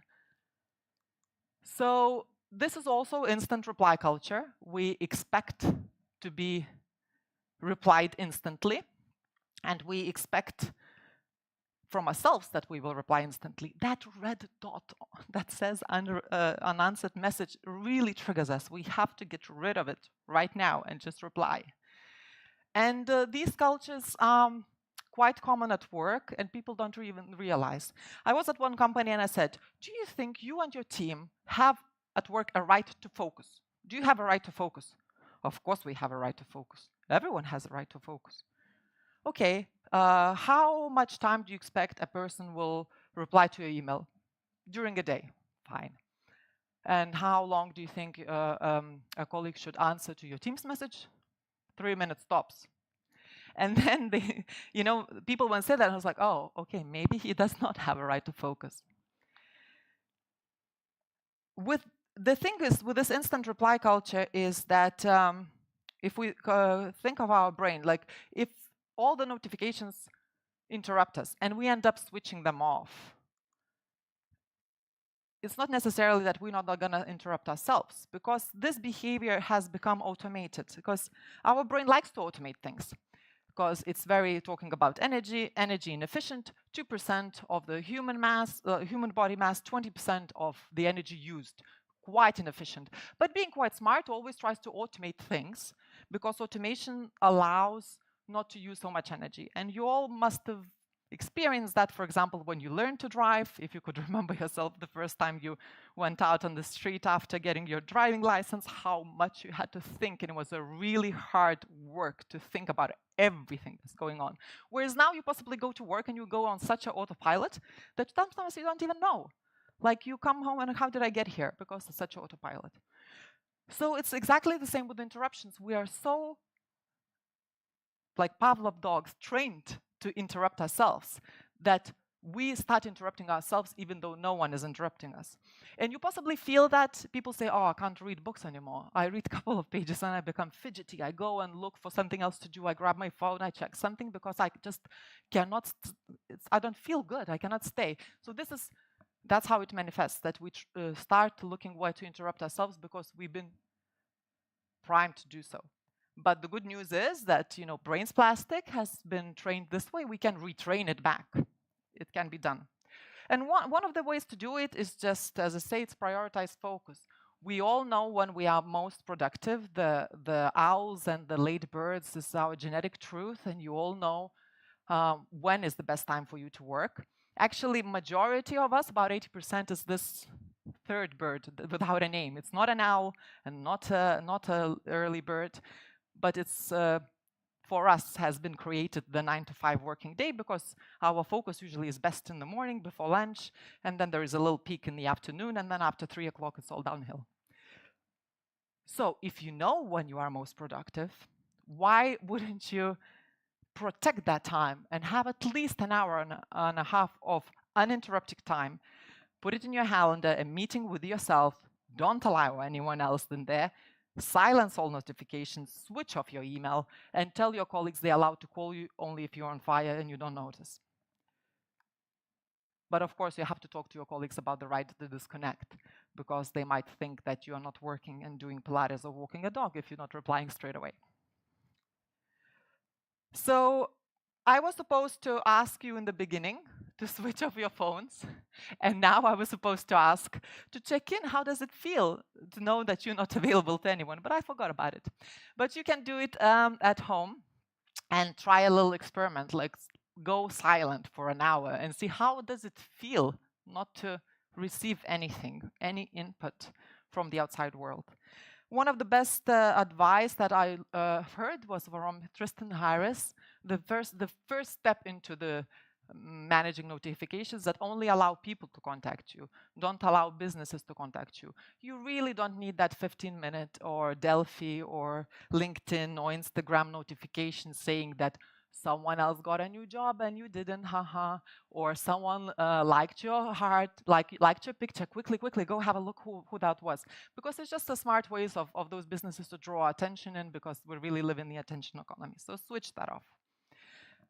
Some people tell to me, "Are you crazy? You want me to go, silent for an hour and a half? That's impossible. This is not possible in my work at all." Then I say, "Well, try even smaller chunk, 25 minutes of the Pomodoro technique. You set the timer for 25 minutes, and for 25 minutes, you just do that one thing and nothing else." And it's actually a very good way to start working on something that's hard. I use this trick on myself all the time. When I don't want to do something, I say, come on, just 25 minutes, you can do it, and then you can stop. But after 25 minutes, you kind of get in the groove and you continue. So it works even though I know it. Talking about training your brain, when I said, we trained ourselves to interrupt all the time, so we can train ourselves to uninterrupt our time. And the best way, you've heard it so many times, is obviously meditation is cure for today's busy brain. And this study by Wendy Suzuki, also American professor, showed that only after 2 months of guided, where you could put your headphones in and just listen to a guided meditation for 13 minutes, improved an ability to concentrate and less anxiety and better mood and more energy. For us Westerners, it's not always very acceptable. We say meditation is this Eastern thing, kind of not for me. So then I say you can do another thing. You can try just to read a book without your phone nearby. Try 15, 20, half an hour. Just sit down and read a book for half an hour and see how it feels, and then extend the time to longer. And then people ask me, so what book do you recommend? And then if we're on this topic of digital well-being, so these are the books that I usually recommend about the topic of attention, if you're looking for a read on this topic. So that was the first pillar of protect your focus. The second one is single task. So I'm thinking it's not a big crowd. Maybe someone wants to come on the stage with me and do a little experiment to illustrate the power of multitasking. Yes, thank you. My friend from Rocket, thank you very much. I can count on you, thank you. No, it was not. He didn't know I'm going to ask this. Good, thank you very much for this. And I also need one person, maybe someone from the front row, to be a timekeeper. So you'll have to take your phone out and get the timer. Maybe you can do that? Okay. Okay, you won't need a phone for this. So with this very simple exercise, I usually want to illustrate how we think that when we multitask, we do more. But in reality, we work slower and we make more mistakes. And we're going to illustrate that with really simple. You're very brave. You didn't know what you're going to do. But it's a very simple exercise. Right. So when I say, on your marks, get set, go, and then Lima will press the timer, and then you'll do the task. And the task is to count as quickly as you can from 1 to 10. Easy enough? From 1 to 10. Okay, you can do Lithuanian because it's easier for us, right? Okay. Whatever. Okay, so what was it going to be? Lithuanian or English? English. Okay. You ready? Okay. Get on your marks, get set, go. Done. Thank you. How many seconds? 2:23. We'll have to remember that because we'll have to add that up later. Now the second task is a little bit harder. You'll have to, because it's not so natural for us, we don't do it every day. I'll ask you to say the first 10 letters of the alphabet, Lithuanian or English. We can rehearse, because this is hard, It's a long time since we sang our ABC song.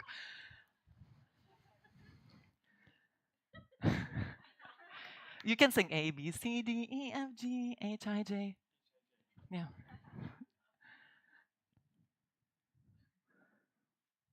Okay, you can repeat. A, B, C, D. I think we're being live.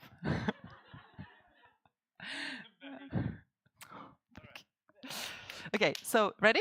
Okay, on your marks, get set, go. Good, thank you. Jay, you could have stopped at Jay, that's all good. And 253, so we had 223 and 253, so what that makes? 475, yeah? So under 3 seconds, anyway, amazing. And now you're a very busy person. There's no way you can do one thing at a time because, you know, life is chop, chop, chop. We have to get going. There's so many things going on. So therefore, you'll have to multitask. Like, you know, be on a call but prepare your presentation, be on the conference but write an email, or be on the stage. And now, what's multitasking? Who knows what's multitasking for our brain? It's switching our attention from one task to another. We don't do two things at a time. We just do one and then switch to another one and then switch to another one. And that's exactly what we're going to do. Now we're going to do one number, one letter, one number, one letter. 1A, 2B, 3C, and so on. Okay. On your marks. I don't know. There's no time in life for practicing. We just go and do it. We change the wheels as we go. No, the business is harsh these days. Okay, on your marks, get set, go.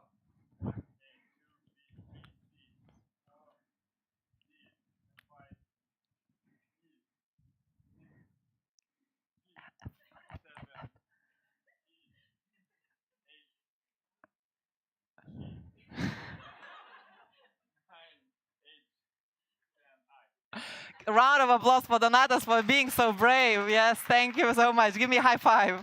Don't leave me hanging. Okay, it's not over. What was the time? 21. No, it's all over. You're good.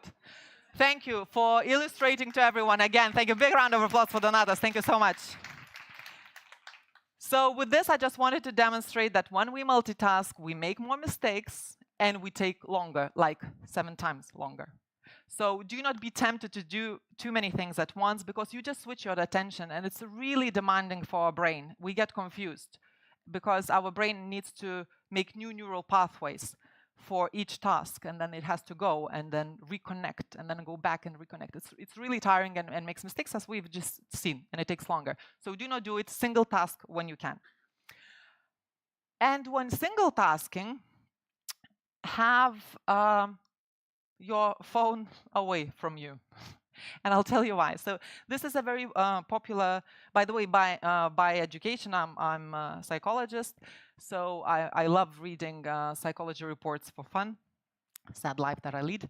So this is a very famous report, has been done 8 years now ago, where the scientists invited people to do intelligence tests. There was fluid intelligence test, the regular intelligence test that sometimes you might receive it when you apply for work. Some workplaces give you these intelligence tests. And the other test was working memory, just to check how well you recall information during, you know, an hour. You learned new information, how much of it you recall, let's say half an hour later. And there was 3 groups of people, and each group received the same task, but different instructions. The first group, they were told, you can have your phone with you, but it has to be on silent and it has to be face down on your table, right? The way we usually have it, right? So not to disturb, we switch off the sound, put it down, but it's there, we can see it. The other group was told, no phones on the table, please put it in your pockets or in your backpack or somewhere near you, but off the table. And the third group was like, please leave it in the locker before you enter the room, just lock it there, leave it there, and come do the test. The results, as you can see, they're astonishing. They're actually as the mere presence of phone on the table is considered to be a brain drain. And the difference is so big as if you become dumber or smarter by 10 IQ points. So how to increase your IQ by 10? Put your phone somewhere you can't reach it. And it's actually a very interesting point because everyone says, but why? Like, why it's just phone on the table would make me 10 IQ points dumber? And the explanation that these scientists gave is because we actually all understand that to focus on something and to pay attention to something requires effort, right? When we're focusing on doing that intelligence test or whatever the test or doing something, we have to focus on it. But we think that not paying attention comes for free. Like if we tell ourselves, you know, don't think about the pink elephant, nothing happens in our brain. And this is exactly what happened with the phone. So we do intelligence test, and we have to, you know, prove that we're smart and we need to focus. But here lays this thing that is so personalized, is so full of temptation and dopamine, and it's actually very personal to us. There's our wallet, our memories, our maybe the screen has something cute on it, and you know, it's the thing that we hardly ever let go, and it's there. And we want to check it, and we want to pick it up, and we want to see that if something important has happened. But then we tell our brain, no, ignore this, ignore it, because you have to do this, you have to do test. So part of our cognitive resources goes into ignoring, and then there's less left for the task at hand. So if there's one thing that you can take away from today is when you do work that requires deep concentration, just leave your phone away for 25 minutes, for an hour, hour and a half if you can, and you'll get a way better concentration. And as Donatas has very bravely demonstrated, please do not multitask. Again, my favorite Gloria research that works on attention says that only 2.5% of people on this planet can multitask. All the other ones are paying the cost, and the cost is actually slow down stress and invisible work, because when we multitask during the day, we slow down and we can't finish, and then we start taking home to work, and then we work over weekends because, you know, we work slower. And then we don't understand what's going on. I work so hard, you know, I work 3 things at a time and it's not happening. So one thing at a time, because if you don't, it's just more mistakes, impaired decision making, and frustration and anxiety and brain fog. And actually, focused work is not only a question of productivity. Focused work is also a question of well-being, because the same Gloria Mark has showed in her research that if we work and we are constantly interrupted while we work, so she did this experiment when she was giving a task, and then people were interrupted all the time, like with the pings, or someone came, tapped them on the shoulder. Only after 20 minutes of such work, people's cortisol levels started raising. So that means they started feeling stress. So we feel stress when we interrupted all the time. And if we live in a constant sort of low level of stress, that is not good for our immunity, that is makes us feel agitated. In one training, one girl said, now I understand why I feel like this, ready to fight when I'm sitting in front of the computer, you know. So that was her response to stress, because in stress we have, you know, fight, flight, or freeze. So she's the fighter.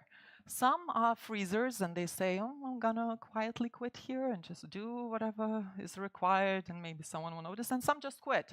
You know, there's quite often that people say, I quit, I don't have another job, I'm just gonna take a payout from an employment agency and enjoy summer. I quit.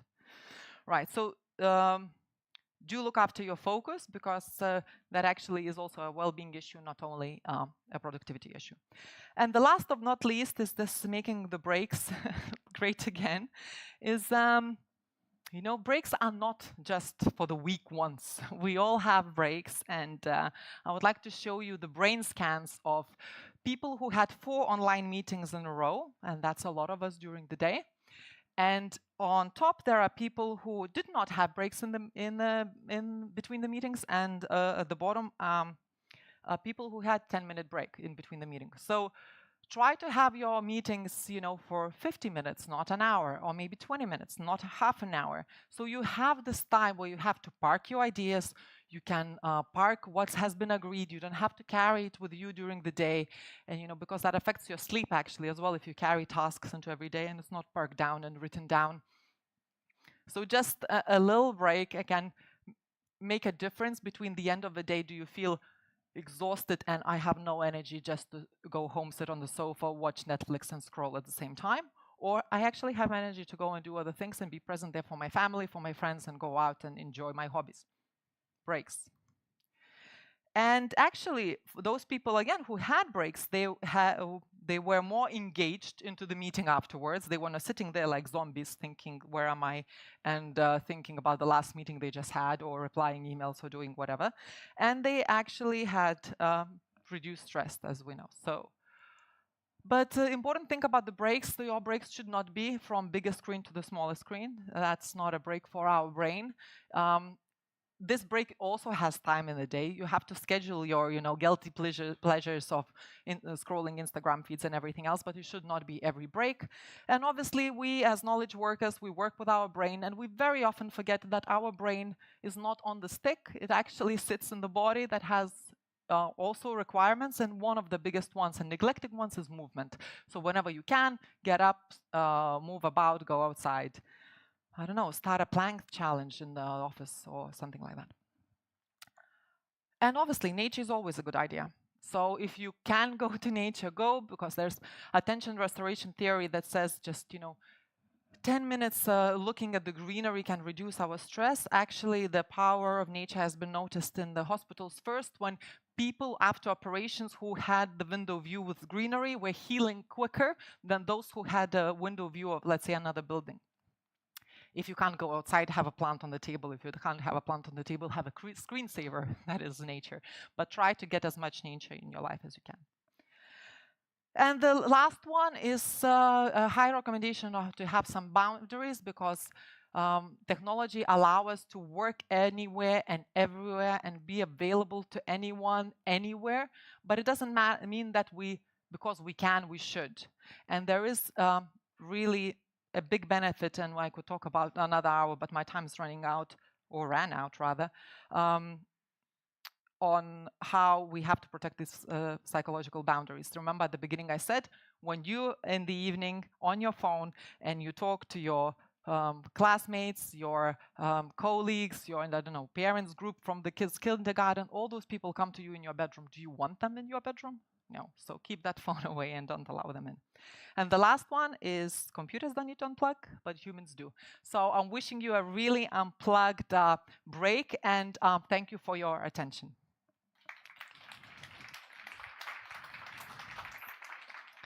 Thank you very much for a very interesting and insightful presentation. I have so many questions. Maybe we'll use the coffee break to talk more. But now let's have a 25-minute break to grab coffee, grab some snacks, enjoy your time and rest and unplug. And we'll be back very shortly. So 25 minutes for you to relax.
Welcome back, everybody. Welcome back to those who are slowly heading back to the conference. Feel free to take a seat.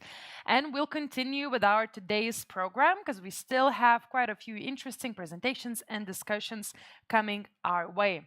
And one of them is titled Startup Nation in the Making, Ecosystem and the Unicorn's Effect. Presenting this topic is a head of Startup Lithuania, Karolina Urbanaitė. Karolina, without further ado, the stage is yours.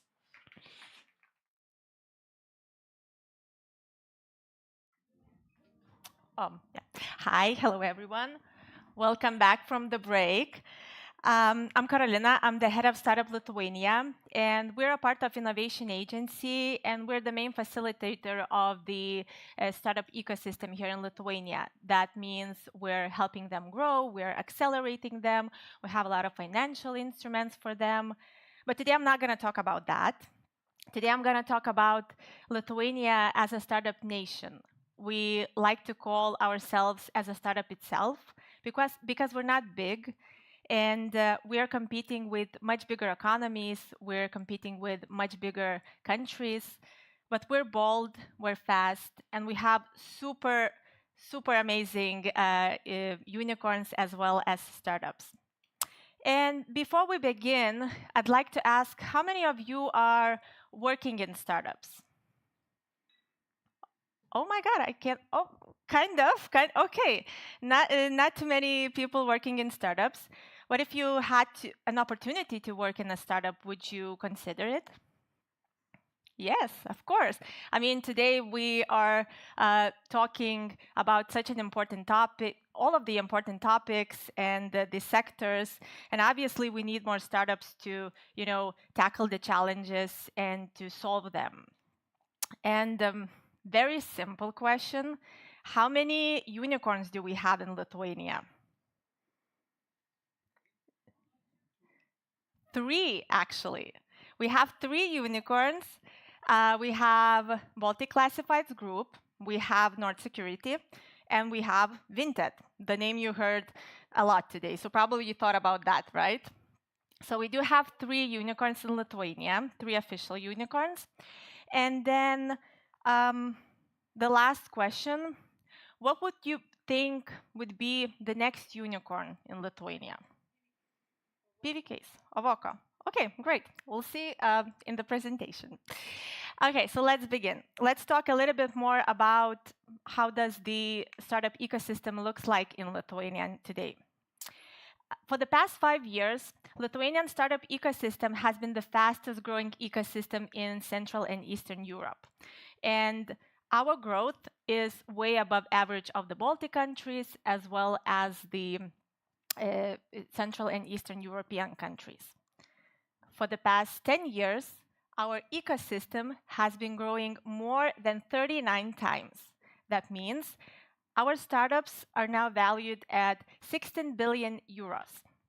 What's even more exciting is that the startups that have been founded since 2020, they reached the same milestone that the rest of the ecosystem reached before that.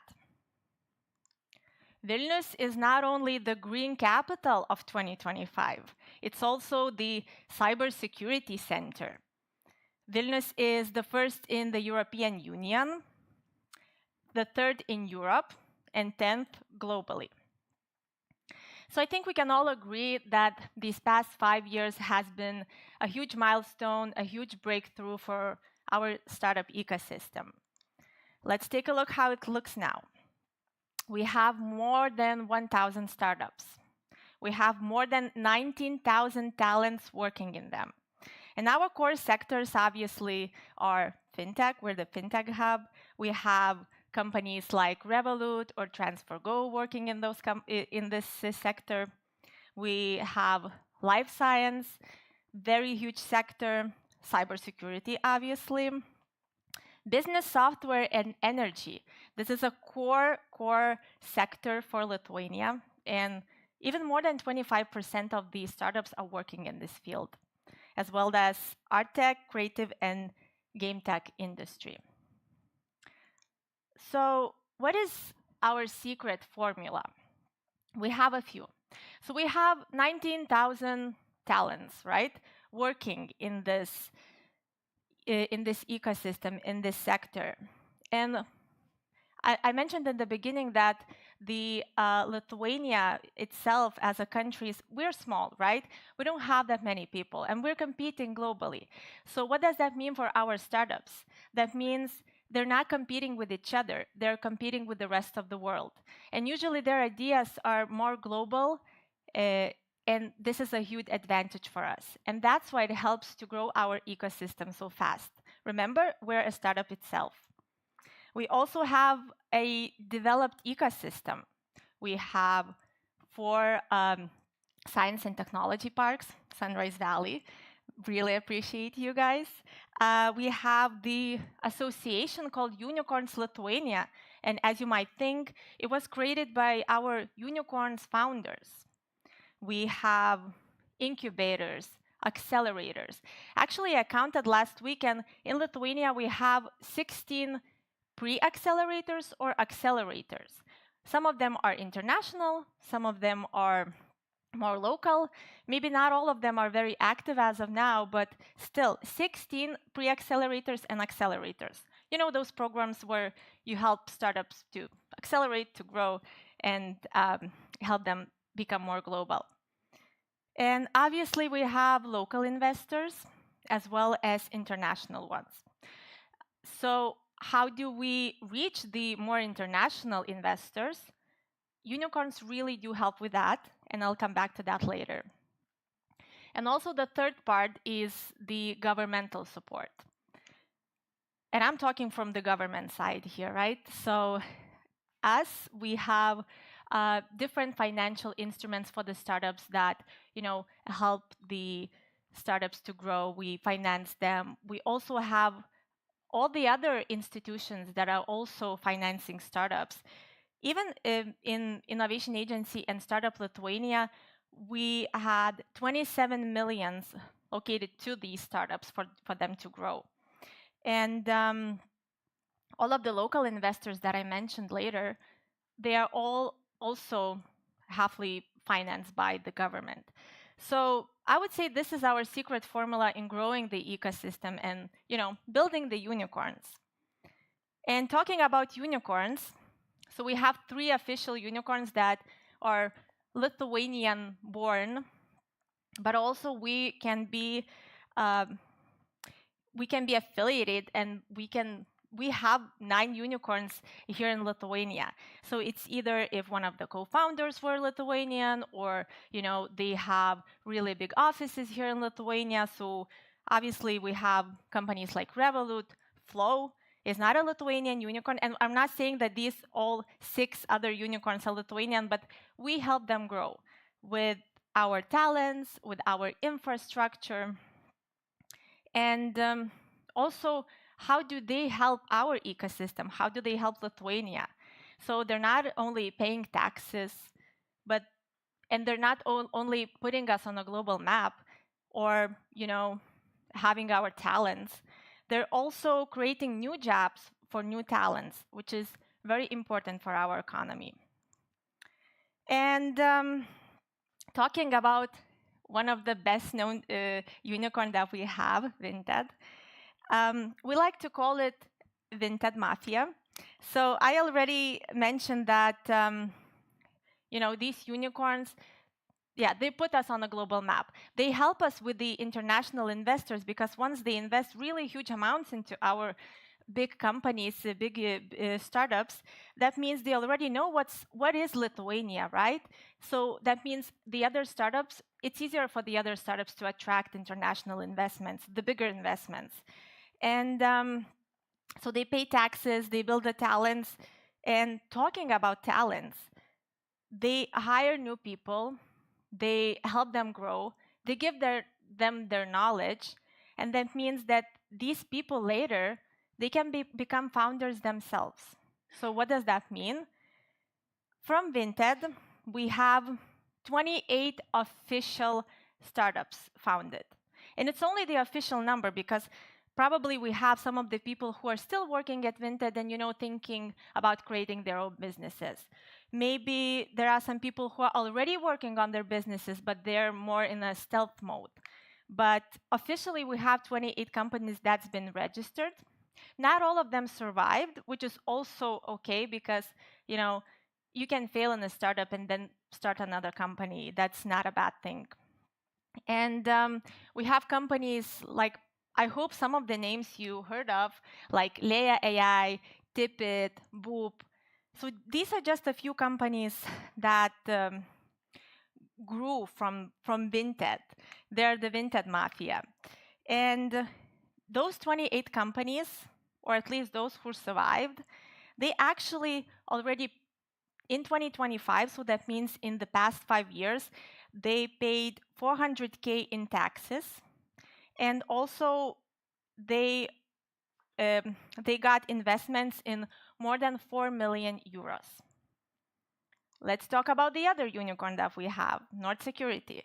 They have a little bit less companies that have been founded from their mafia, but we have 9 new startups, official startups that have been founded from the former employees of Nord Security. But I think everyone heard about the new startup called Nexus AI that's been founded by the same founders of Nord Security. And they just recently came out of the stealth mode, but they already attracted 8 million in investments.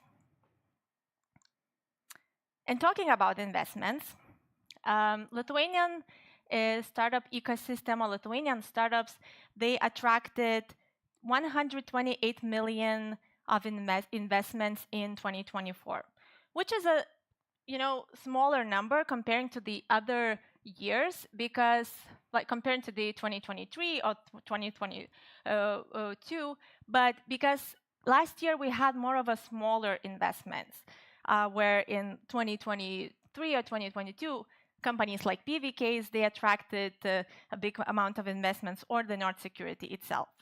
And also the rest of the region, the rest of the European countries, they also got less investment in 2024.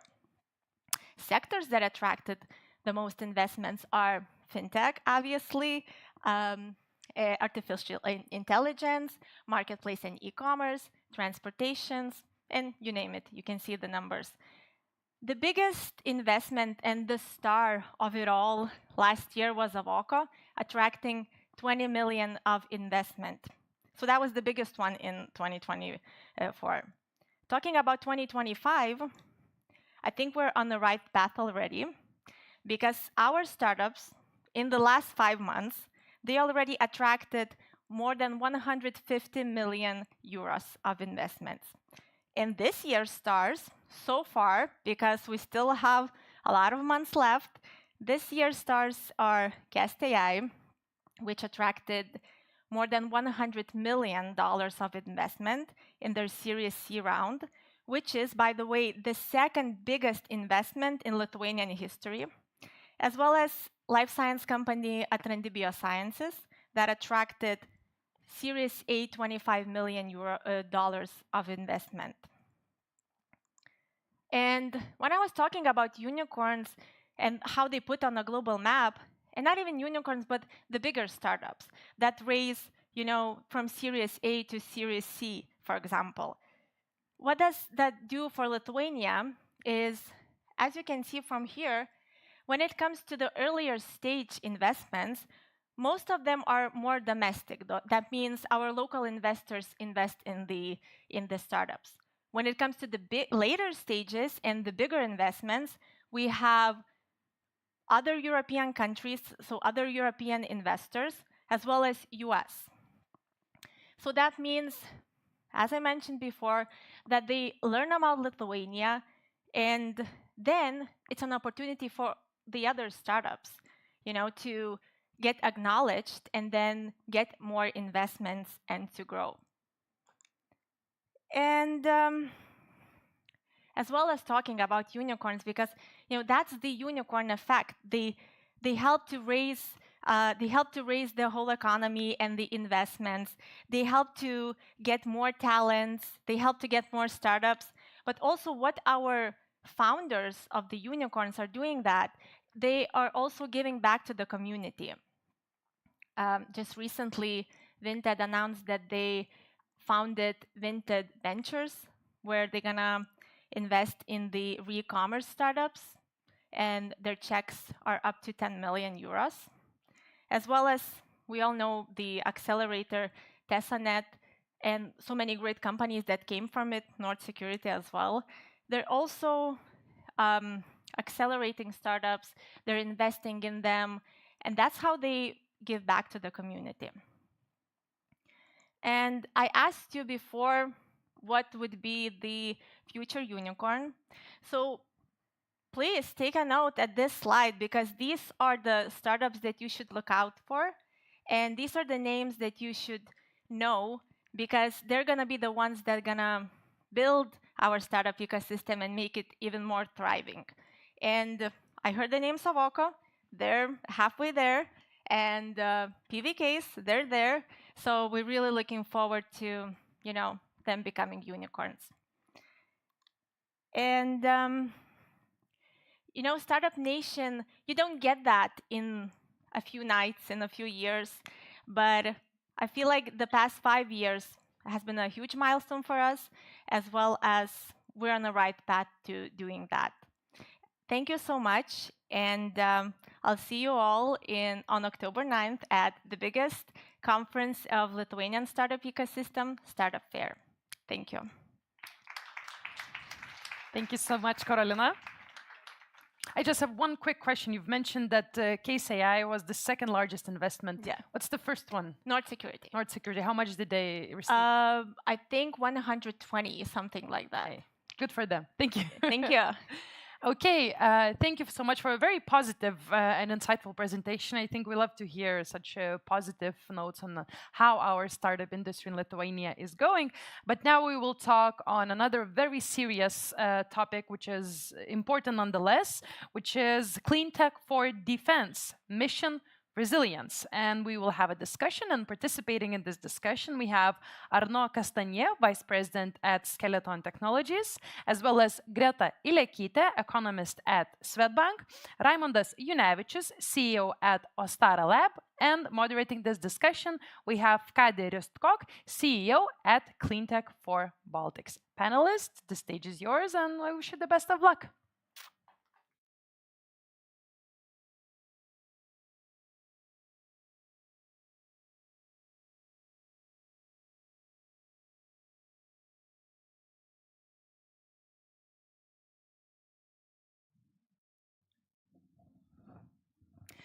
Good afternoon, everyone. In this panel, we will discuss a topic that is increasingly discussed both in Baltics, but also on a pan-European level. The topic is links and synergies between clean technologies, resilience, and defense.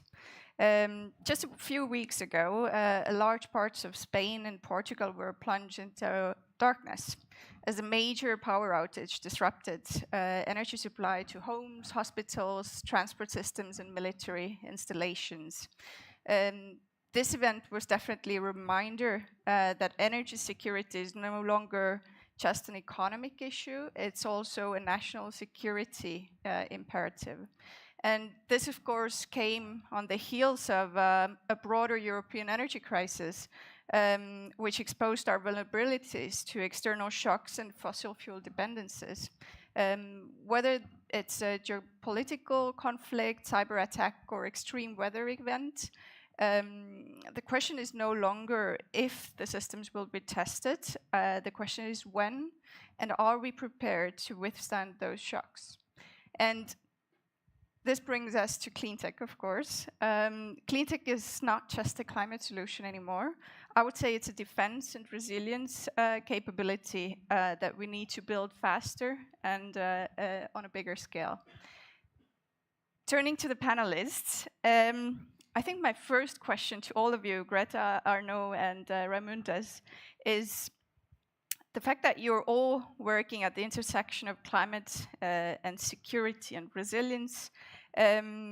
What perspective does it give you, and how do you link in your work those topics? Perhaps Greta, you can start. Yeah, maybe I'm not working directly with the technologies, but I have been analyzing climate change and its impact on economics as well. Our recent study was about whether we will invest less into climate solutions and energy transition because we need to invest much more into the defense sector. And our analysis showed that indeed we could and we should expect a slowdown in investment because now we are talking only about the defense and how can we increase spending into defense. But I think that energy security and defense are really interdependent. And by doing one, we can actually achieve the other as well. Thank you. Arno, how about you? Well, firstly, hello everybody. Very happy to be here. Indeed, on our side and on my personal side, I truly consider that clean technologies and defense are very deeply intertwined. I understand that very often these two sectors are seen as being opposed against each other, and very often it says much more about the political agenda of the people making this point. But these two sectors are very close to each other, and why? It's because in both cases it's about resilience, it's about sovereignty, and it's about autonomy. We all have in mind the images of the Russian tanks not being able to move while they were trying to go to Kiev, and it was great to see, of course.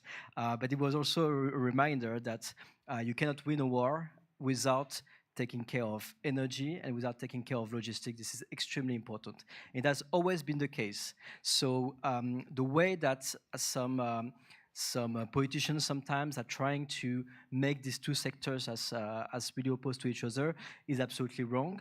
And therefore, that's why I really believe that the two sectors are going to not merge, but collaborate much more with each other. And there will be a lot of pan-sectorial investments covering the two sectors. Thank you. And Raymond, how are you connecting those topics together? Well, let's say now this business, all the products that we're building are related in general on 4 pillars. So we must make them fast, we must make them cheap, we must make them reliable and clean, use clean technologies to make it happen. So all these things, they're coming together. It doesn't matter what kind of industry you are in, you just need to follow the rules. So in general, we're following also the same rules. We're trying to make our best, and this is the case that I think each company facing nowadays. So that's it. Thank you. And perhaps to go more into the study that you recently conducted and the evolution you see, Greta, on a more macro level, how do you see this trend evolving? The interlinkages on a risk level, how are we capable in our banking systems, but also on a national level, are we able to link those risks together and to really translate it into numbers? And does it make banks, for example, to act on it as well, to link those topics? You mean link defense and climate transition, energy transition, right? Exactly. So one of my favorite examples is Rail Baltica, for example, which wasn't started as a military project. It wasn't started as a security project, but it became one, which actually shows how important for us to have energy security, to have logistical security in terms of like moving military vehicles and to have good logistics chain. So I think that these two topics, as my colleague also mentioned, are really interdependent, but we must act smart right now because we have now funds available. We need to buy and prepare our militaries. So I think now it's time to act smart and make it work, actually. It's great that you mentioned the infrastructure part because it seems to be becoming really a key security concern. Do you, and that's a question to all of you, do you see that on a systemic level, both in the public and private sector, the infrastructure and supply chain risks are really integrated into business decisions and investment decisions? Or is it still a long way to go? Is it still more in the headlines of newspapers? We actually made a survey last year, I think. We asked businesses how they evaluate the risks coming from the climate change. And we asked them whether they see some changes in the prices, or maybe it will be much more difficult to acquire certain products, and etc. So we actually found out that not so many businesses account for the possible disruptions in the future, but one of the most common answers was that the biggest risk is coming through the supply chains. So maybe you will not be able to buy some products, or if you look to German examples, for example, when you have lower water levels in the rivers, then you have slower transportation, and etc. If you have extreme weather events, then electricity grids also become more vulnerable. So I think that we are not accounting yet all the risks that are there, but it's coming like step by step every year. Okay, from a company perspective, Arno and Raimundas, how do you see it? Is it your everyday life? Is it integrated into everything? And is it integrated also into your customers' vision of the world? Well, from Skaton perspective, it has been integrated really from day one. Skaton Technologies is a high-power energy storage company which manufactures supercapacitors, which are technology which do not rely on any critical raw material mined from or procured from outside of Europe. Meaning that we have a fully European value chain and supply chain, which for many years nobody had any interest about, right? So Europe has been relying for decades on cheap energy from Russia, on components and technologies from China, and on American defense. And now politicians and businesses are realizing that this cannot work anymore. So now a lot of our customers, for instance, fully understand that you need to be able to get all these critical components which are going to power the systems, and you need to be able to get them anytime, including a situation of a crisis. And from a policy perspective, we've seen this shift already in the automotive sector or in the battery industry, where and that was one of the main priorities from the previous European Commission was to build a European battery industry, because we thought, okay, we need European automotive sector to use European-made batteries, but at the same time we focused on making battery cells, but not at all on developing an ecosystem for the machinery for these battery factories, for instance. So we thought we've totally forgot really key part of this supply chain. But we still haven't seen this shift, and we believe that the Spanish grid is now going to act as a wake-up call, because nobody really pay attention to where strategic components used in European grids are coming from. We all know that, we want European batteries for European cars, but there's no program for European batteries or European supercapacitors or European synchronous condensers for European grids. This is not well thought at the moment. The European Commission considers that there's a need for 584 billion euros of investment by 2030 to modernize the European grid, but at the same time, there was no strong push into developing European ecosystem for this. We believe that now the wake-up call is happening, and now a lot of people are realizing and waking up to the fact that supply chain can be a vulnerability, and of course, infrastructure can be a vulnerability, which is why clean technologies have a key role to play there to reducing those vulnerabilities and therefore enforcing our strategic autonomy. Of course, and from a mobility and supply chain perspective, how do you see that working together with defense players as well? Have they integrated those risks well into their system. I mean, it was mentioned that those have always been the defense's highest risk items, right? Are they using the clean tech potential to solve those risks? Yes, all the companies in Chile, they have the same risk, the defense sector especially, and in this case, we also are related to the supply chains, and what is going on now, we're just trying to minimize the risk and to follow more on the reliable supply chain, also discussing with the partners how to do that, and also even which companies or which countries are more, let's say, safe in this point of view. So this kind of things are also in businesses related to the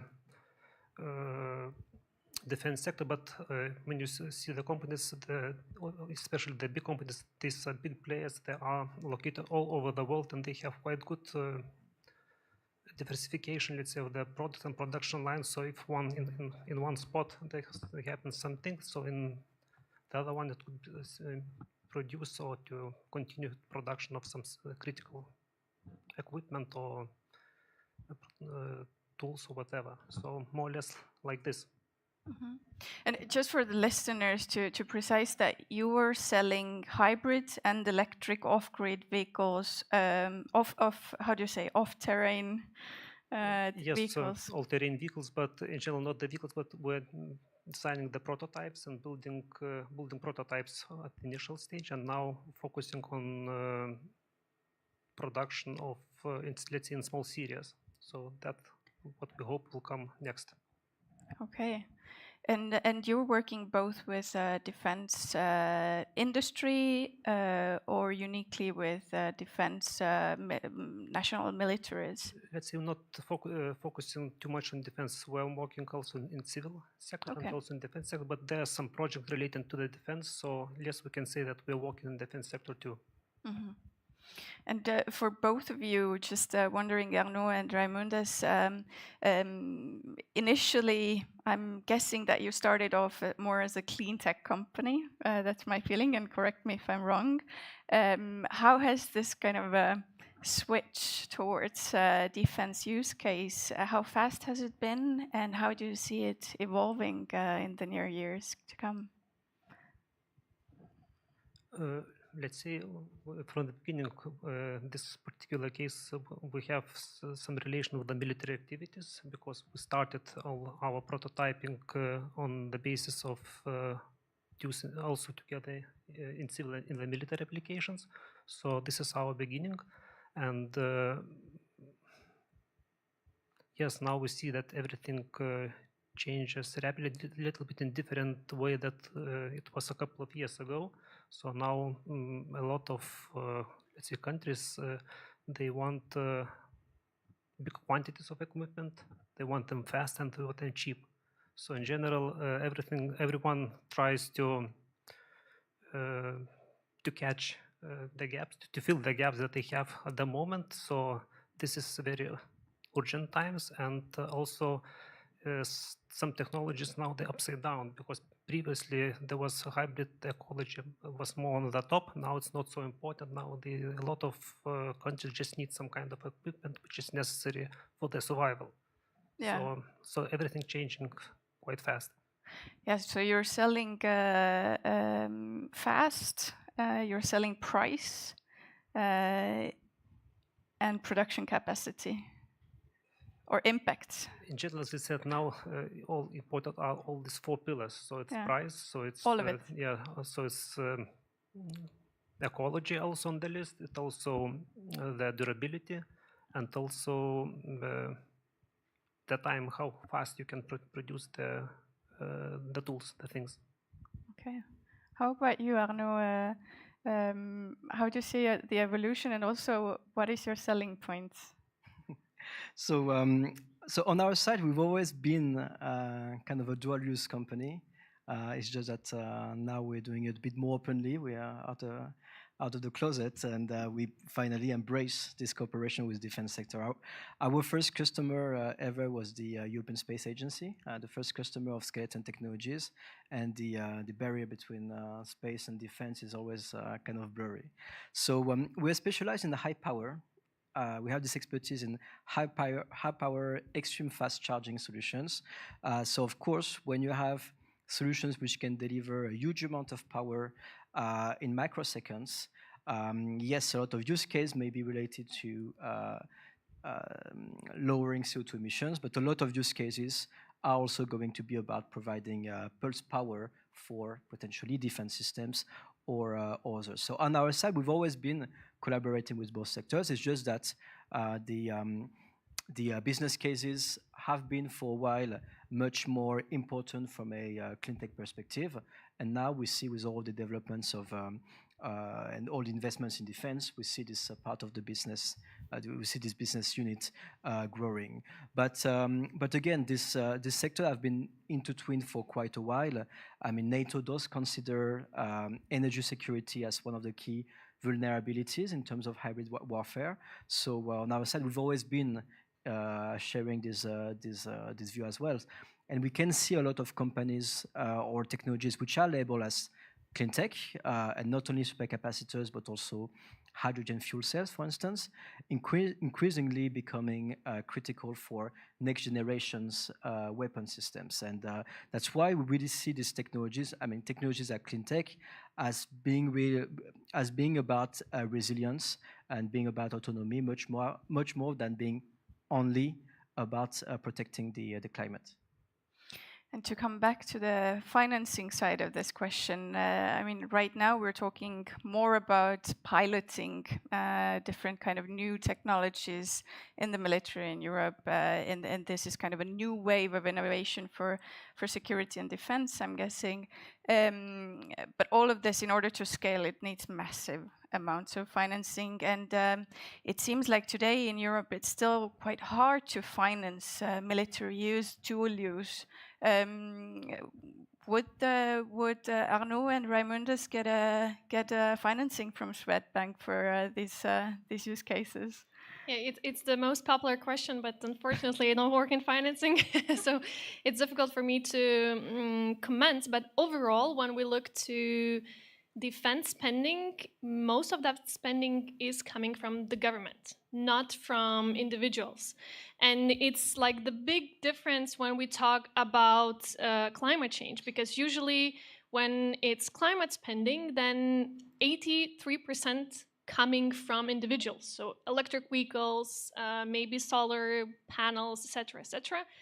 Now with the government is the opposite. Usually, like myself, I'm not buying some sort of like defense vehicles, so I'm not the one who will need to borrow and maybe buy. So that's why when we are analyzing the crowding out effect, because we were scared that right now the defense spending will basically crowd out climate spending. But that's the big difference. When we analyzed it, we understood that there's not so much actually space to crowd out, because here's the government and here's the individuals who are investing into climate and solutions and energy transition. But at least myself, what I've heard from especially our previous Prime Minister, she was always saying that it's not the matter of financing, it's the matter of that you don't have what to buy in the market. That usually if you make some orders, then those orders will be delivered in 2029 maybe, in like 5 years. So I think the matter right now also, like looking to the fiscal stimulus now coming from Germany, from European Commission as a whole now, Lithuania's government also is planning to spend a lot of money now. The thing is here that we need to have what to buy, and so for Raimundus and Arne, so you should produce more, so we would have what to buy, basically. So Arnaud and Raimundus, why are you not producing more? No, but more seriously, I think the question that is also being kind of discussed in a European policy level is what comes before, the demand or the financing, and how can we boost both of them together. So what needs to be solved first, and how about those defense spendings that indeed are done mostly by states?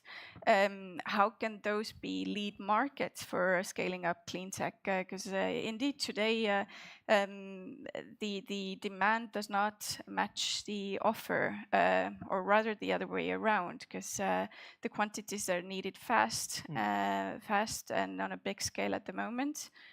So what's holding back this just scaling to up? shortly mention, so if we look to German defense companies, they have orders, like they have the stock of orders for the coming 5 years.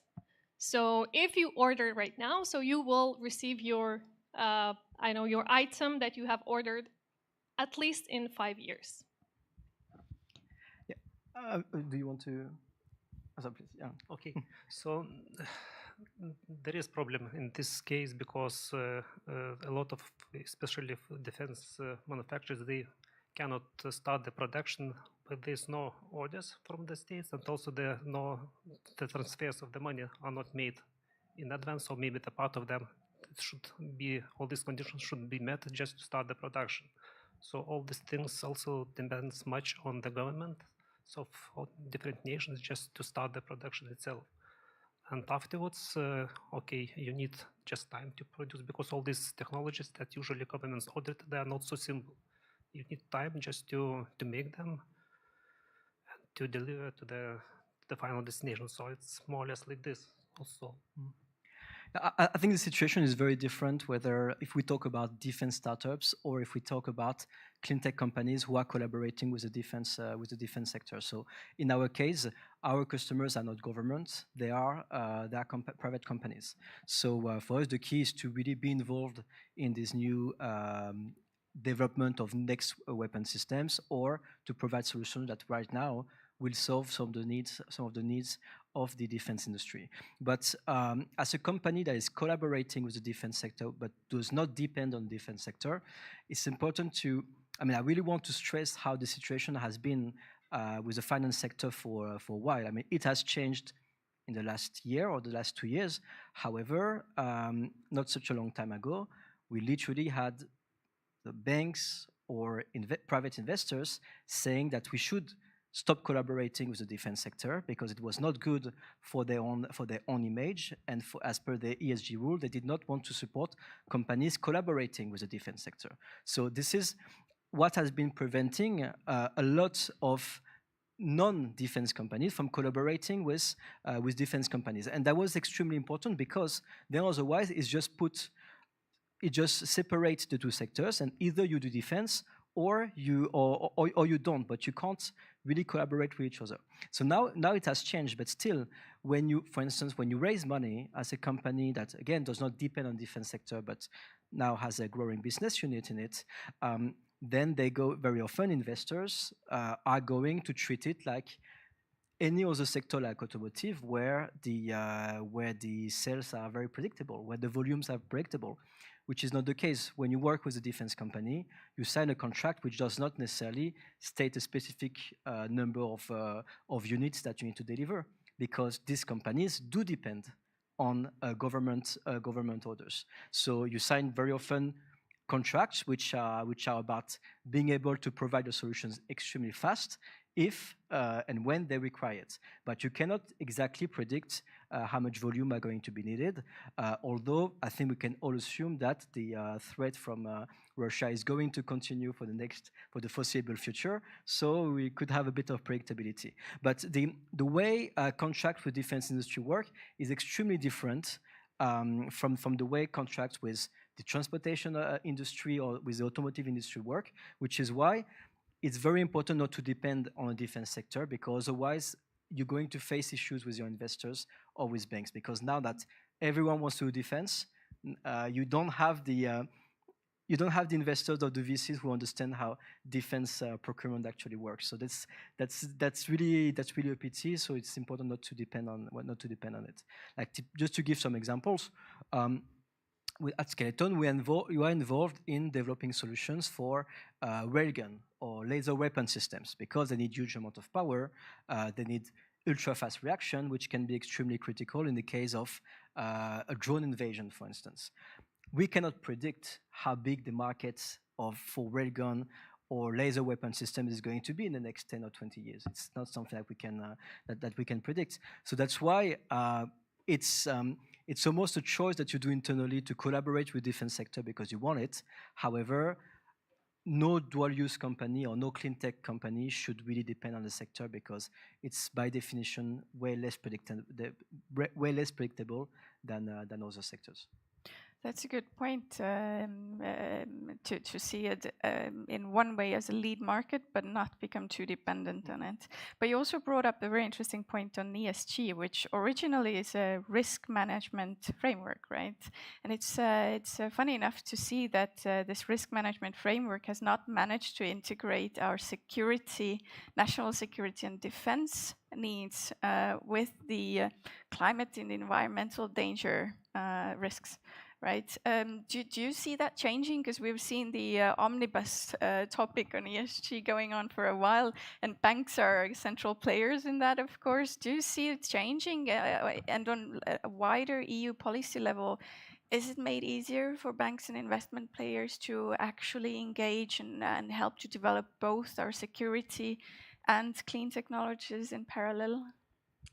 Yeah, we're going probably towards that, but I mean it's still some road left. But yes, I agree that for many years we forgot our security, and the war in Ukraine probably showed us that it's something we have not been thinking of.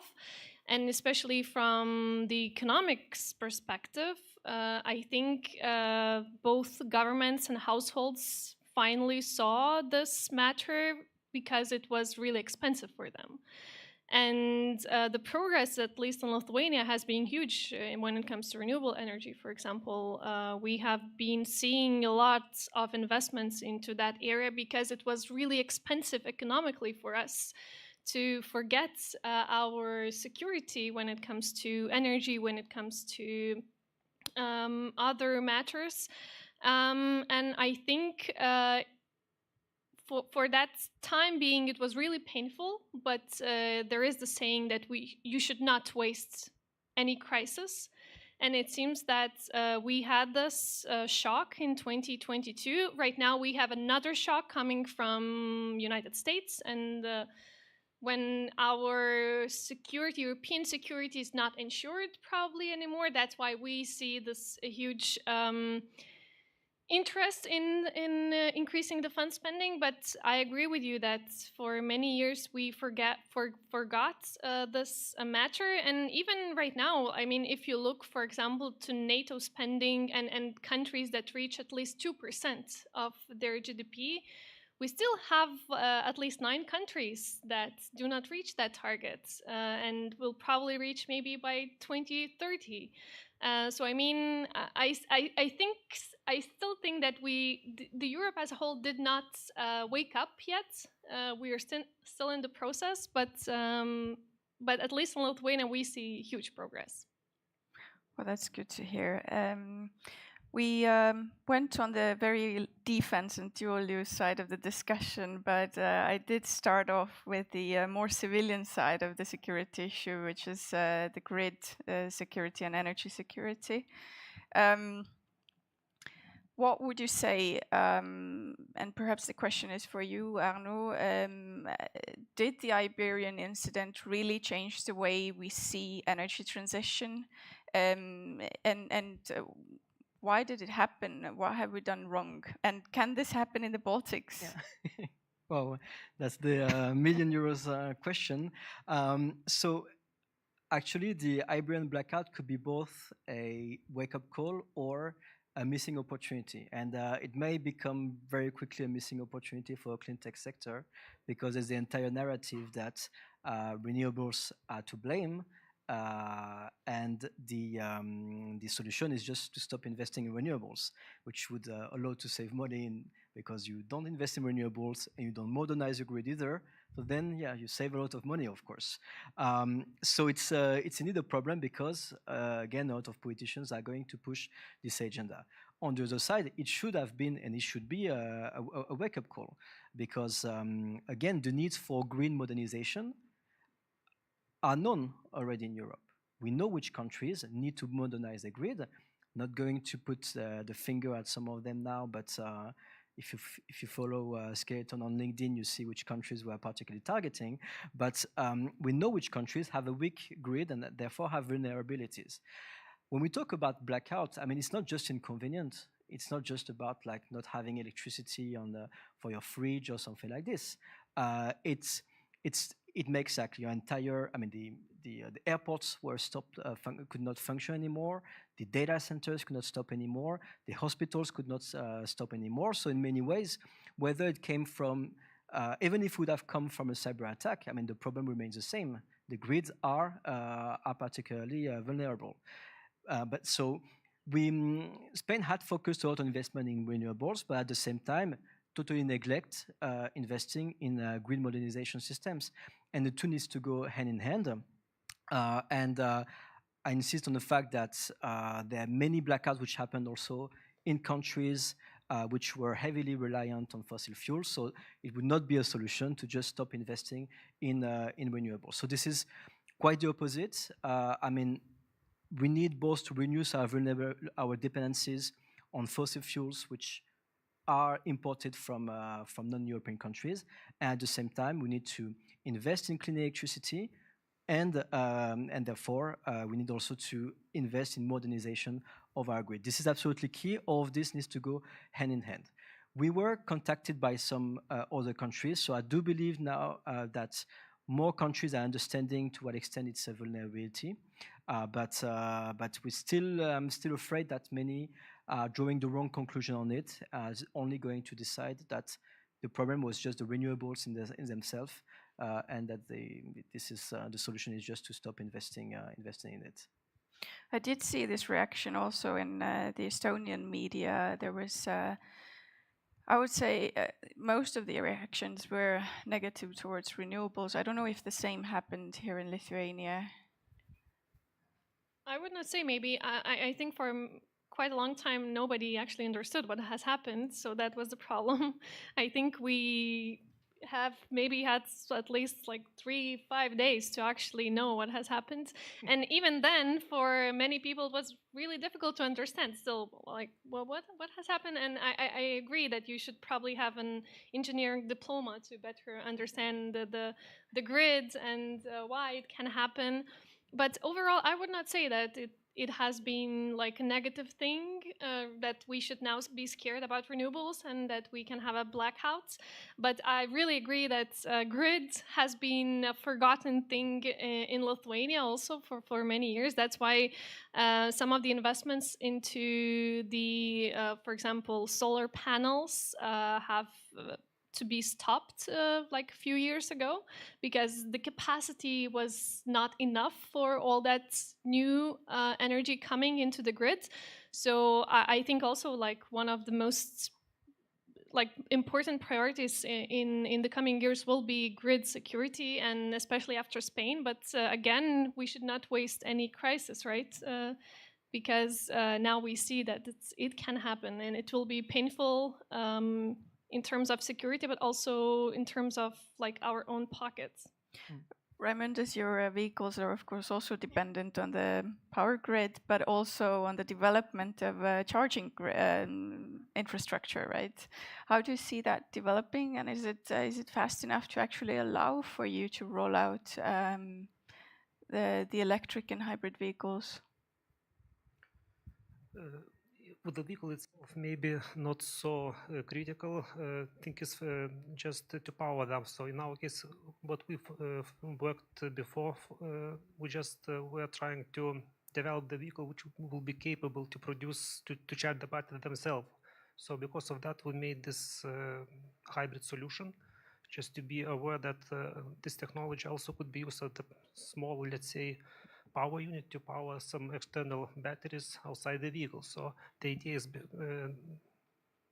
just to make a safety and more reliable system, and now we're just promoting it as an option for the end users. So this was our experience and what we were focusing on, and now the situation showed that it could be a benefit from all of this, just to use the vehicle technology a little bit in different way. So yeah, so it's really adapted for off-grid usage and typically for the military use cases, right? But this kind of technology could help to power the vehicle batteries, to power some external batteries, and to use in small camps or whatever. Okay. Yeah, just to add something on this, the defense industry is actually very much aware of this risk, and therefore they're also some of the ones who are willing to collaborate with the clean tech industry in this regard. For instance, we are involved in a project together with a French defense company Thales, particularly for microgrids, in order to make sure that the military deployment, the military bases on the field do not depend on the national grid, but can be autonomous in case of anything happens. And therefore, this company is working with clean tech companies like ours. They're using supercapacitors, etc. In many ways, it's the same case in the topic of hybridization, for instance. Defense companies are investing in hybridization for their vehicles. They don't necessarily do it for climate reasons, but they do it also because it brings tactical advantages. I mean, the next generation of the Griffon armored vehicles in the French army is hybrid. Why? Because it allows to have vehicles which are quiet, with no thermal footprint, which can be idle and at the same time do not make no noise or something. So it's extremely important on the battlefield. So to reconcile these two sectors, these two sectors are already collaborating with each other. It's just that they're not doing it for climate reasons. Climate is not the main reason why they do it. However, the defense industry is naturally going towards clean tech solutions because clean tech solutions are genuinely good for autonomy and for resilience. That's a very interesting point to make. In Cleantech for Baltics with my colleague Laima, we recently wrote a white paper on cleantech for defense and security and resilience.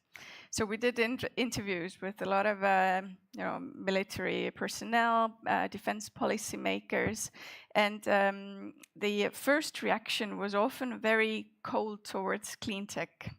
All the kind of words like green transition, climate, this kind of words, I feel like it pisses them off, to say it simply. But I also got the sense as you go into the technical topics and the real needs that they have, they're very much open to clean innovation.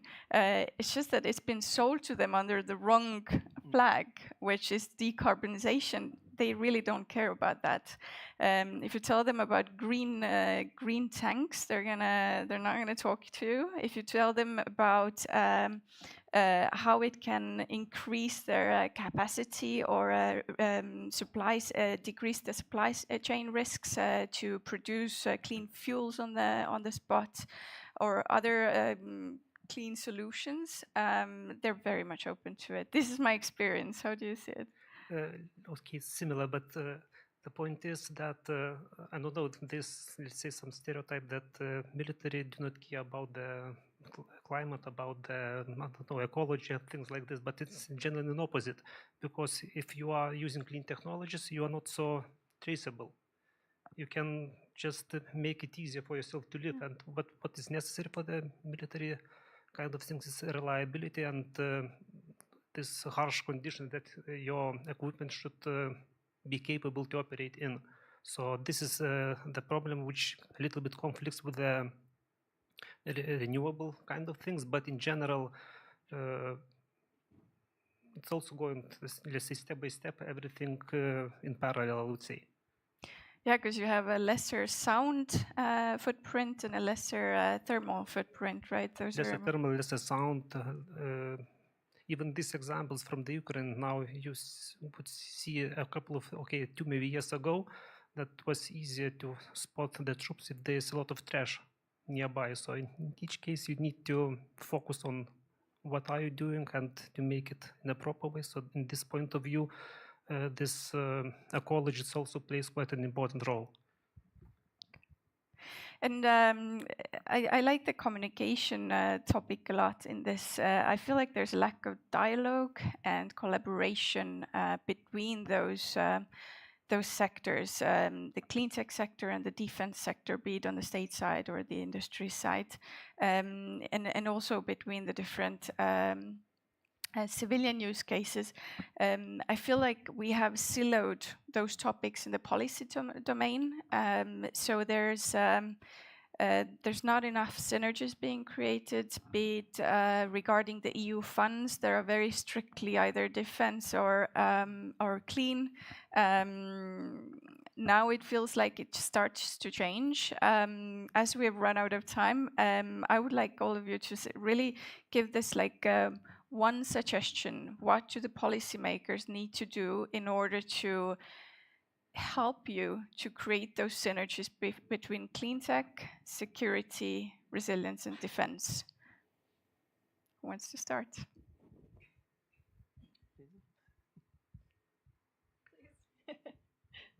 So for me, yeah, that's really a difficult question, and I think it has started to change because we have both emergencies, climate change and security issues. So it's really difficult to say one thing. What would be the suggestion? But overall, for me as an economist, the most important thing that the investment would happen anyway or another. That's maybe different funds, okay, but we need the investment, and it's really important to make the agreement regarding like the tax reform, whatever, but just to make the investment because it's an emergency. Thank you. Okay, I would say that in this case, it would be better to have not so much bureaucracy. Okay, we need the regulation, but the bureaucracy should be in some logic, made in some logic way, just not to separate the technologies, but in general, just to see, to look how to combine them together. This kind of thing, they will make things happen faster, cheaper, and I believe that not only the, let's say, defense, but also the civil sector will benefit from all of this. So this could be a way.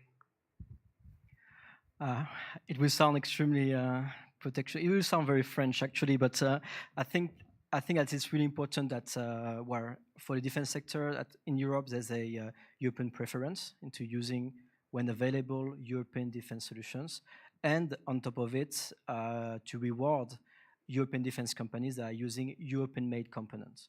Because if we buy European weapon systems that rely on Chinese components or American ones, then we're just adding another vulnerability while believing that we are removing these vulnerabilities. So this is, in my opinion, something that could be really crucial. It would really incentivize defense companies from sourcing components from Europe, and therefore look for European batteries, European fuel cells, European super capacitors, etc.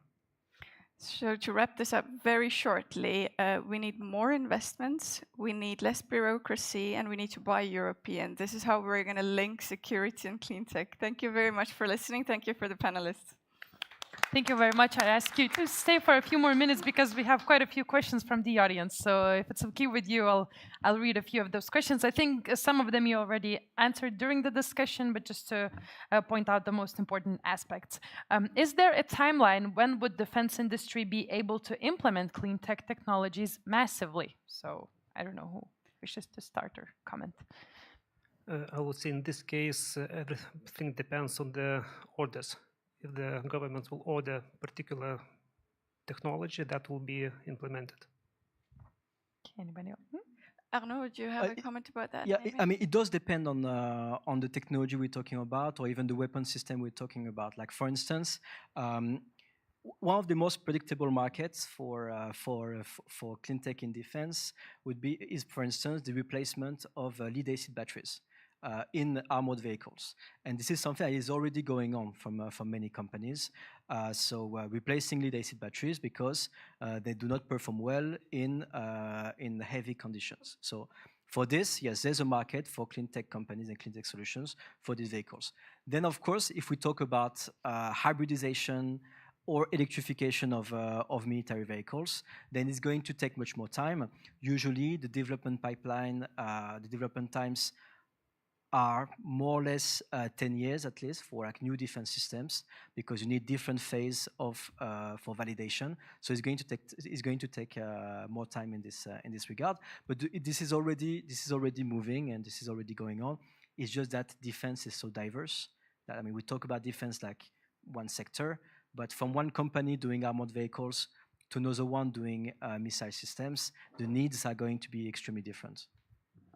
Okay, another question we have is, in your opinion, is defense environmentally friendly? I think you've discussed it quite a bit, but still, if you want to go into more detail. No, it's still really unfriendly because on the one hand, we have the needs of metals, and metal extraction is still really unfriendly. That's why when we talk about critical metals and dependence on China, the problem in Europe, even though, for example, we probably have some resources in Sweden, but it's really not environmentally friendly, and that's why it's really hard to move these projects up.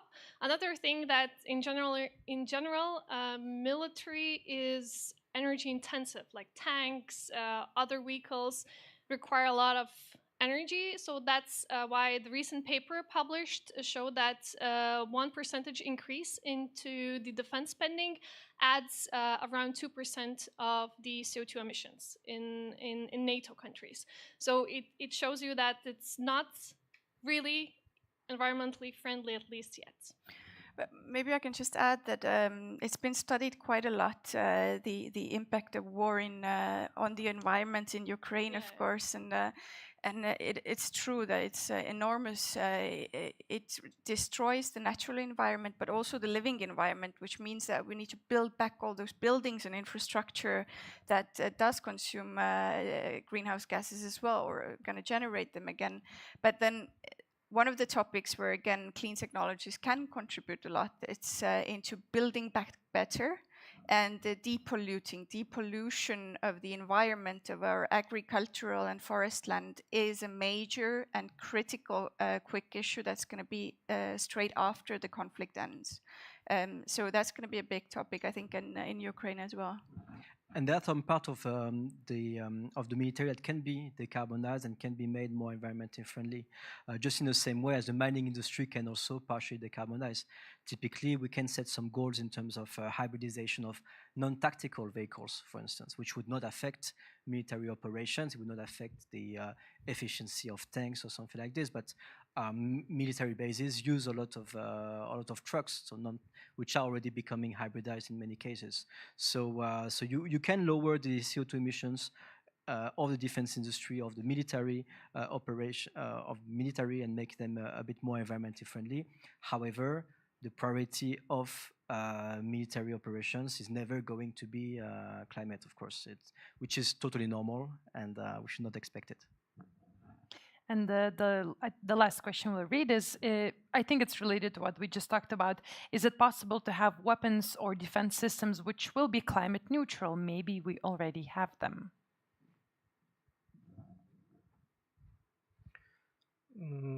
I don't believe that there will be a neutral weapons systems in any case. There will be some kind of, because the idea of the system is just to make some damage in general, so there will be some collaterals in any case. So I think also the problem here is maybe you can have hybrid vehicles, electric vehicles, but still you need a lot of metals, minerals to produce that vehicle. So climate neutrality is really hard to achieve, but I will add to what has been said. So the war is much worse in terms of climate change and CO2 emissions. So still, when you have those two choices, probably to prepare and militarize or maybe another way, so that's definitely the way to go. Well, there are some drones using hydrogen fuel cells, for instance. There are many systems, again, drones which can be electrified or autonomous vehicles which can be electrified. But again, when we think about climate neutrality, we should not expect too much from the defense sector. But at the same time, look, there are companies doing green steel, for instance, and green steel essentially is just steel made, but by using renewable electricity. So if countries decarbonize their own electricity production, then factories producing anything on these territories is going to lower the overall carbon footprint. So the defense industry here is not different.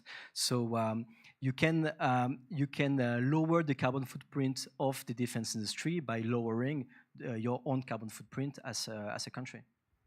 Beautiful. Thank you for your answers. Thank you for a very impactful and interesting discussion. A round of applause for our panelists. Thank you, Arno, Greta, Raimundas, and Kadi. And now we will move to the last, but certainly not least, part of our conference, which is discussion. And if I would ask you to guess at what is one topic we have not touched upon yet, but it's very important in today's society, what would you guess? What would it be?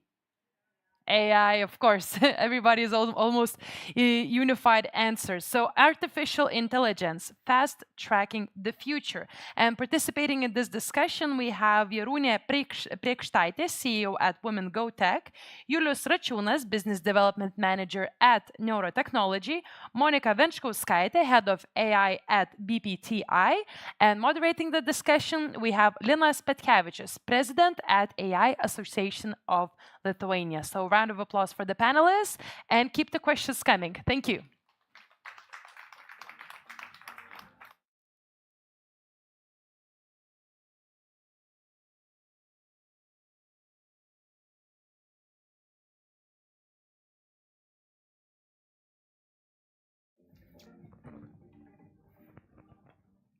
So, hello everyone. It's my pleasure to moderate this topic today.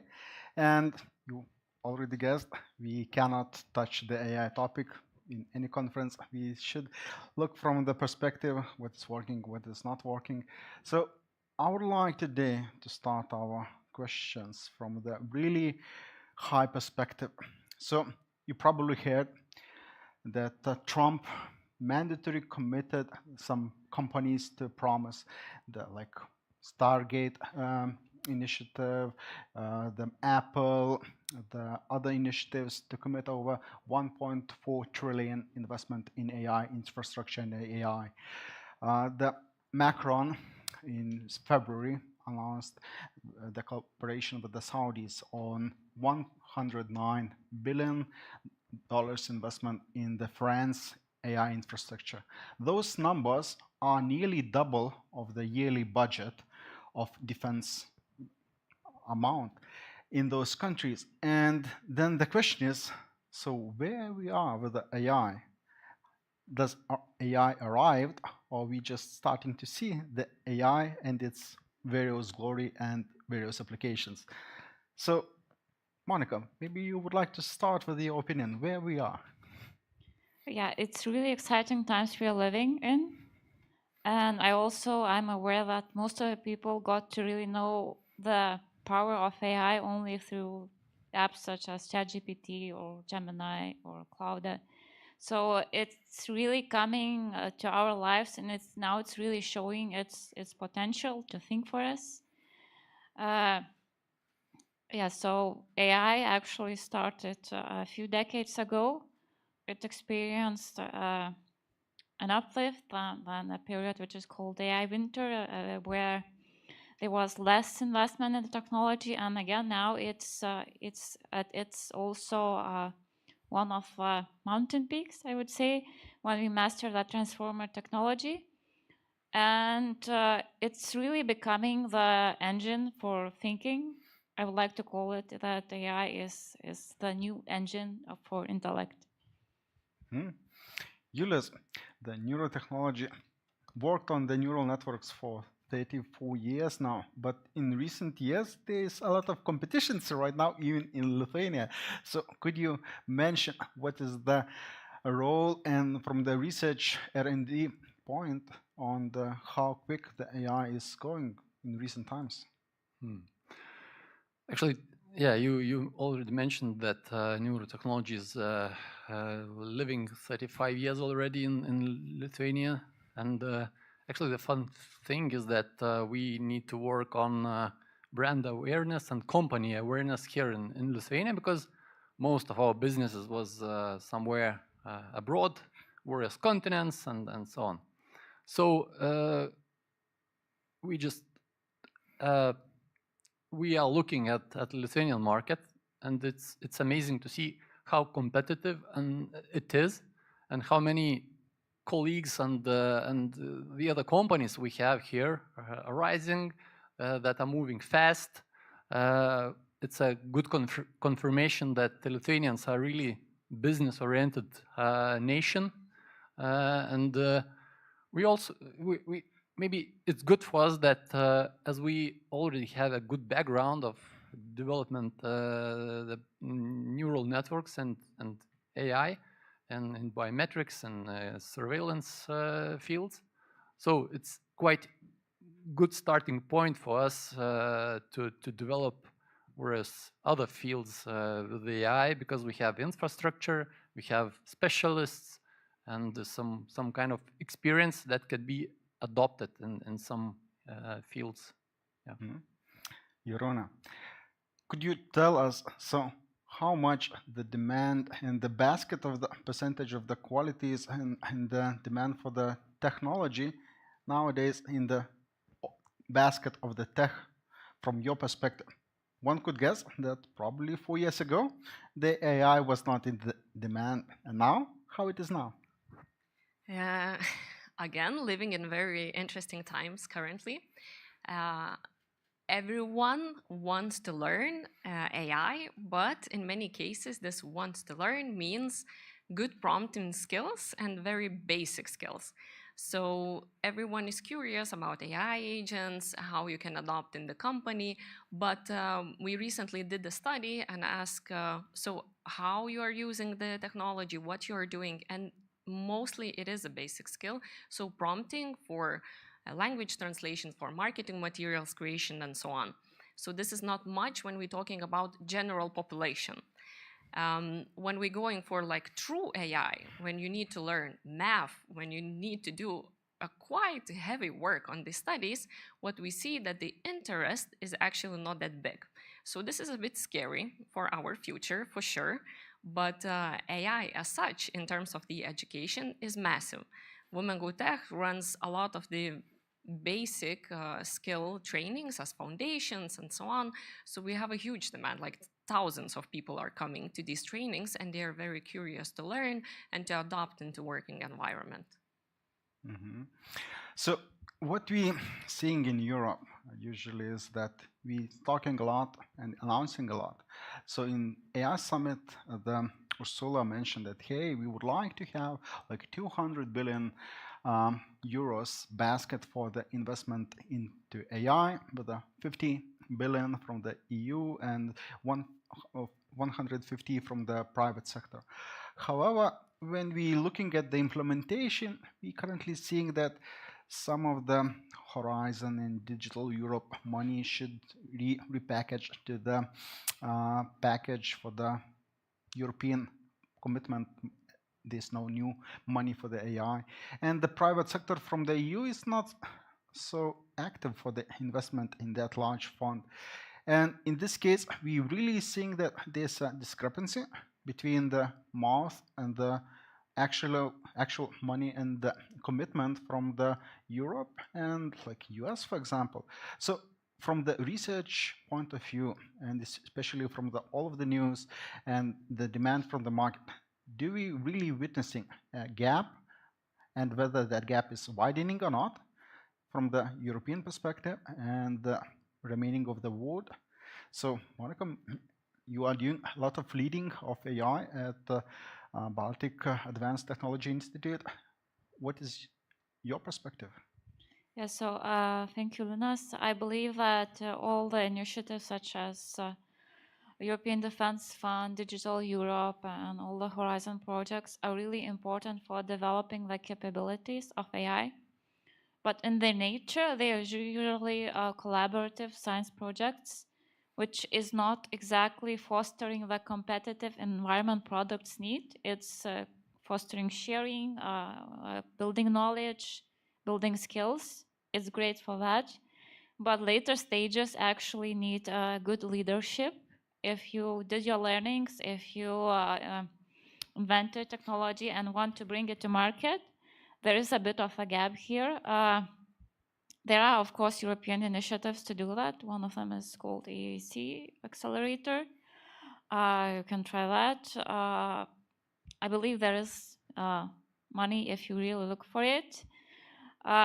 Maybe there is a difference on the amount of investment AI gets in Europe, for example, and States. In States, you'll see we see a difference of higher investment for the same type of products. But in reality, I think if you focus on the actual needs of the region, I believe like today, one of the biggest needs are defense. There is a unique opportunity where there is quite some investment. Of course, there is a problem that defense is not usually of interest for private sector. It's more common for governments to invest through funds, also for like European funds. But I believe it's about finding that unique angle and then finding your investor. Yulis, so would you also agree that if you would work concretely on the specific product with your R&D team, then the sky is the limit? Maybe it's not mandatory just to follow all of the hypes and just to try to replicate everything what is done by the DeepMind and OpenAI. Maybe it's really feasible just to be really good at one specific thing. What is the experience of the neurotechnology? I think that yeah, following the fashion is not always the best thing to do. We as a company, we focus, as I said, on biometrics, on computer vision, NLP. But also, there is some games played with the brain-computer interface, like solutions with directional speakers as well, and we also like follow the information about the European Defence Fund, look for various cooperation options with the other companies and so on, just to get some piece of cake as well. But again, yeah, we are focusing on our own research and try to figure out what could be the other potential field, which is related to AI, and mostly we find these niches, like I said, with brains or others. But of course, they also need more research and development and more investments, and then you come to the stage when you need to evaluate if to scale and or just resell that technology. So we are working in parallel and doing our job as well to try to find the other good niche, yeah, for AI. I see. I'm really curious. So would you be willing to share what is the situation in Lithuania and maybe in Europe and the remaining of the world in the AI skills? So do you have any specific breakthroughs or have some positive news in Lithuania? This is a very interesting topic because everyone, of course, is talking about. But what we see is more a bit of the magic. So what the future will bring. You're always trying to guess what will be the skills that will make us, of course, to win the competition everywhere in the business and so on. So we don't have these special recipes, but what we definitely see that data literacy is going up in the charts. This is very important for everyone now. and taking into consideration that the math results and all of the STEM results are going quite down in Lithuania, this is quite of a scary for us in the future, because this will be very important. The next thing is, of course, the critical capabilities to evaluate the information, to understand what are the sources of this information, and so on. So this is the second thing which comes up very fast. And in terms of very technical ones, what we see now in the job ads already and in the companies, that there is still not very clear what the companies want. And it's interesting, while you analyzing a lot of the job ads, you see that there is the requirement already to know AI in very different roles. And it doesn't matter, is it tech role or is it human resources and so on, and either technical company or not. But when you ask those companies, so what do you mean have the AI skills? Honestly speaking, not all the time, they know also what they are looking for. So the person should know a lot, but what it means not necessarily is clear. So, but what we see now in the product companies, in the startup scene, that there is a lot, not only AI that you need to understand from the basic prompting and to do the things, but also automation. Automations are going up. So how you would do something as a product, as MVP, to test it out, the things only by your own skill set. So only by using AI and automations and without people who are working with the code. So this is definitely rising. So for us, what it signals that we need to educate quite a lot of people in terms of this data, in terms of AI, and in terms of also automation, how to connect different apps, data, and so on. Can I add something? Of course. Actually, a month ago, I think, or something like that, I was at LinkedIn, and there was some guy from abroad sharing the job ad about the position in sales. Not sure how many people are working in sales here, but anyway. And the job ad contained, again, some requirements related to AI knowledge, but they required to mention not only your biggest deals, in which countries, what kind of customers, if you can mention, and so on, which is usual in being an interview for the sales role.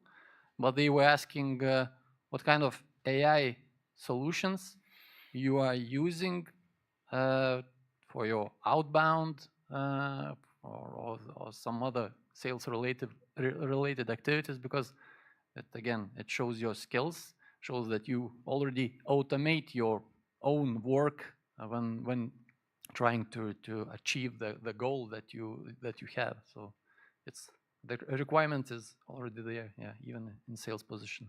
Yeah. So we really witnessing how quickly the technology is changing, and this leads to another question with the competitiveness of the Europe.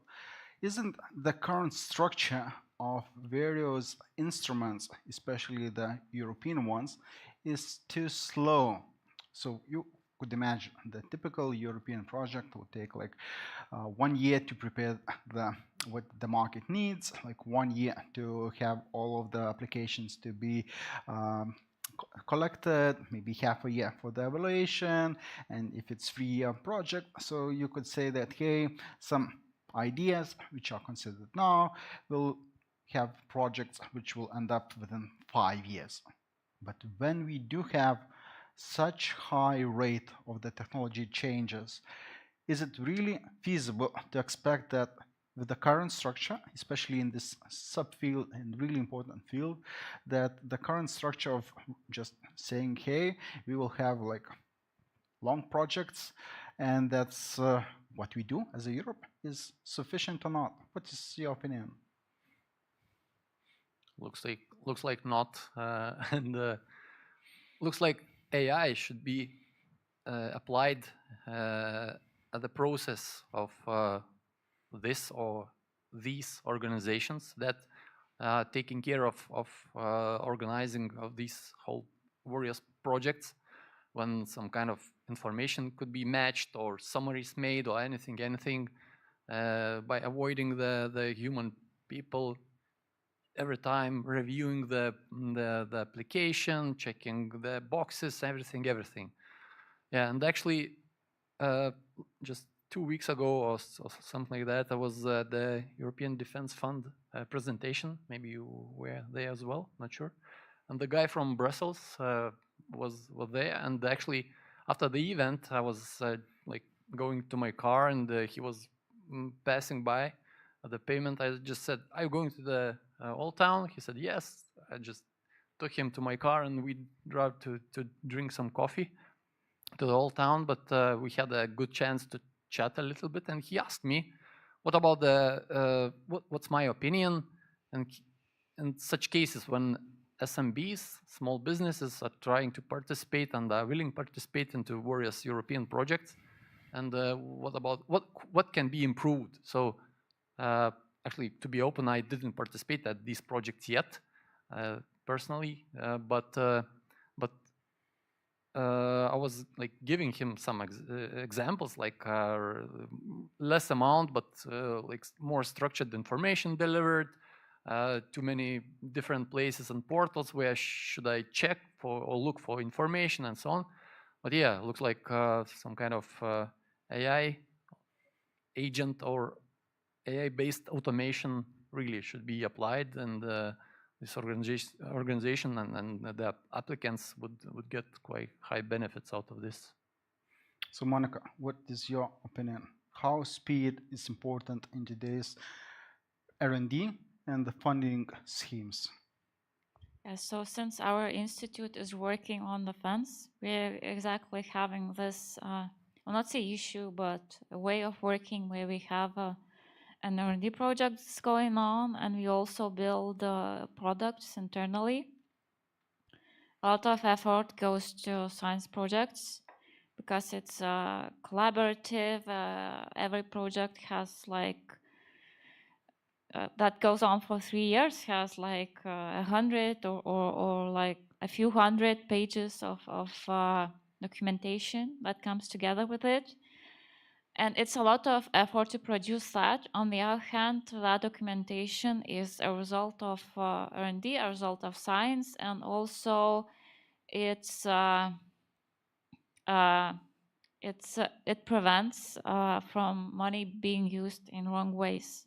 So the commission actually checks what you delivered, your results, and in that way it ensures that money was used right. But on the other hand, it takes a lot of time, and I also agree that we should use LLMs, for example, wherever it's possible to work with information, that we should have them either like on private clouds or inside organizations, because defense information is super sensitive. You cannot simply leak the architecture of the new ship. It would be a tragedy. So yeah, there are a lot of informational restrictions which impose that having LLMs internally for each organization would actually help to deliver faster, to deliver cleaner results. On the other hand, I believe that we should avoid this culture where we believe that AI is smarter than us. Simply asking AI to write you like a research chapter would provide you with something that humanity knows already, something that has already been said, already been done, and it's not actually an innovation. So we should not limit ourselves to what AI knows already. So the way I see it, like the most efficient way is you take AI in your process both as a document editor and as a teacher for a new subject, and then you build on that. You check the facts, you build on top of that, then you can produce something that's one step ahead of what humanity knows already. So in this way, I saw like research actually working, and actually we are glad that this year we can work with agentic AI for defense. we don't need to wait for a new project which will have an agentic AI in it, which will come after a couple of years, because it's the trend, like the projects that start and get funding from an idea to the beginning of a project, it's at least a couple of years. So we can work with it today, and we managed to navigate this environment to stay modern, and also to deliver the required deliverables. Could we also touch one more thing? You mentioned that LLMs and the large language models are currently in use. We had a short discussion about the impact actually on the environment. So could you follow up and look from the other side of the computations and how much it requires the energy and so on? Yeah, I could comment a bit. We are glad that we have such systems that very often can think for us for simpler tasks, but it comes with a price. So recent research showed that such model as ChatGPT uses as much energy and water to cool it down as a small city, such like Kaunas. And we see that there are more companies with their own AI systems, and obviously Stargate is coming, which will be using even more energy. Well, at least they came to mentality to reuse the water in server cooling systems. So we'll see if they use less water. To put things like to everyday perspective. So one lengthy answer from ChatGPT today uses 1 glass of water. So every time you're talking to AI, it drinks 1 glass of water. And there is a bit of a problem if the server rooms are built in areas where water problems are significant, such as California, for example, where they recently have like huge forests, not so recently, but a while ago they had a huge forest fire problem and basically lack of water. And like Silicon Valley is so much like focused around San Francisco, there is already a big problem of where we build server rooms and how we use the resources for them. So definitely it's being solved. Server technologies are changing, but today it's still relevant. So we talked about the current state of the AI. Let's start to shift to the future. So one of the grandfathers of the field of the reinforcement learning, which is subfield of the AI, the Satan, recently in the publication mentioned that there was a lot of really interesting R&D, especially from the DeepMind, like 5-7 years ago on the AlphaFold and AlphaTensor and such systems which discover new things, new knowledge. And in the last 3 years, we had a really huge hype on the LLMs, which is basically saying, hey, we could be really good on crunching the textual visual data from the existing knowledge and not necessarily creating many new knowledge. And currently we do starting to see once again a lot of new breakthroughs in the reinforcement learning applications and so on. So I would like to shift our discussion to what is really important for the next generation talent from the learning and the industry perspective. What competences are necessary, where we would shift our learning capabilities to be competitive in this really interesting and new environment. Iruna, maybe you would like to share your experience. I think, first of all, we are living in a very interesting situation because this is the first technology that people are pushing up from bottom up the workspaces and in general, the government, for the education and so on. Crypto, blockchain, everyone said that it will change everything, but AI, I think that it's so much near the user that it will definitely stay. And we recently did the study and we saw that, okay, more than 60% of people are using AI tools and applications, but they are putting the responsibility, like who should teach them more, on their employers. This is very interesting, actually, that employers should teach me what to do and what skills I should have. In Lithuania, only 8% of companies actually have the policy for what kind of the goals we are using AI, and also training those people on using AI tools and applications.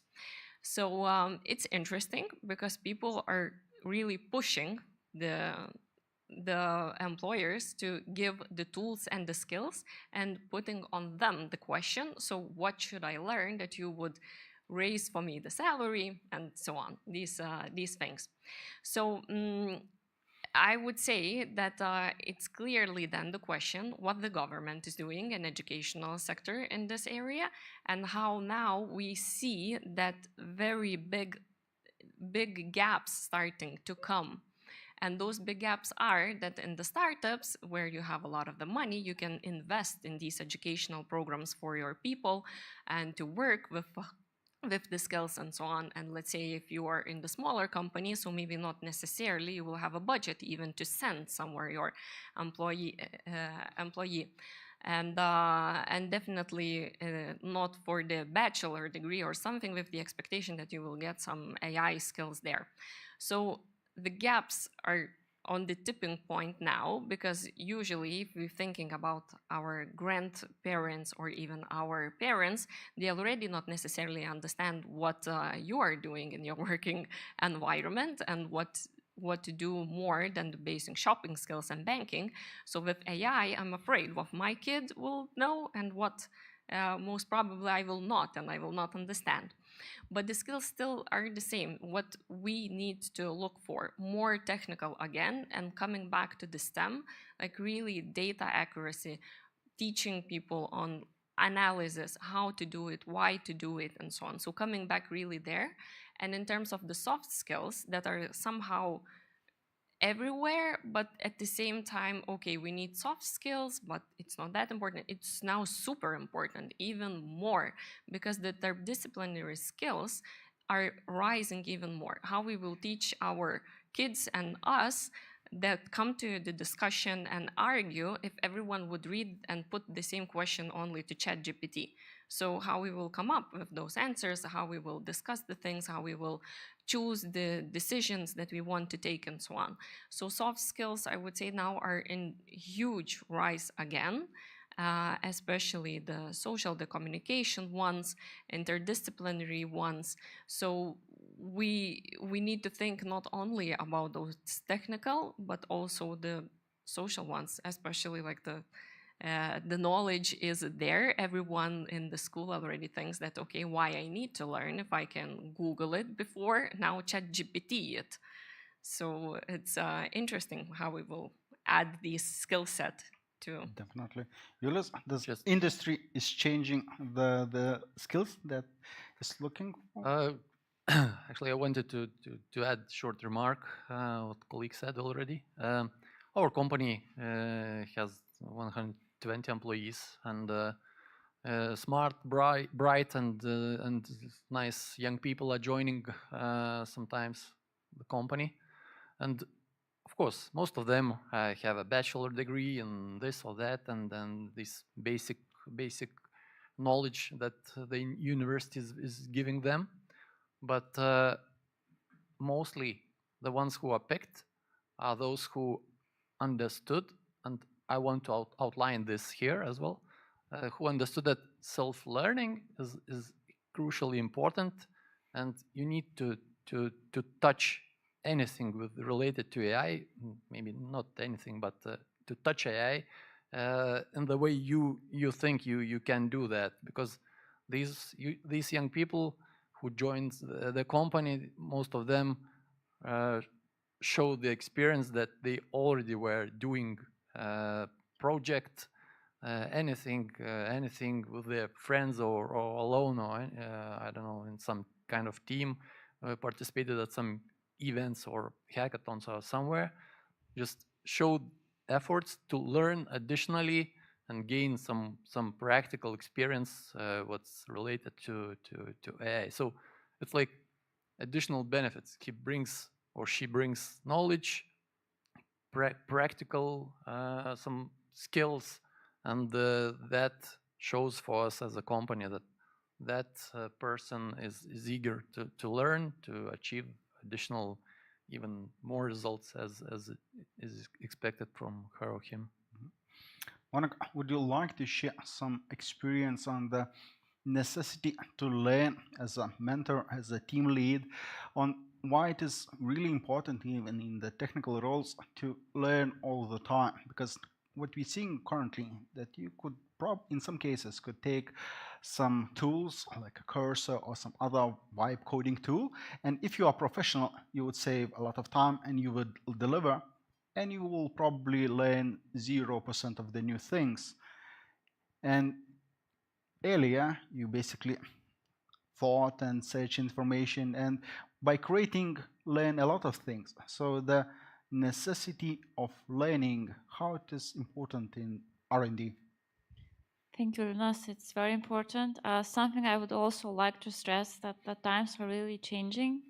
Like we had back in the day, there was an IT person who could do all the things.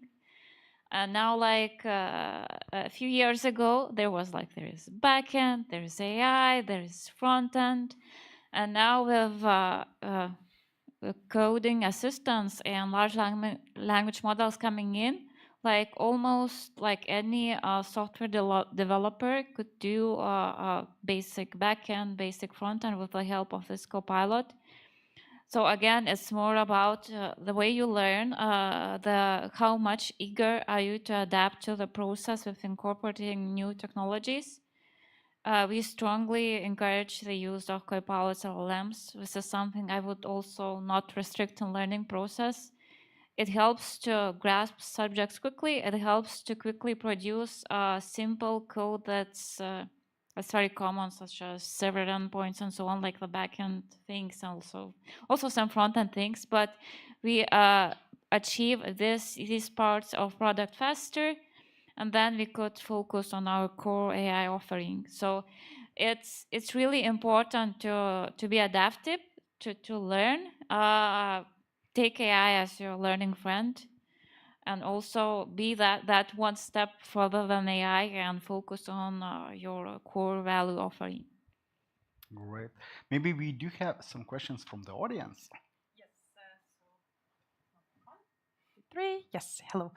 Hello again. Yes, we do have some questions from the audience. Should schools teach AI? From which year in school it should be done? As we know that too much technology too early can make a negative impact to kids. I think all of your three opinions are interesting to hear. Yeah, I could start shortly. That's a great question. My opinion is the sooner you can do it, the better it is. Most jobs in the future will be, it's either automated by AI or will be, like engineers will be automating something. And the rest of the professions, I'm very unsure about their future, unless it's working with children or still like the physical parts of AI, not as strong like building, but it will definitely be improved. So I believe if you want to give children a security in the future, like getting a good job, not living on universal income or any other system that will be out there, we should give them this opportunity to be introduced to AI as soon as possible, and should be also believe it should be introduced in a bit more playful manner, meaning you don't start from equations, which makes it scary. It gives you a learning block that you don't want to look at it again. You should start from simple games. There are also books about AI that only also primary school children can read. programs they can use, which shows how fun is to automate things and play with them, to interact with them. There should be a learning curve where at each step you get a sense of joy, of success, that you achieved something. Then children want more of it. Now, today we are facing a problem that you learning AI in university or at work, and suddenly you hit the wall of a scientific paper with plenty of equations. Most of people are scared. Most of the students are fended off by it, and they while if they had a bit of a more comfortable learning curve, they might have made it. So I believe it's very important. Of course, important. I am for the limitation of the screens for sure. So it's my opinion, and I think there is a lot of research done. So I would say that it should be incorporated in the educational system, not given by free flow, let's say like this. But the incorporation is very important here. And I can share the example, which is not school, but I was learning in Stanford last year in their MBA, and they already put the AI on top. And when the expectation was usually in the university that you would read like 20 pages of the article, then you will need to answer some questions and discuss a bit with the colleagues. So there was already stated that here's the article. We all know that you will just run through the GPT, you will ask the key bullet points, the thesis, then you will work with it a lot because most probably you don't have time to read and so on. But then the education was so smooth that it was so much on the discussions between peers, like what we can learn from each other, how we can do the creative work based on that article that GPT will not generate and so on. So I would say that educational system really must change for sure. And we should have now different expectations how the kids should learn. And that for me was very positive example how already it is stated very clearly that we all know that you need to use AI now in education, but look, the added value is there. So for the kids, I think it's the same, like how we are doing everything what we're doing, but what's that learning opportunity, how we are pushing the motivation to learn more and so on. That's the biggest question there. I agree that it's crucial thing to increase the curiosity of kids, so to make them to be them like willing to know about this and that and try this and that, so to try with AI. But the easiest way and the most natural way, I would say, on how to jump and get closer to AI is to follow your passion, whether you are a kid, whether you're a grown person.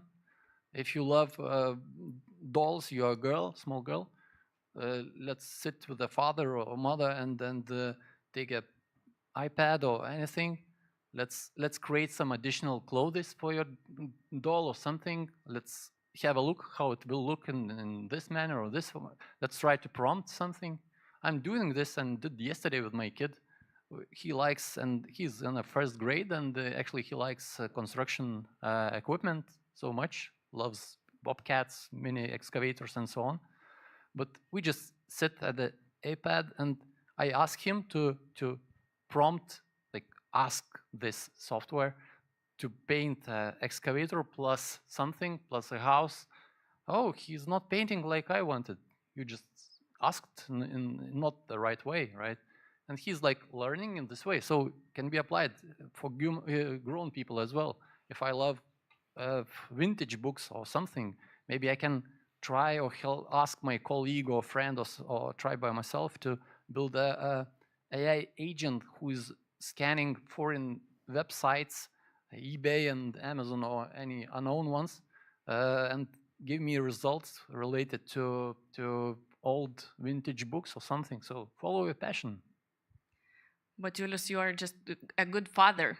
That's what I'm hearing. Thank you. But I think that still we need systems that we are ensuring that our school children, they are all coming curious, that we have the future people who will create and innovate coming from also the system at the same time. Of course, parents are very important, but then this is a very different topic, what they can bring, and then also that the school is also educating.